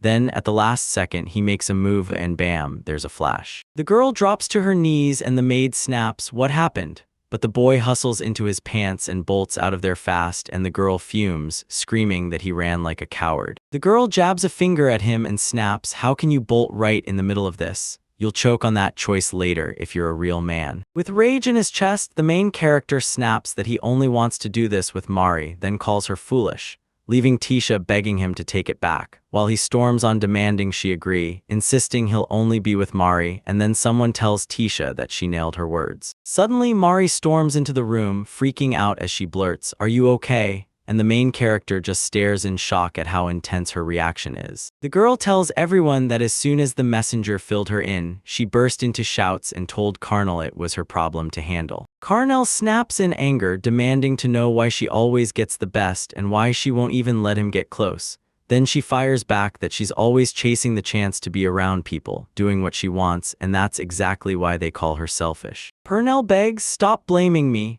while she slams the brakes on any alliance with the capital. Then a letter from her sister leaves her furious and shaken, and Marie fires back that she hears nothing, knows nothing, and swears she has no sister at all. The main character finally gets the full picture of what they're about to do to him, and then it hits even harder when he hears their conversations and realizes just how well, or how dangerously well, they really know each other. The girls start bickering, the main character backs off, utterly baffled, and blurts out, "Have you two really known each other since childhood?" Both girls snap at him at the exact same time, furious, demanding why he suddenly decided they'd been childhood friends. The main character clocked it instantly, like, yeah, these two totally click. Then out of nowhere, two men barged into the room and demanded to know what was going on. The king crumples to the floor and the second man panics like crazy, while the main character stares, utterly lost, with no clue what's even happening. The king stares at the boy, clasps his hands, and begs for forgiveness, because every bit of this disaster happened on account of his own negligence. The boy tells him don't stress, stop worrying, even though he's tried cutting his own life short more than once and he's not even from around here. The king answers, "That's not the point, I just need to apologize for everything that's happened." Yeah, turns out he's done helping their kingdom, because they've tried to kill him so many times, always hiding behind, "We're doing it for the kingdom," and now even one girl is insisting,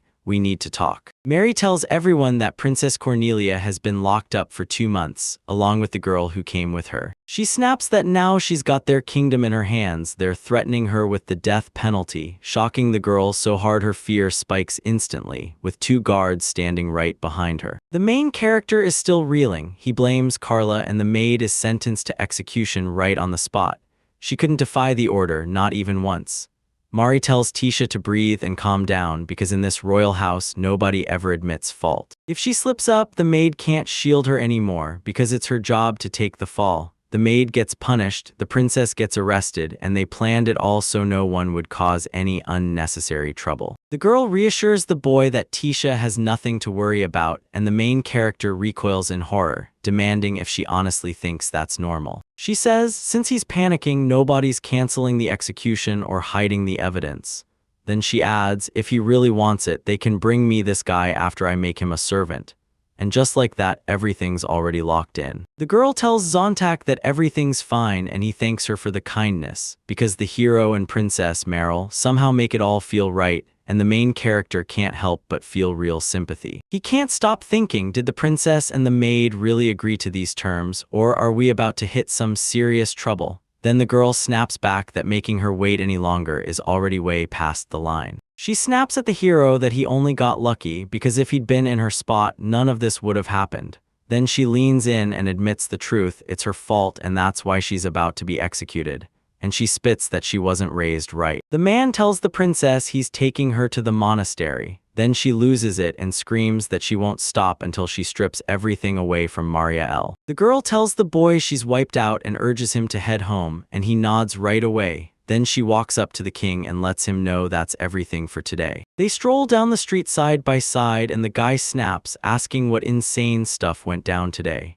Mari groans and admits she's dealing with that girl's nonsense again and again, and she's completely worn out of it. The girl stares at him, turns red, and whispers that just like he promised, he's hers and hers alone. Then the main character lights up with pure joy, realizing she's the real best. Two girls step up and greet them, and the boy immediately asks if one of them is okay. She insists she's fine, but the moment she hears the news, her heart nearly stops. Another girl blurts out that she's been freaking out with nerves, and the guy totally gets it, because she's been tense nonstop, even when she tried to hide it. The girl warns that if anything goes wrong, the whole mansion will panic and worry nonstop. Both girls plead with the main character to hold back and not do anything reckless, and he gets exactly why. Thanks to his instinct for danger, he clocked the poison tea the moment it hit the air. Because if that poison had been meant for Mari or Frem instead, there's no way he could have stayed calm, not even for a second. He swears they're his family, and then he rushes to apologize, because he hates seeing them worry. The main character beams and declares, "I'm finally back home,"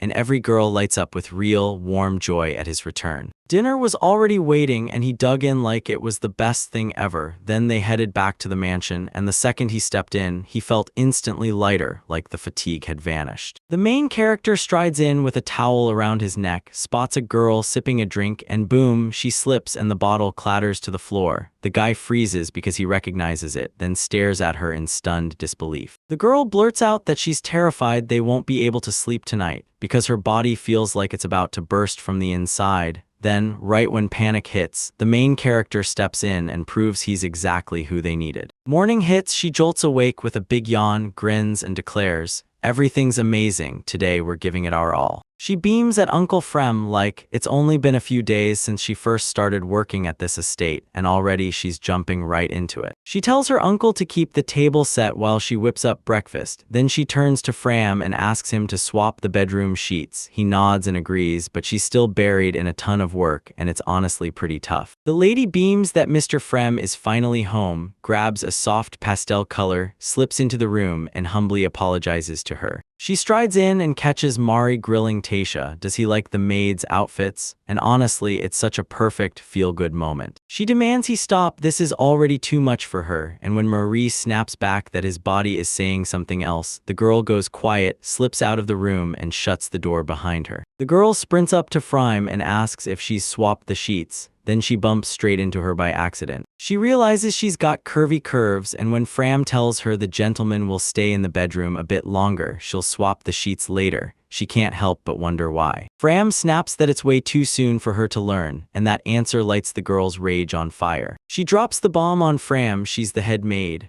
Frem cracks up, calling her Mabelhead, and then says he'll handle the rest. Then the girl stumbles and spills a whole bucket of water, scrambling to catch it as everyone stares in shock. She can't shake the thought that maybe she's useless at all, and across from her, the main character sits at the table staring down a plate of food. They ask if he's sick or if they should whip up something light, and he cuts in like, "No, everything's fine." The last few days have wrecked him. He's exhausted beyond words, and all he wants now is to finally breathe and live in peace. Mabel leans in and whispers that he looks worn out. Princess Carlia must have thrown his whole life into chaos. And she asks if there's anything they can do, but Frem shakes it off and insists they should leave him be because he's got insomnia. Uncle leans in to Mabel and she blurts out what he wants. Then he snaps back that she left a pot on the fire and everything burned to a crisp. Mabel goes pale, apologizes, and swears she's messed up again and again. She's still a brand new maid, clueless about half the work, and she can't do the job the way her uncle does. So she dreams of learning real special skills, and the uncle tells her to have the boy try the wainjiri. Marie's calm smile settles everything, and Frem's beautiful form hits like a wave of relief just from looking,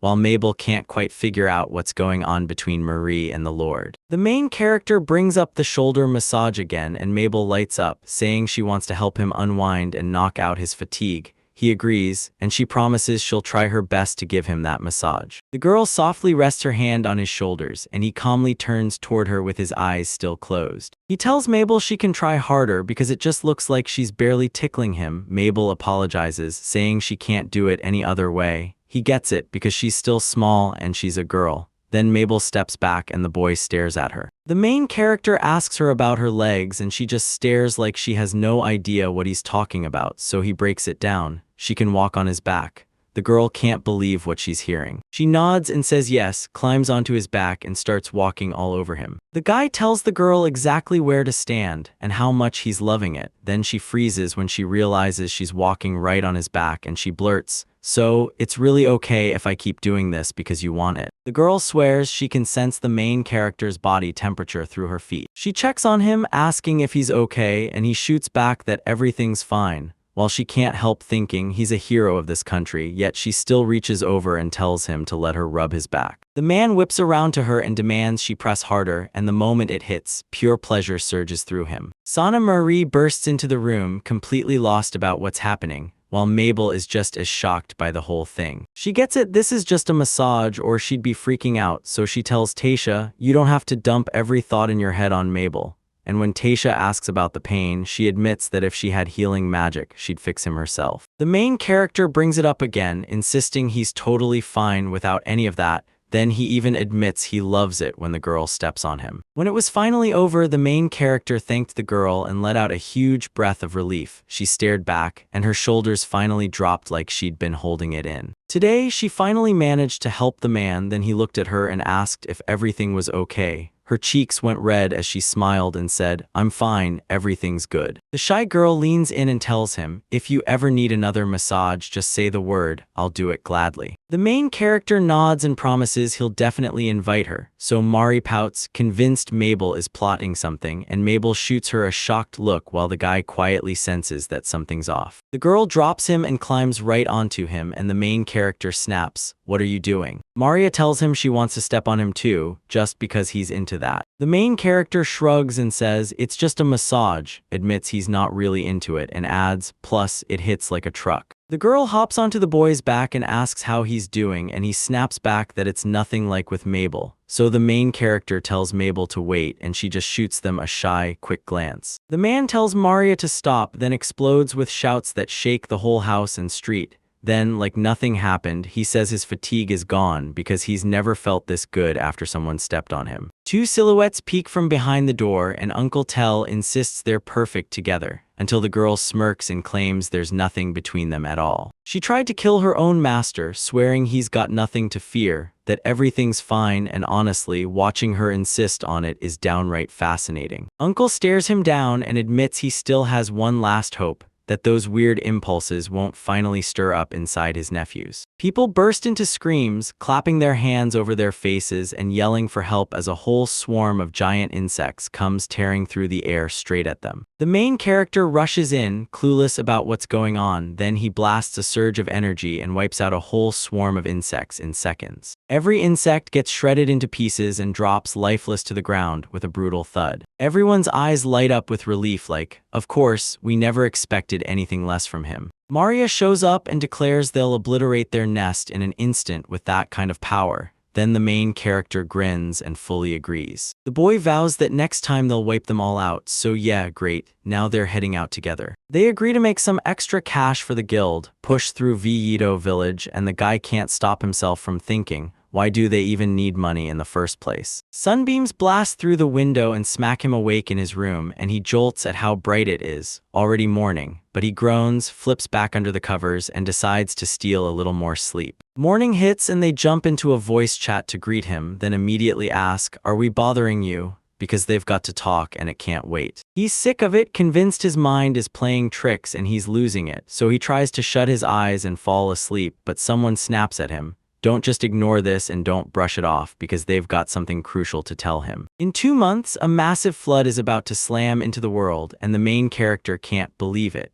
He gets told to hold his questions for now because it's time to spread the word, and when the boy asks the voice to wait, he just stares at the sign, stunned, already thinking about the flood that's coming. Maria is straightening her hair, then, frozen in shock, she blurts, "What huge flood is this?" "Nothing weird here, it can hit anyone." The guy grabs Mari by the moment and tells her, plain and simple, no games, just say it how it is, period.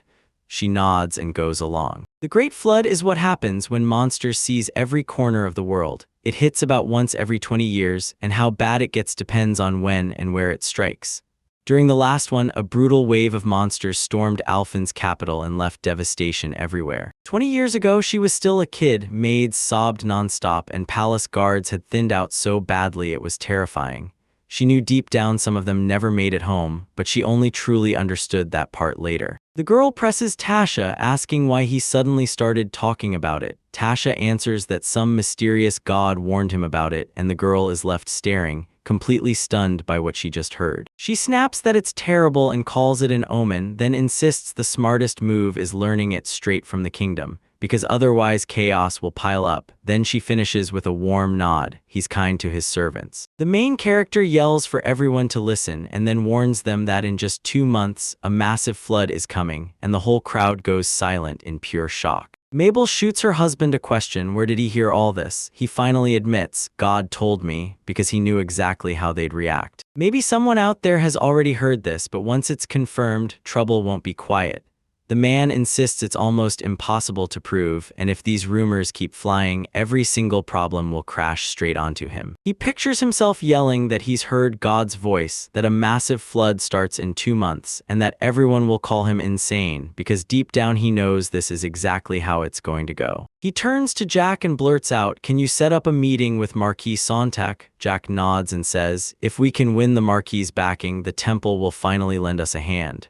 That's the move right there. At the capital's temple, there are priests who can actually hear God's voice, so if Tai Kai speaks to them, Marquis Sontag will feel it instantly, and Mabel swears he won't stay indifferent. Jack serves Sontag as a vassal, and he's so sure he can master their every move. Even Sontag trusts Jack more than he trusts himself. And when the time comes, they'll report to the Marquis everything Jack's side can truly be counted on. With just 2 months left until the Great Flood, they scramble to hunt monsters and rack up cash for serious gear, because he's got to level up fast before the flood hits. We're back in our time. Mari screams that the last enemy is right there, and the main character fires a beam and wipes out the final opponent. The insect drops lifeless to the ground, and Mari just stares as she says she's lost count. There were so many of them, but now it's like they're nearly gone. No wonder the main character is wiped out too. They both hit the dirt, totally powerless. He kneels by a wasp nest and studies them like a detective, checking how they change through every season. Then he dreams of hauling the whole thing into his collection,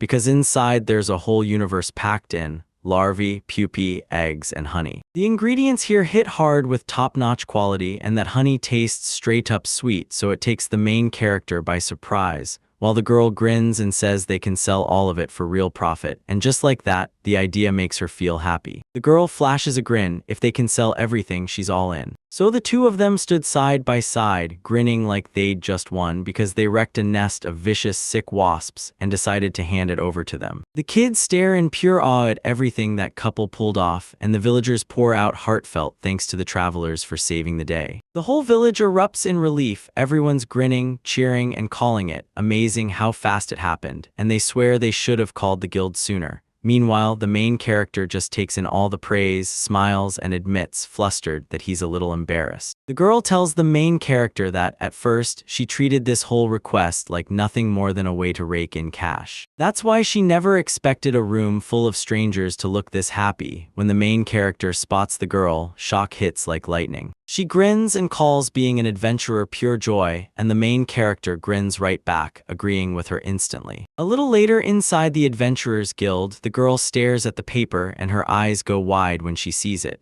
They wiped out a whole nest of giant hornets, 341 of them. The main character says they brought their own materials too. Do the job and you'll pay them 1 silver coin, but for a giant hornet, it's 2 copper coins. Together, they've got 95 gold coins, 9 silver and 2 copper, and both of them are absolutely stunned. The boy snaps to it 1 request, that's all it took, and they hauled in a mountain of money by completing it, which proves the truth. Adventuring pays big time. Now it's time to stop laughing. They also got honey, larvae, and pupae, expensive stuff. Mari practically begs them to try it when they get back because everything on that table looks downright delicious. After he finishes the task, he checks his stats. Boom, his level jumps to 20, while Mari's climbs up to 11. Now she's nothing special anymore, just a regular adventurer, and the main character stares at that girl like he can feel her bad mood hanging in the air. But they don't know how many monsters are about to crash onto the scene, so they've got to get even stronger, because today, the boy turns to the girl. The main character ruffles the girl's hair and tells her how hard she tried. Then the poor girl gets all flustered, because that kind of attention feels way too intense. The moment they stepped inside, Mabel greeted them and the boy blurted out that they'd hauled in top-notch ingredients, so the girl gasped and demanded which ones. The boy insists she take it, then drops a huge larva into her hands, and her fear hits like a thunderclap. Suddenly, the main heroine felt sick as a wave, and Mari snapped her head toward her, eyes full of worry, thinking it was just a rough patch she'd push through right now. The main character blurts an apology to Mabel for startling her, and she snaps back that she just didn't see it coming, because everything hit so fast, and suddenly the objects were shoved straight into her hands, leaving her terrified. The boy leans in and asks Fram how she's holding up, and she smiles like everything's okay, then admits that sometimes she has to chow down on monster meat, like, picture the hunters roasting that stuff. Frem tells them if we start getting hungry, Mabel and I will cook. Mari swears it'll be amazing, but Mabel is not touching a single bite. After they eat, someone asks if they'll head to bed and they nod like it's decided already. Plus, by grinding tasks for the guild, they socked away a ton of money. Now the only thing left is scoring some serious weapons. Someone asks if he's serious and the guy nods like a stone. Yeah, I said it with a straight face. The second guy gets the message and fires back, "All right, I'll see what I can do." Tai Kai, already seated at the table, gets asked if he'll finish the job today, and with a quick grin, he says, "That'd be awesome." He leans across to Mari, sitting opposite him, and asks if this mansion has a workshop, because if it does, he's itching to forge his own weapon. Mari grins and tells him it's a great idea, especially since the flood's coming. The grill quizzes the main character, blacksmithing and alchemy or what? And before he even answers, he rushes to thank her for the food. The workshop's packed with materials, tools, and accessories everywhere, and he's already vibrating with impatience to get to work. Mary leaned in, all fired up. Right beside the forge sat the alchemist's table, and the moment the man found an idea, everything suddenly felt possible. The main character asks the girl if she wants to practice alchemy, and she's stunned for a second. Then she weighs it all over and finally nods, agreeing to go for it. While Teiji is out there scouring for plants, she grins and promises to handle the alchemy herself. She promises that later she'll show everyone what she's built from the choices she's making, and if she's already decided to chase it, then you better believe she's worth following, because once she masters alchemy, it's going to help him massively. He's convinced that if he grinds through the task, his skill will skyrocket, so he pushes through and shoots his rank up, pocketing 19 skill points. Now with 15 points, he'll level the skill to 5, and next up, blacksmithing, because he's going to need weapons that are absolutely brutal. If he could get this weapon into the market, it would boost everyone's power, and he couldn't stop thinking about it.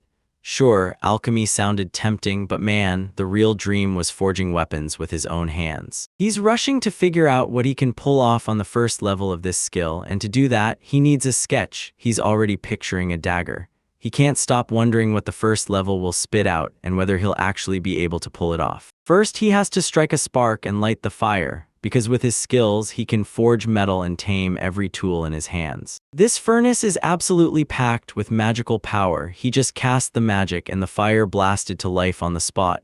And that magic, it's outrageously resilient. The main character keeps his eyes glued to the roaring flames. The main character keeps going. He cranks up the metal and hammers the furnace, gripping a special tool in his hands as he drops an iron ingot right into it. He tosses the iron into the furnace, keeps a sharp eye on every second, checks that the heat is hitting right, and thinks it's all running perfectly. The main character grabs a hammer, stares at himself, and suddenly realizes, yeah, he looks insanely cool. Now the iron has to be forged. He grabs the hammer and smashes it into the blazing metal, turning heat into power, because since he leveled up his strength and agility jumped too, and the hotter it burns, the easier it is to shape. After he finishes forging the part, he plunges it into water to cool it, then jumps right back into work, scrutinizing the shape and weighing whether it needs to be trimmed smaller. In under half an hour, the blade was ready. He sharpened it on a wet stone, then carved a grip from wood and leather, and even he couldn't believe how fast he pulled it off. The boy grips his finished dagger in both hands, staring like he can't believe it. He actually pulled it off.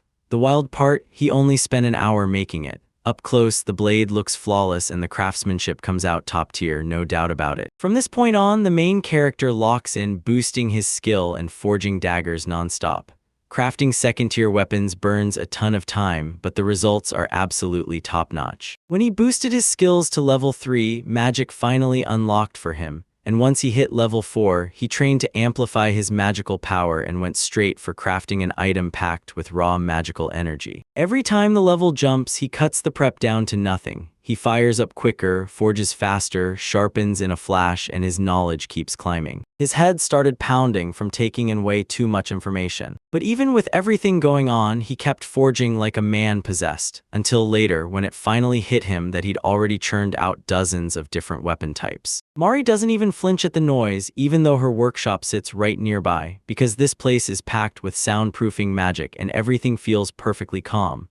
The main character lifts the hammer, staring at the mansion like, how much does this cost asterisk, then wisely decides not to ask. Mary breezes into the boys' workshop grinning and blurts out that they finally cracked it, got the magical medicine.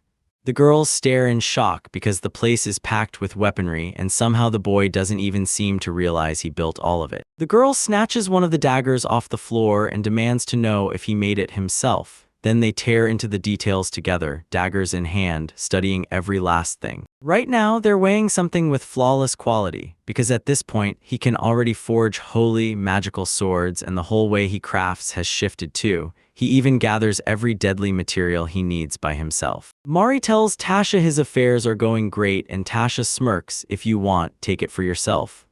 Then Mari's stunned because Tasha acts like he can just hand over the dagger like it's nothing. The main guy says it's the best thing he's done all day, but he knows she probably won't like it. She thanks him anyway. Then he stares at the silent master and asks if she needs anything, like some kind of self-defense help around the city or something like that. The main character says it isn't just daggers here, there are tons of other weapons too. Then the girl whips around so suddenly that it knocks him clean off guard. The girl snaps that servants aren't allowed to carry weapons, especially the ones who have broken the law, so they won't turn them on their master, yet she insists she can still protect herself even without one, and the main character listens to every word, locked in tight. She admits that even if the Mariinsky dagger were a priceless gem forged by the greatest master, it would still look real enough to fool you, and somehow spark pure joy. The boy stays quiet, chewing on one brutal question. Was it really worth gifting Maria, or is she dodging it on purpose? And did he mess up by handing Fram that weapon? The girl pulls a small bottle out and shoves it into the boy's hands, saying it's her healing potion she made herself. Just a thank you for the weapon. Then the main character freezes and goes, wait, why does it glow, and is it even safe to drink? The main character thanks Marie and calls it wonderful, and Marie grins back. Being a traveler is wild and exciting, but she can't resist alchemy.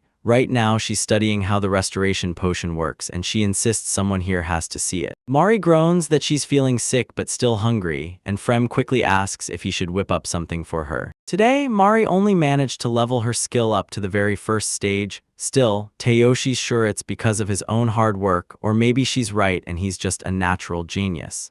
Then the girl leans in and tells Teyoshi they'll be having fish for dinner tonight. Today, he cranked his skill up to level 5, and it was all because he spent the entire day forging weapons, turning a plain hammer into a true blacksmith's tool, like the skill itself guided his hands. The main character vows to forge a crushing weapon with his own hands, because when the flood comes, he refuses to be caught unready. In just a few days at the Zontak estate, the hero steps through the gates and instantly realizes his own home is nothing compared to this place. Because honestly, what else would you expect from a marquis? Gloved hands rap on the door and they're let in at once. Then the stranger blurts an apology to Marquis Sontak and reveals he's brought the hero. The Marquis tells him to hang on for a bit while he finishes up his work, and the main character's eyes immediately widen at just how packed his day is. So he gets it, realizes it won't be quick, and gladly agrees to wait. Then they drop into their seats at the table, teacups landing in front of them, because they didn't come for small talk, and Marquis knows exactly what's really going on, only to find out in the end that this was just a tiny piece of the truth. The man swears the seers in every temple have backed him up, and now nations are trading whatever intel they've got, promising it's all really going to happen, so the boy wasn't wrong. He shrugs and tells everyone a massive flood is coming no matter what, then calmly takes a sip of tea like it's just another day. How hard the flood hits depends on where it strikes, and when it hits, people even warn that last time it battered Ulfin's capital. So now someone in Kolondal snaps, do we even have enough troops? and asks if he's the only hero in the whole country. Then the Marquis shuts him down with a straight yes. The main character grins, then leans in and says, "All right, then I've got something else." The boy stacks a pile of swords in front of him and swears they're sabers he forged with his own hands. Then the Marquis leans in, eyes sparkling, and declares it a total marvel. Every blade looks stunning, and each one is made flawlessly. He forged an entire batch of weapons to jack up their strength, about 30 units right here, and it's the perfect chance to let the Collindale army take full advantage before it's too late to slot them into the ranks. Swords are gonna save the cavalry, he'll hand them out, sure, but can you really arm the whole country, not just cavalry and adventurers? And our main character shot back, "Of course, we can. He only forged the blade, so you'll want to bring in another master for the handle. Sure, making a spear or blade is no big deal, but the handle, that's where the real trouble starts." They're pushing to mass-produce magical weapons, and for that, they've got to crank out enchanted tools first, and yeah, it's a smart way to make it work. The main character hands him the samples, and the man freezes in shock, then blurts out that these are made ridiculously well too. The way he sees it, they just need to team up with this country, and he's sure they can pull through the flood, but he's not about to hand over everything for free just because they're willing to cooperate. To forge weapons, he mixes iron, mithril, or calcium crystals with black steel, then totally forgets half the time.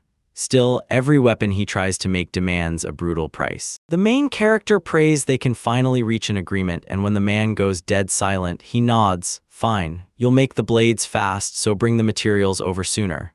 And just like that, the man agrees. They both rise to their feet, and the Marquis declares that the adventure seekers' army will march out side by side to confront this flood. They shook hands, and the talks with Zontak went perfectly. Then, that very night, Mari woke him up while he was trying to sleep. The girl barrels up to the boy and begs him to teach her magic, while Mari starts gearing up for the coming flood. The girl grabs the boy's attention and asks him to help her with magic, and he can't even wrap his head around why she's doing it out of nowhere. Maria looks dead serious and warns me a massive flood is charging in, so we'd better get ready right now. She asks the guy if it bothers him that she knows how to use magic, and he shrugs it off like, "No, it's totally fine." She even snagged a spellbook, simple magic anyone could learn fast, and the main character basically goes, "If casting's that easy, then where are the rest of the wizards?" But she insists only he can save her here, just him, nobody else. That girl is so hungry for power she grinds through magic and alchemy day after day, like, if she'd just help instead of butting heads, things would be smoother for him.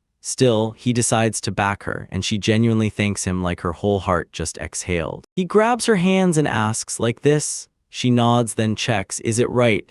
before telling him to lock his fingers in hers and guide that magic power straight into him. She lines it up and works it across one hand, then the other, pushing it into place so it spreads out perfectly, just like she's determined to do. The girl points out that his hands are huge, and the boy laughs back, saying, "Nah, mine are small and kinda cute though." He tells her, "Your left hand is basically your right hand now, so pour all your power into it and lock in magic energy in that left palm." Suddenly the girl feels great, and the boy locks in. He asks what happened, and if she's in pain, then she begs him, "Don't stop." The girl begs him not to stop. He snaps back, "What's wrong with you?" And she answers, breathless, "I feel you." He asks them if everything's okay, whether they can stop, and if it's really possible to pour that much power into Mari, someone who's never cast a spell before, until one day when she discovers she has magic in her blood. Now she has to pick which magical power she got, lock it in, and focus it into her left hand, because then he's going to snatch that same power from her right hand. The main character starts to feel the pressure closing in, and he realizes the more he gives away, the heavier it lands on him until it's harder and harder to breathe.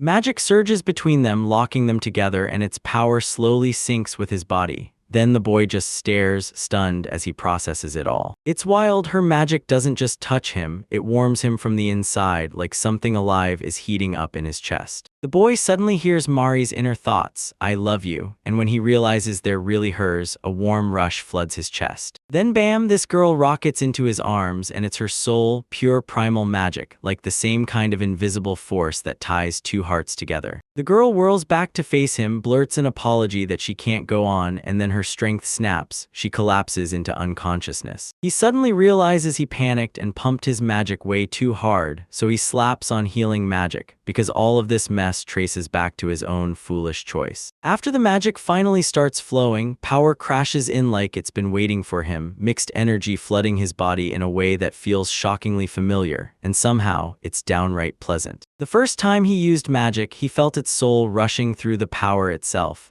And maybe Mari felt his soul too, because he thanked her right after. The girl plops down and starts teasing him to the edge, and he blurts out an apology like, "I shouldn't have said that." The main character leans in and asks the girl how she feels, and she admits she's a little off, still better than before, and then drops the bomb. She's figured something important out. This time, the girl shoots the main character a wild idea, switch places. The boy frowns and asks if she's really okay. She swears she is, then pushes him forward. Let's start. The girl slips her hand into his and he jolts. Something weird crawls over him, a tickle but totally unlike anything he's felt before. Suddenly, he snaps tense and demands she stop, but she steals his magic and clamps his hand in a crushing grip. The boy tells her to stop, and then it clicks. She's not trying to scare him, she's trying to kill him because he's packing stronger magic. After that, they both collapse onto the bed. This is primal magic, the kind made to trade magical power between two people, and yeah, that power swap is seriously dangerous. Mari suddenly felt like she'd burst with raw power, so she yanked up her stats. Turns out her magic jumped by a full 100 points, a huge upgrade, and somehow even after that, she's only getting stronger. Their magic was barely warmed up, just the very first level, the weakest stage there is.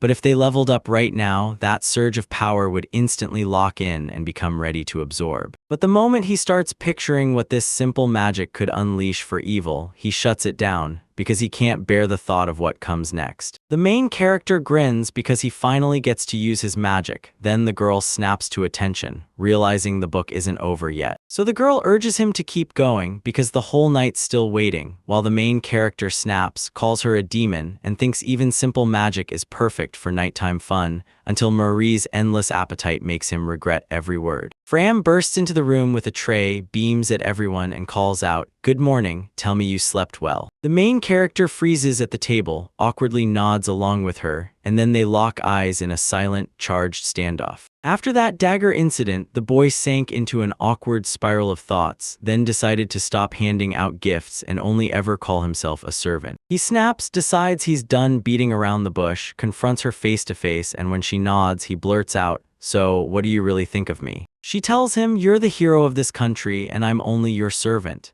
He already expected to get hit with words like that, so instead of falling for it, he chose to answer back his own way. He doesn't see her as a servant. Maybe on paper she has that title, but to him she's family, a vital part of this estate, just like everyone else here. And the moment he said it, the girl went wide-eyed in shock. The main character tells Fram, "I'm from way beyond anything you could picture," and then hits her with the best news. He's snagged a giant house and he's finally found a place where he can rest. So that's why he wants this place to feel the same for her too, only she's standing there, totally stunned like, "Wait, what did you just say?" With her eyes shut tight, she asks if she can finally let go here, and the moment she does, she realizes she totally can. She popped awake early, ready to take care of them, and there, Marie and Mabel were chatting with Jack. So for once the days felt calm, nothing like the days when she was just a kid. The main character handed her this shot, and she still clings to every single memory tied to him. But she's a former killer, doesn't that make him hate her? He tells her plain and clear, he won't resent her for something like that. She'd rather not be loved, but they're partners, so yeah. No matter what, the good moments come with messy, ugly fights, and she can snap right back at him just as hard. He was the one who yanked her out of those brutal days when she was a killer, and now she finally gets it. If everything had stayed the same, she would have just surrendered, slipping further until her mind shattered with no future to reach for, and at first, all she could feel was raw resentment. She tells him everything's changed now, walks right up to him, and the two of them instantly get hit with this awkward, shy rush. Mari just jolted awake and barged into the room, shouting good morning to everyone, and Frim shot back that tomorrow she'll be cooking. Then Jans hurried up to the table and found the main character already seated. The girl shows back up and the guy stares at her in pure shock. Then she asks if she can start offering him certain services, and he's so stunned he straight up spills his drink. Maria snaps, "What exactly did I tell you?" She rubs her eyes, then the main character ducks out of sight and insists, "No, I didn't hear anything like that." The girl shoots him a grateful smile, thanks him for the food, and heads straight for the workshop. The main character slips out and drops to the floor right by the door, pure nerves. Then he finally realizes that once those words land, his heart nearly explodes out of his chest. He's convinced it is, so was this some kind of joke? Because Mari is the one person who matters most to him, so he forces himself to shove those thoughts away. Xantaka gets mentioned and he booms that he's announcing the flood, begging the country's hero to keep the people's fighting spirit alive. Then the main character is left speechless, and for a few seconds, both of them go totally silent. The main character finally got the point. He wanted that guy to jump in, so he told him to stop. The guy nodded and said, "I get it, that's just how it is." The man stared at the boy, shocked. He'd braced for screaming and curses, but the kid just shrugged and said, "I can't back out, I started this, so I take it." The man swallowed his pride, apologized, and admitted he gets it. Right now, their country can't demand a thing from him. But he gets it. If anything happens to Mari or his friends, the entire kingdom turns on him, and he will not forget that. So he forces himself to nod reluctantly and promises he'll remember. Honestly, it's not all doom. If he plays his cards right, he'll win favor in the kingdom, and after the flood, they'll hand him a mansion way bigger than the one he has now, plus his full territory. The boy realizes they'd better not brush off his success, and when the man hands him the performance schedule, reminding him it could still change, the main character nods and snatches the document. The main character clocks that the real problem all traces back to Mari, and the man backs it up, then drops the bomb that they've got an offer coming. The girl is digging through the shop, then looks at the boy and asks, "So if I pick this, do I have to stay here too?" She leans in and asks, "Will everything really be okay?" Mari has just barely escaped the kingdom of Miscronia. She ran because marrying for politics was never her plan, and now she's being pulled back to face them again. They're ready to hear Zontark's proposal, so tell me, what kind of offer could be so dangerous? Mari, the first princess of the kingdom of Micronia, held the hero in the highest respect, and the moment she heard the divine revelation, she vanished from her homeland. She hooked up with a legendary hero and threw her full support behind his journey, and she's not even hiding it. She says the love between that hero and the princess is basically a timeless classic. But when she says it, it honestly sounds stunning, like a fairy tale come to life, where heroes from both kingdoms feel real enough to reach out and touch. Because she ran off without permission, trouble might be coming, but if she insists she did the right thing, her family will have a much harder time fighting it. They're taking huge risks because the whole situation is shaky, and that flood could trigger real chaos in seconds. And if she picks her husband as her hero, her engagement to that prince from the neighboring country gets shattered, and the whole kingdom of Kaelendil will watch her new engagement begin. They can use the performance to spill the big news and announce their engagement. Then she leans in and confesses to Tassa that she loves him more than anything. No need to drag this on, she probably bolted from home and he stepped in to help. He even tells the guy not to thank him, and then they pull each other into a tight hug. Suddenly, the girl snaps to the truth. He treats everyone like his concubines, and sure, he flirts with anyone, but then he tells her she's the only one he wants, all while his mind has been stuck on one thing lately: the flood. That's how big the main character is. Then he launches into his flood warning. Weapon production has already ramped up, but the grind's far from over, especially if they want to toughen up every single resident in the mansion. Fram steps in, calls out that he's back, then the main character fires back, "Yeah, we're back too." He tells Fram to come to the living room, "We need to talk." And just like that, the girl finally gets what he means. When everyone finally packed in, the main character snapped, "I've got to talk about the Great Flood."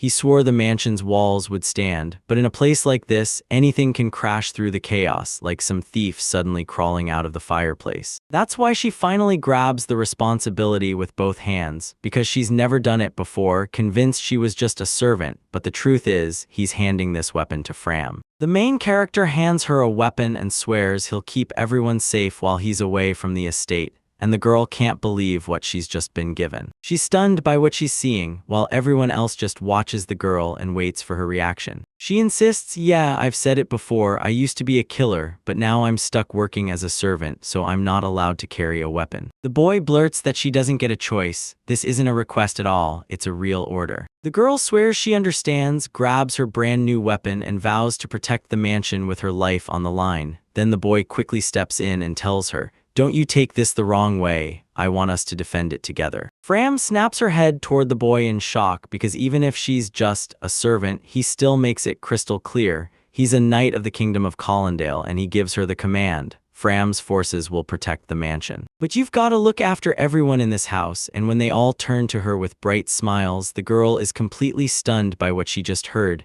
Then, right after that, she nods and agrees with him. Mabel sprawled in the sauna with Marie when she leans in and asks, "Are you okay?" Marie gets quiet, repeats the question like it won't let her breathe. Then Mabel blurts it out. She's become a mistress. She smiles and says she's doing fine, but if she ever got knocked up out of nowhere, she wouldn't want Taste to have to suffer through it. Maybe it sounds gentler that way, and she asks if Mari got it right, and Mari nods in agreement. With a bright smile, Marie asks Mabel, "Do you want to be a concubine too?" And just like Fram, Marie's face freezes, because what kind of question is that coming out of nowhere? She's totally stuck for words, so she promises she'll think it over, and Marie understands every bit of what that silence means. Blushing hard, Fram yanks up her skirt and tells the main character she'll do everything in her power for him. The main character fumbles out that, yeah, of course he's happy, but the second she asks if he likes hugging anyone besides Mari, his thoughts start spinning on what to say. She tells him, "You're a man, so don't freak out," but he snaps back, trembling with fear. "What if I can't hold myself back when it happens?" The girl snaps him back to reality and tells him he needs to take better care of himself. And when he finally gets it, it hits like a demon's soft whisper in his ear, because once it's out there, there's no going back. Fram, perched on the main character, leans in and demands to know just how far they'll go together. After that, they lock lips and she blurts that it was insanely awkward. He asks if she hated it, but she shakes her head and denies it. The girl steps up to the main character again and blurts out that she's actually overjoyed. The main character clocks that Fram is way older than Mari, and then his eyes can't help but zero in on her figure. Suddenly, the girl whips around to the boy and snaps, "I can't take this anymore." Then her strength gives out and she crumples onto the bed, gasping for breath like she's fighting to stay standing. After a while, the main character leans in and asks how she's feeling. Shilly answers that she's fine, but her smile fades fast because it's clear she's the only one who's actually enjoying this, while her real duty is to serve him. The main character leans in, asks the girl what she's talking about, and tells her straight up that whatever she's aiming at, she'll keep pushing until she finally pleases him. That's how they spent the night, bodies pressed closer, hearts following right behind, but deep down, a nasty little anxiety still crawled into his soul. That morning, Mari stood by the door like she was bracing for impact. Then the moment it swung open, she asked if maybe it was time to stop having fun. Fram leans in and asks Mari if she's about to break a promise. But Mari snaps back that she isn't breaking anything and she has no intention to, so Fram immediately presses, "Then what's wrong?" Mari leans in and tells the girl the whole point is for her to join them. Fram is stunned, but she still nods and agrees. Both girls tell the boy it's time to begin and he stares back at them, confused, before horror crashes over him like a wave. All three are sprawled in bed, main character's mind races like, this is the everyman dream. But then he freezes because even with both girls going along, the vibe feels weird, like there's gotta be something off, even though nothing's really wrong. Jack drapes the main character with a blanket, and once the guy finally passes out asleep at the workshop table, Jack just stares at him for a while. Roughly 20 days after they first heard about the Great Flood, the main character crumples to the floor, utterly drained. Marie barges in, wakes him up, and thrusts a bottle of medicine in his face for his fatigue. Then the boy pleads for her to stop and refuses, saying he hates the taste, but Marie won't back down. She teases him not to be shy, and finally she forces him to swallow it. Recently, Maria started firing her potions at him like a full-on experiment. Yeah, she basically treated him like a guinea pig, but even though the poison doesn't touch him, it still leaves nasty side effects behind. He rises, clutching his shoulder, and the girl turns to the guy. "So, how do you feel?" He forces out, "Honestly, I feel weirdly exhausted." Then he shoots back, "Wait, does that potion have any side effects?" The girl tells him not to panic, because it's just something that hooks you, so he fires back, asking how he's supposed to not worry about it at all, and then she pushes him to look. They both stare at a pile of boxes. The main character flashes confidence and asks if he nailed everything, and the girl just tells him, "Yep, you're good." At last, he forged the blades for Zondak's soldiers, sabers, long swords, short swords, and razor-sharp spears, and now he's done, no more work in sight. He's praying nothing else gets added to his plate. The girl leans in and asks the boy if he's forged a brand new weapon, and he grins. Yeah, he has.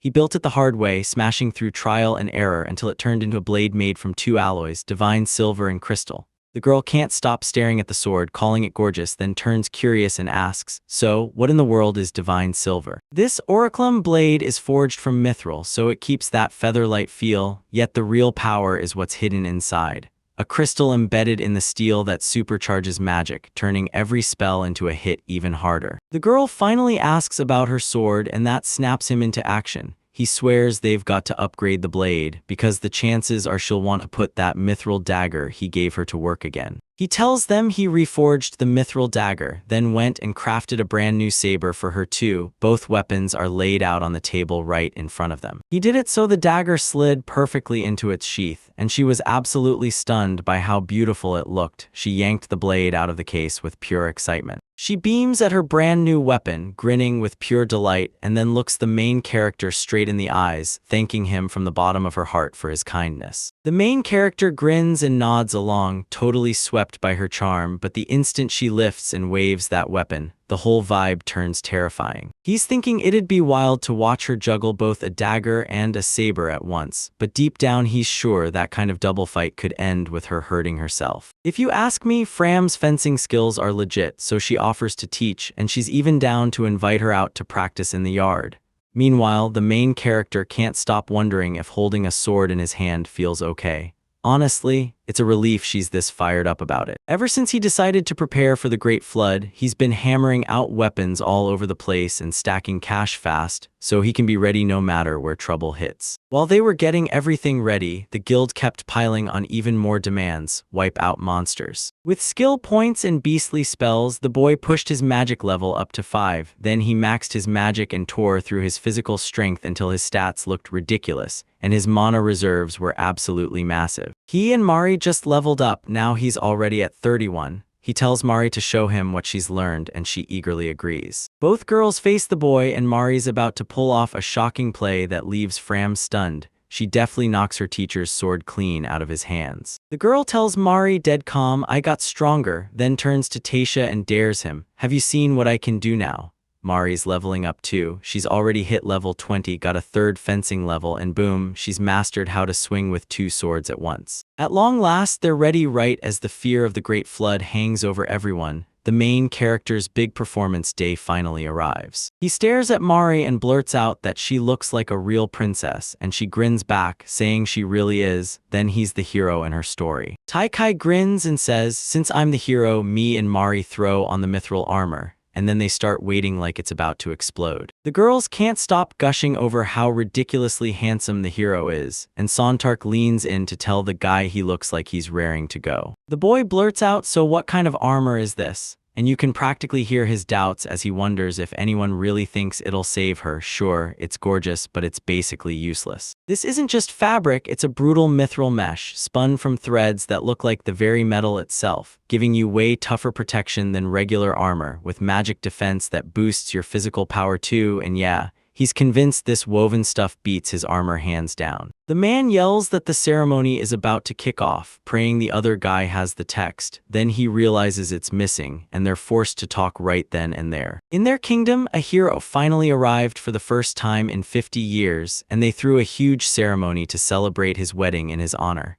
But then the real bomb dropped. A massive flood is already barreling toward them. The ceremony draws a crowd like a magnet, buzzing everyone with excitement. Then the hero's smile slips and nerves start to bite, because right at last, the ceremony finally begins. A huge crowd swarmed around the carriage, and right behind them, knights stood packed together, flags snapping and spears pointed forward. The main character and Maria wave goodbye to everyone, and he's hit with this weird, unfamiliar feeling because he's seeing it for the first time, while Maria just reassures him that it's nothing new for her, even though she totally gets why he feels the way he does. Everyone's shocked the hero feels way too normal, almost painfully dull, but the girl beside him is totally charming, and honestly, she'd be better off dating that man instead. Tissy-s getting jittery and blurts out, "So, what are you two even talking about?" The man spits that he isn't even a hero, and Mari snaps back while someone demands, "So you're really a troll killer?" Then the men start talking like he once tore a troll down with his bare hands. People say every power has a breaking point, and we just need proof that reality will snap.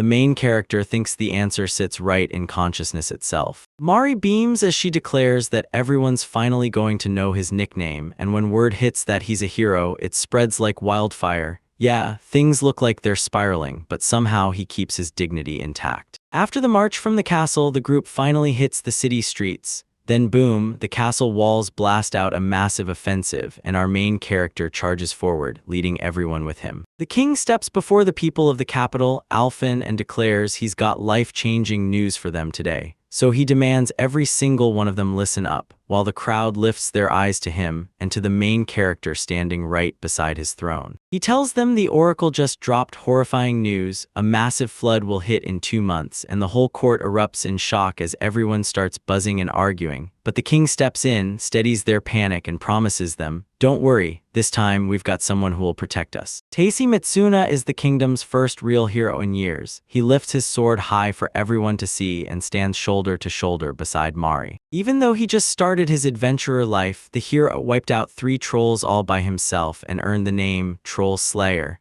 And now King Kalendil demands the whole kingdom greet him. They also started forging brand new weapons, pushing their army to new levels of power. And right beside them stands the one who truly backed the hero through every journey, the first princess of the neighboring land, Mariel Blanc Mislonia. Princess Mariel threw herself into the oracle's side and vanished from her homeland. Now she's right there, backing Tasha in everything he does, the living saint of the oracle. And when the hero wakes up in the Holy Realm, their kingdom is hit with a massive flood. No doubt about it. The king clenched his fist and declared, "I need to remind you all of something else." He paints this kingdom as rich and glorious, tells everyone about its people, then throws down a blazing call: fight for the ones you love. Kalendil's people and warriors will surge up to defend their kingdom. Everyone throws their hands in the air, grinning like they're ready for battle. The man proudly tells the king he nailed it, and then the main character snaps his head toward them and erupts in laughter, right as the girl panics, begging him to stop, because if he keeps going, she won't be able to hold back either. He tells her she's their holy prophetess, and the girl snaps back, saying he's exaggerating, calling her holy right after he lunged on her the very first day is just weird.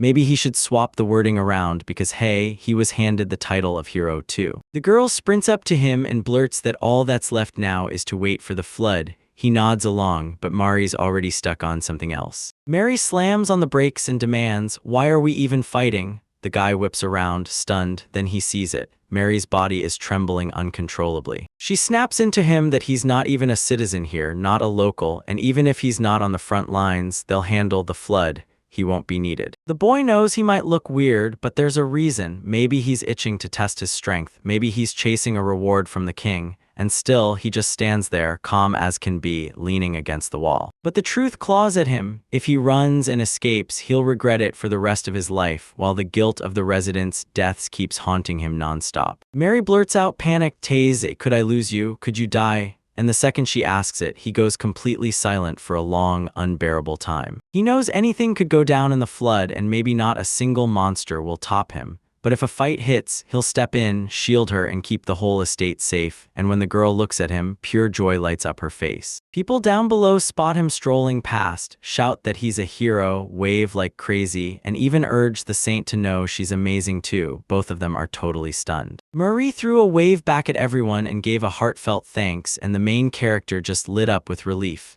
Because Marie says it looks like people like them are finally getting popular now. The main character blurts out that he's not totally against being their hero, and the girl presses him again, "So you really mean that?" The girl grins so bright it feels real, and it hits him hard. He wants to be the reason that smile never disappears. The main character invites the girl to share this insane flood with him and vows to keep her safe. And when she says she trusts him completely, her doubts vanish in an instant. The sky darkens fast, then a gaping hole rips open in the middle and a swarm of silhouettes pours out. The main character and Marie lock in, staring with deadly focus. A massive flood slammed in, and just a few days back, monsters burst out of the walls like they'd been waiting. The Knights of Alphen just held their war council, while Kalendil's army marched in like a thunderstorm. On top of the capital, Kalendil also has fortress cities, Crossroad, Tailsko, Godis, and Berlian. So past flood data says they can last at least a week or two, but the real nightmare is figuring out how to split the forces the right way. First, we've got to figure out what happens to Gladys and Brilliant if they fall, then we lock in trade with Mount Boss.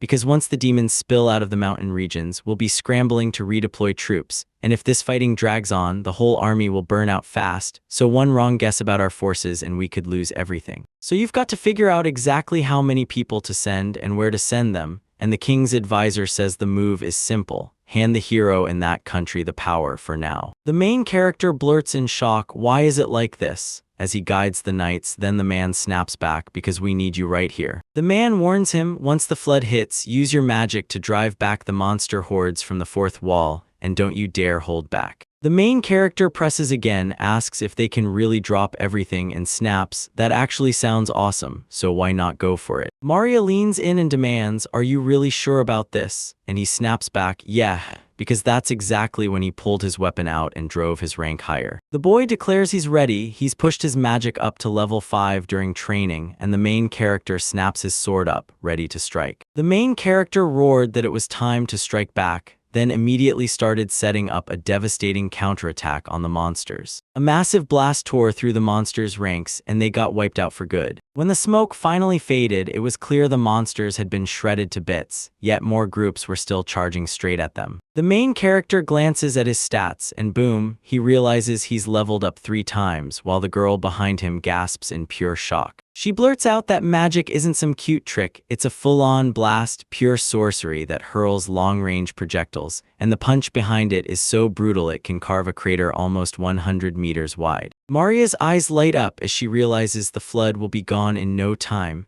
Then the guy nods right along with her. "Oh, and those monsters showing up today probably are the enemy's main punch. It's weird how they're moving like a squad, even timing their attacks with pauses between explosions." Meanwhile, the guy's gripping his sword like his life depends on it, staring ahead and thinking hard. The boy snaps to it, he has to shrink down fast. Then the engines thunder to life, and this is only the start of the Great Flood, where the sky goes pitch black. The main character snaps his head up in shock, and there, hovering in the air, hangs a perfectly round black sphere. Suddenly, the sphere lets out a weird sound, then massive hands burst out of it, and the main character's instantly terrified as he scrambles to figure out what's going on. The main character can feel it, like something vile is crawling out of that black hole, and a real disaster is about to hit, because the thing won't stop creaking and screaming with noise. Down below, everyone's staring in horror, whispering, "What is that? And can the hero actually beat it?" Right then, Taejai clenches his resolve, no way this giant gets away, and he starts gearing up for a brutal, game-changing explosion. Once the boy hurls the spell, a massive explosion erupts right beside the black hole. A harsh echo rips through the room, and the hand reaching out from the opening starts to shake. Then it breaks free, tumbles down, and disappears. The main character vowed to leave no traces, stretched out his hand and begged to be killed. Right after that, another explosion roared in the distance. Smoke rolls up above the towering stone wall, and a massive crater has blown open right where the explosion hit. People stare at it like, did he actually kill him? And then they clock the hand. He tore the monster's entire palm apart like it was nothing. The thing was monstrous. They can't even picture what they'd do if his whole body just showed up here. Meanwhile, the main character slumps on his knees, stares at the scoreboard, and suddenly freezes, realizing with horror that his hand has earned only 3 measly levels. Still, he couldn't figure out what kind of monster this was, but he refused to freeze up. He kept pushing it back because he still had other enemies waiting that he'd have to beat first. The main character roars down to everyone below. The Great Flood is finally here, while the warriors lift their weapons high, ready to fight. Mabel cowers and shakes, then looks up and blurts out to Uncle Jack, "What was that?" He tells her it might have been a black sphere, and admits he's never seen anything like it either. Fram tears through a bunch of monsters and tells them that once he's gone, there'll be fewer. Then Mabel stares in horror, panics, and asks if the mansion is safe now because the monsters have gotten way more aggressive. At this point, all they can do is hunker down, defend themselves, and wait. Frem blurts out that he trusts his master completely, and Mabel nods like, "Yep, same here." Once the giant was slain, the monster abruptly stopped its assault, and by noon the chaos finally died out, because it looked like that beast had been herding the others straight for the capital. At 29, his dream burned bright one day in a brand new free world, and so they charged for the royal capital, racing to save another city. A few days later, they tore into Berlin, the heavily fortified city west of the capital. Suddenly, the main character on horseback levels up. He unlocks a second tier of riding and can go anywhere he wants, while Maria is left trudging on foot. Everyone erupts in screams because a towering, savage dragon just crash-landed into the scene, and pure terror hits everyone as they shout in panic. Marie is horrified, convinced this has to be a real nightmare, and she just knows she's not imagining it. Then the main character declares that the dragon can breathe fire, promises he'll take care of it if it gets scared, gently strokes Marie's head, and orders her to stay right here and wait for him. She asks the guy if he's really going solo. If yes, she's ready to stick right by his side, but Tae shuts it down and says he's got this alone. She grins because she knows that kind of win is gonna be wild. They came to be the first ones to hit the city, and the guy even pulls out a scrap of glass he picked up in the wind. He hurls deadly projectiles at the enemies, then realizes he can't face the dragon yet. First, he has to wipe out the smaller monsters, and he obliterates them with a blazing beam of light. The projectiles slammed into most of the monsters. Just like that, they crumpled and died, and then the dragon erupted into a furious roar. The dragon sucked in a monstrous breath, lifted its head, and blasted its enemies with a roar of fire. The boy dashes through the flames, finally figures out how he dodged them, and then, crazy enough, he starts to enjoy the heat. The main character is already face to face with the dragon, and he's slashing at it with everything he's got. Then the main character snaps his hand out, carves a glowing magical circle in midair, declares it defeated, and fires that circle straight at the dragon. The dragon crumbles into a pile of shattered pieces, and at last, it dies for good, while the main character just watches it all with a grin. The boy grins and blurts out, "I finally did it, I won and it's over." Mari asks the guy with a sharp edge in her voice if he's really only a little worried, and he shrugs, saying that honestly, even if it were a dragon, he'd still walk away with something. Then Mari snaps back, "So who gets anything out of it if you die?" The boy figured all he had to do was guard her, shove danger away, and handle everything alone because it felt faster, until the girl begged him to stop.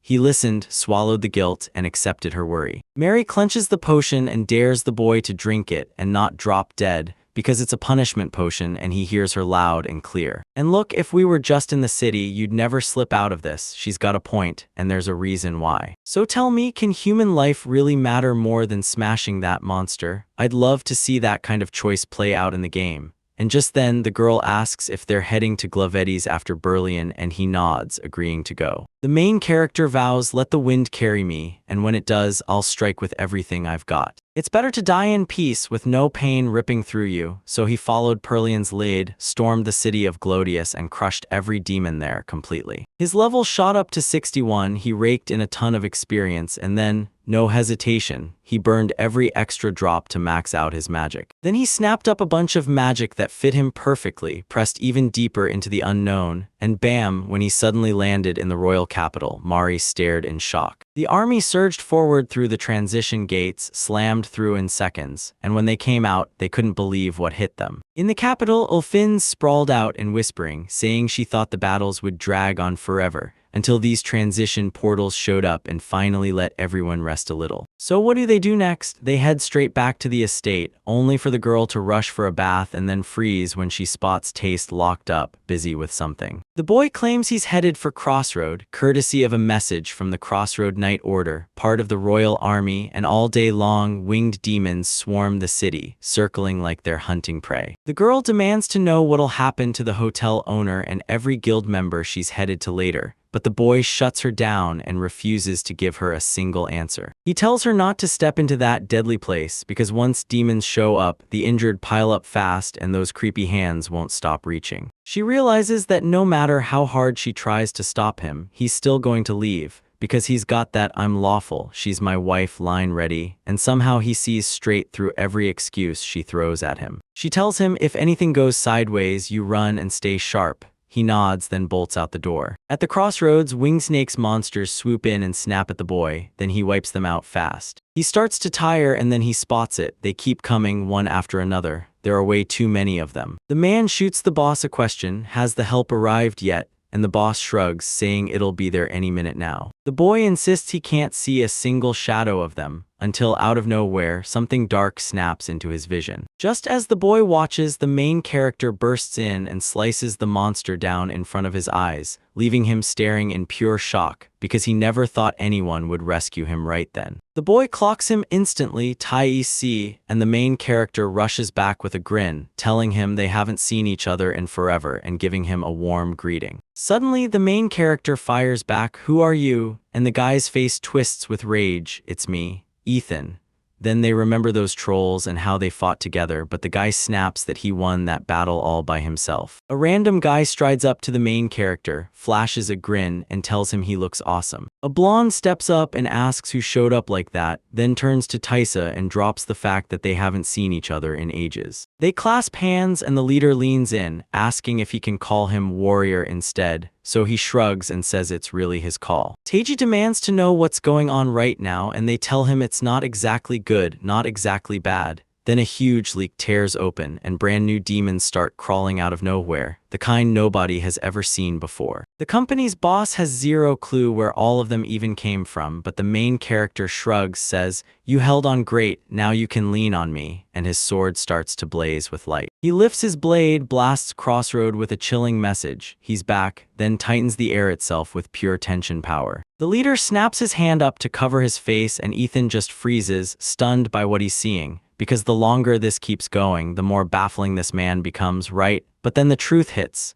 Ethan is a real warrior through and through. Tay says, "Look, if they don't clear this hurdle first, it'll stay a minor moment forever." Ethan just stares back at him, calm as ever. Both of them back the main character instantly, and the whole crew lines up shoulder to shoulder, locked in and ready to fight. Suddenly, the main character's gut twists with something eerie, and right behind him, the same black sphere from his last battle materializes. All three snap their heads toward her the moment she shows up, and then their eyes lock onto the sphere, while the main character's stomach drops in horror, realizing something has appeared there again. A glowing sphere locks onto the main character and starts scanning. Its reading hits 43 magical power, then it doubles that power in an instant. Anxiety claws through the boy's head and he senses danger screaming in the air, so he shouts for everyone to run. They snap back, "What are you talking about?" And he can't explain it, not when his power hits like the strength of thousands.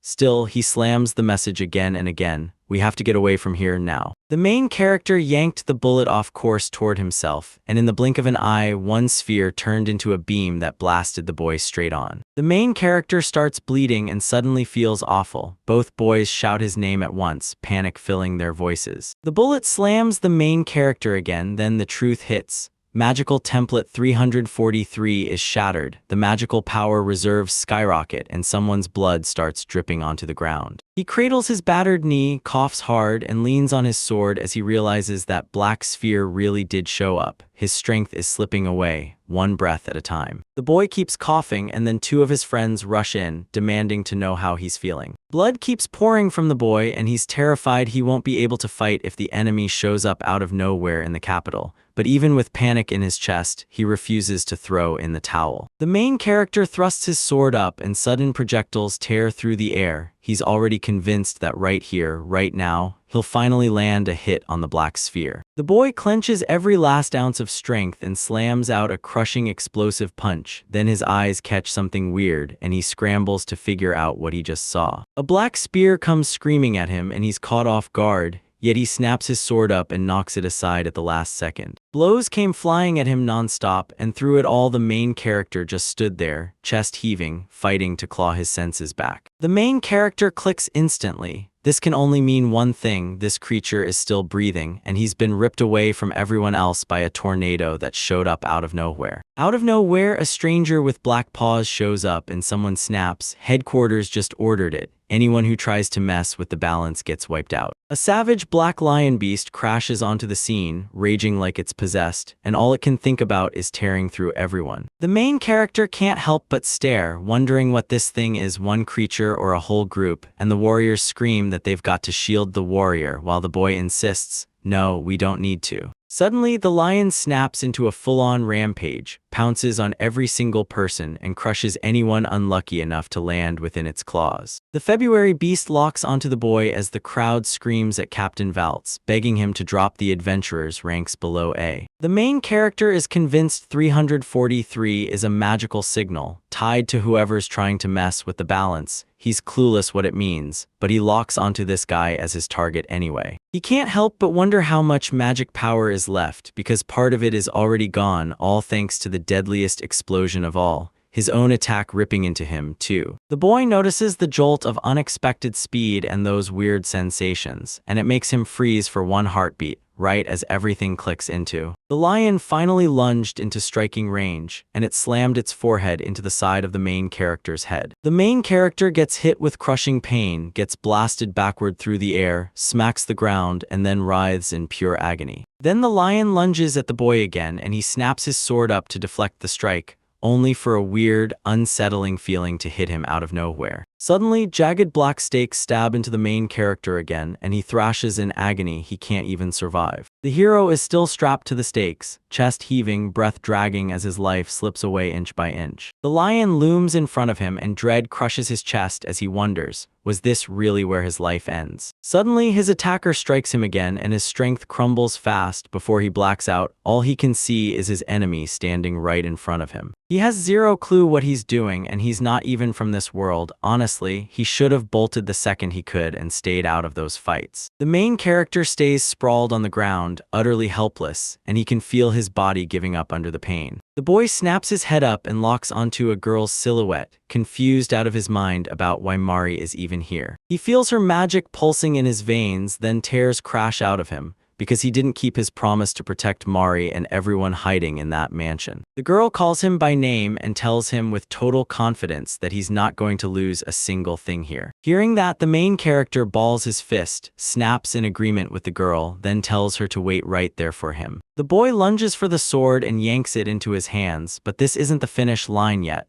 Looks like no reunion happens here. He barely scrapes himself back up. Someone shouted the main character's name, and right then arrows rained down on the lion. He jerked in shock like, what? Behind that guy claiming to be the Crusader squad, a whole army of warriors stands ready, protecting him like an oath-bound knightly order, because they're done watching from the sidelines. The main character grins from ear to ear, thanks Valtz for the cover, and then wastes no time. He starts moving on. As the main character charges at the monster, more arrows streak in from the side, and he drives them home to land fresh wounds. The sign pops back into view, and the guy's gut twists like this weird feeling is somehow tied to his own attack. Then the lion lunges and blasts him with a storm of projectiles, but the main character whips out a dodge at the last second. The main character is shocked, he gets it all asterisk, then locks eyes with his enemy as he realizes he's gliding in total silence while the lion barrels straight at him. And when he drags his paws across the ground, there's not a single puff of dust. Something feels asterisk off asterisk, but no matter how wild things get, he'll set everything right with restoration magic.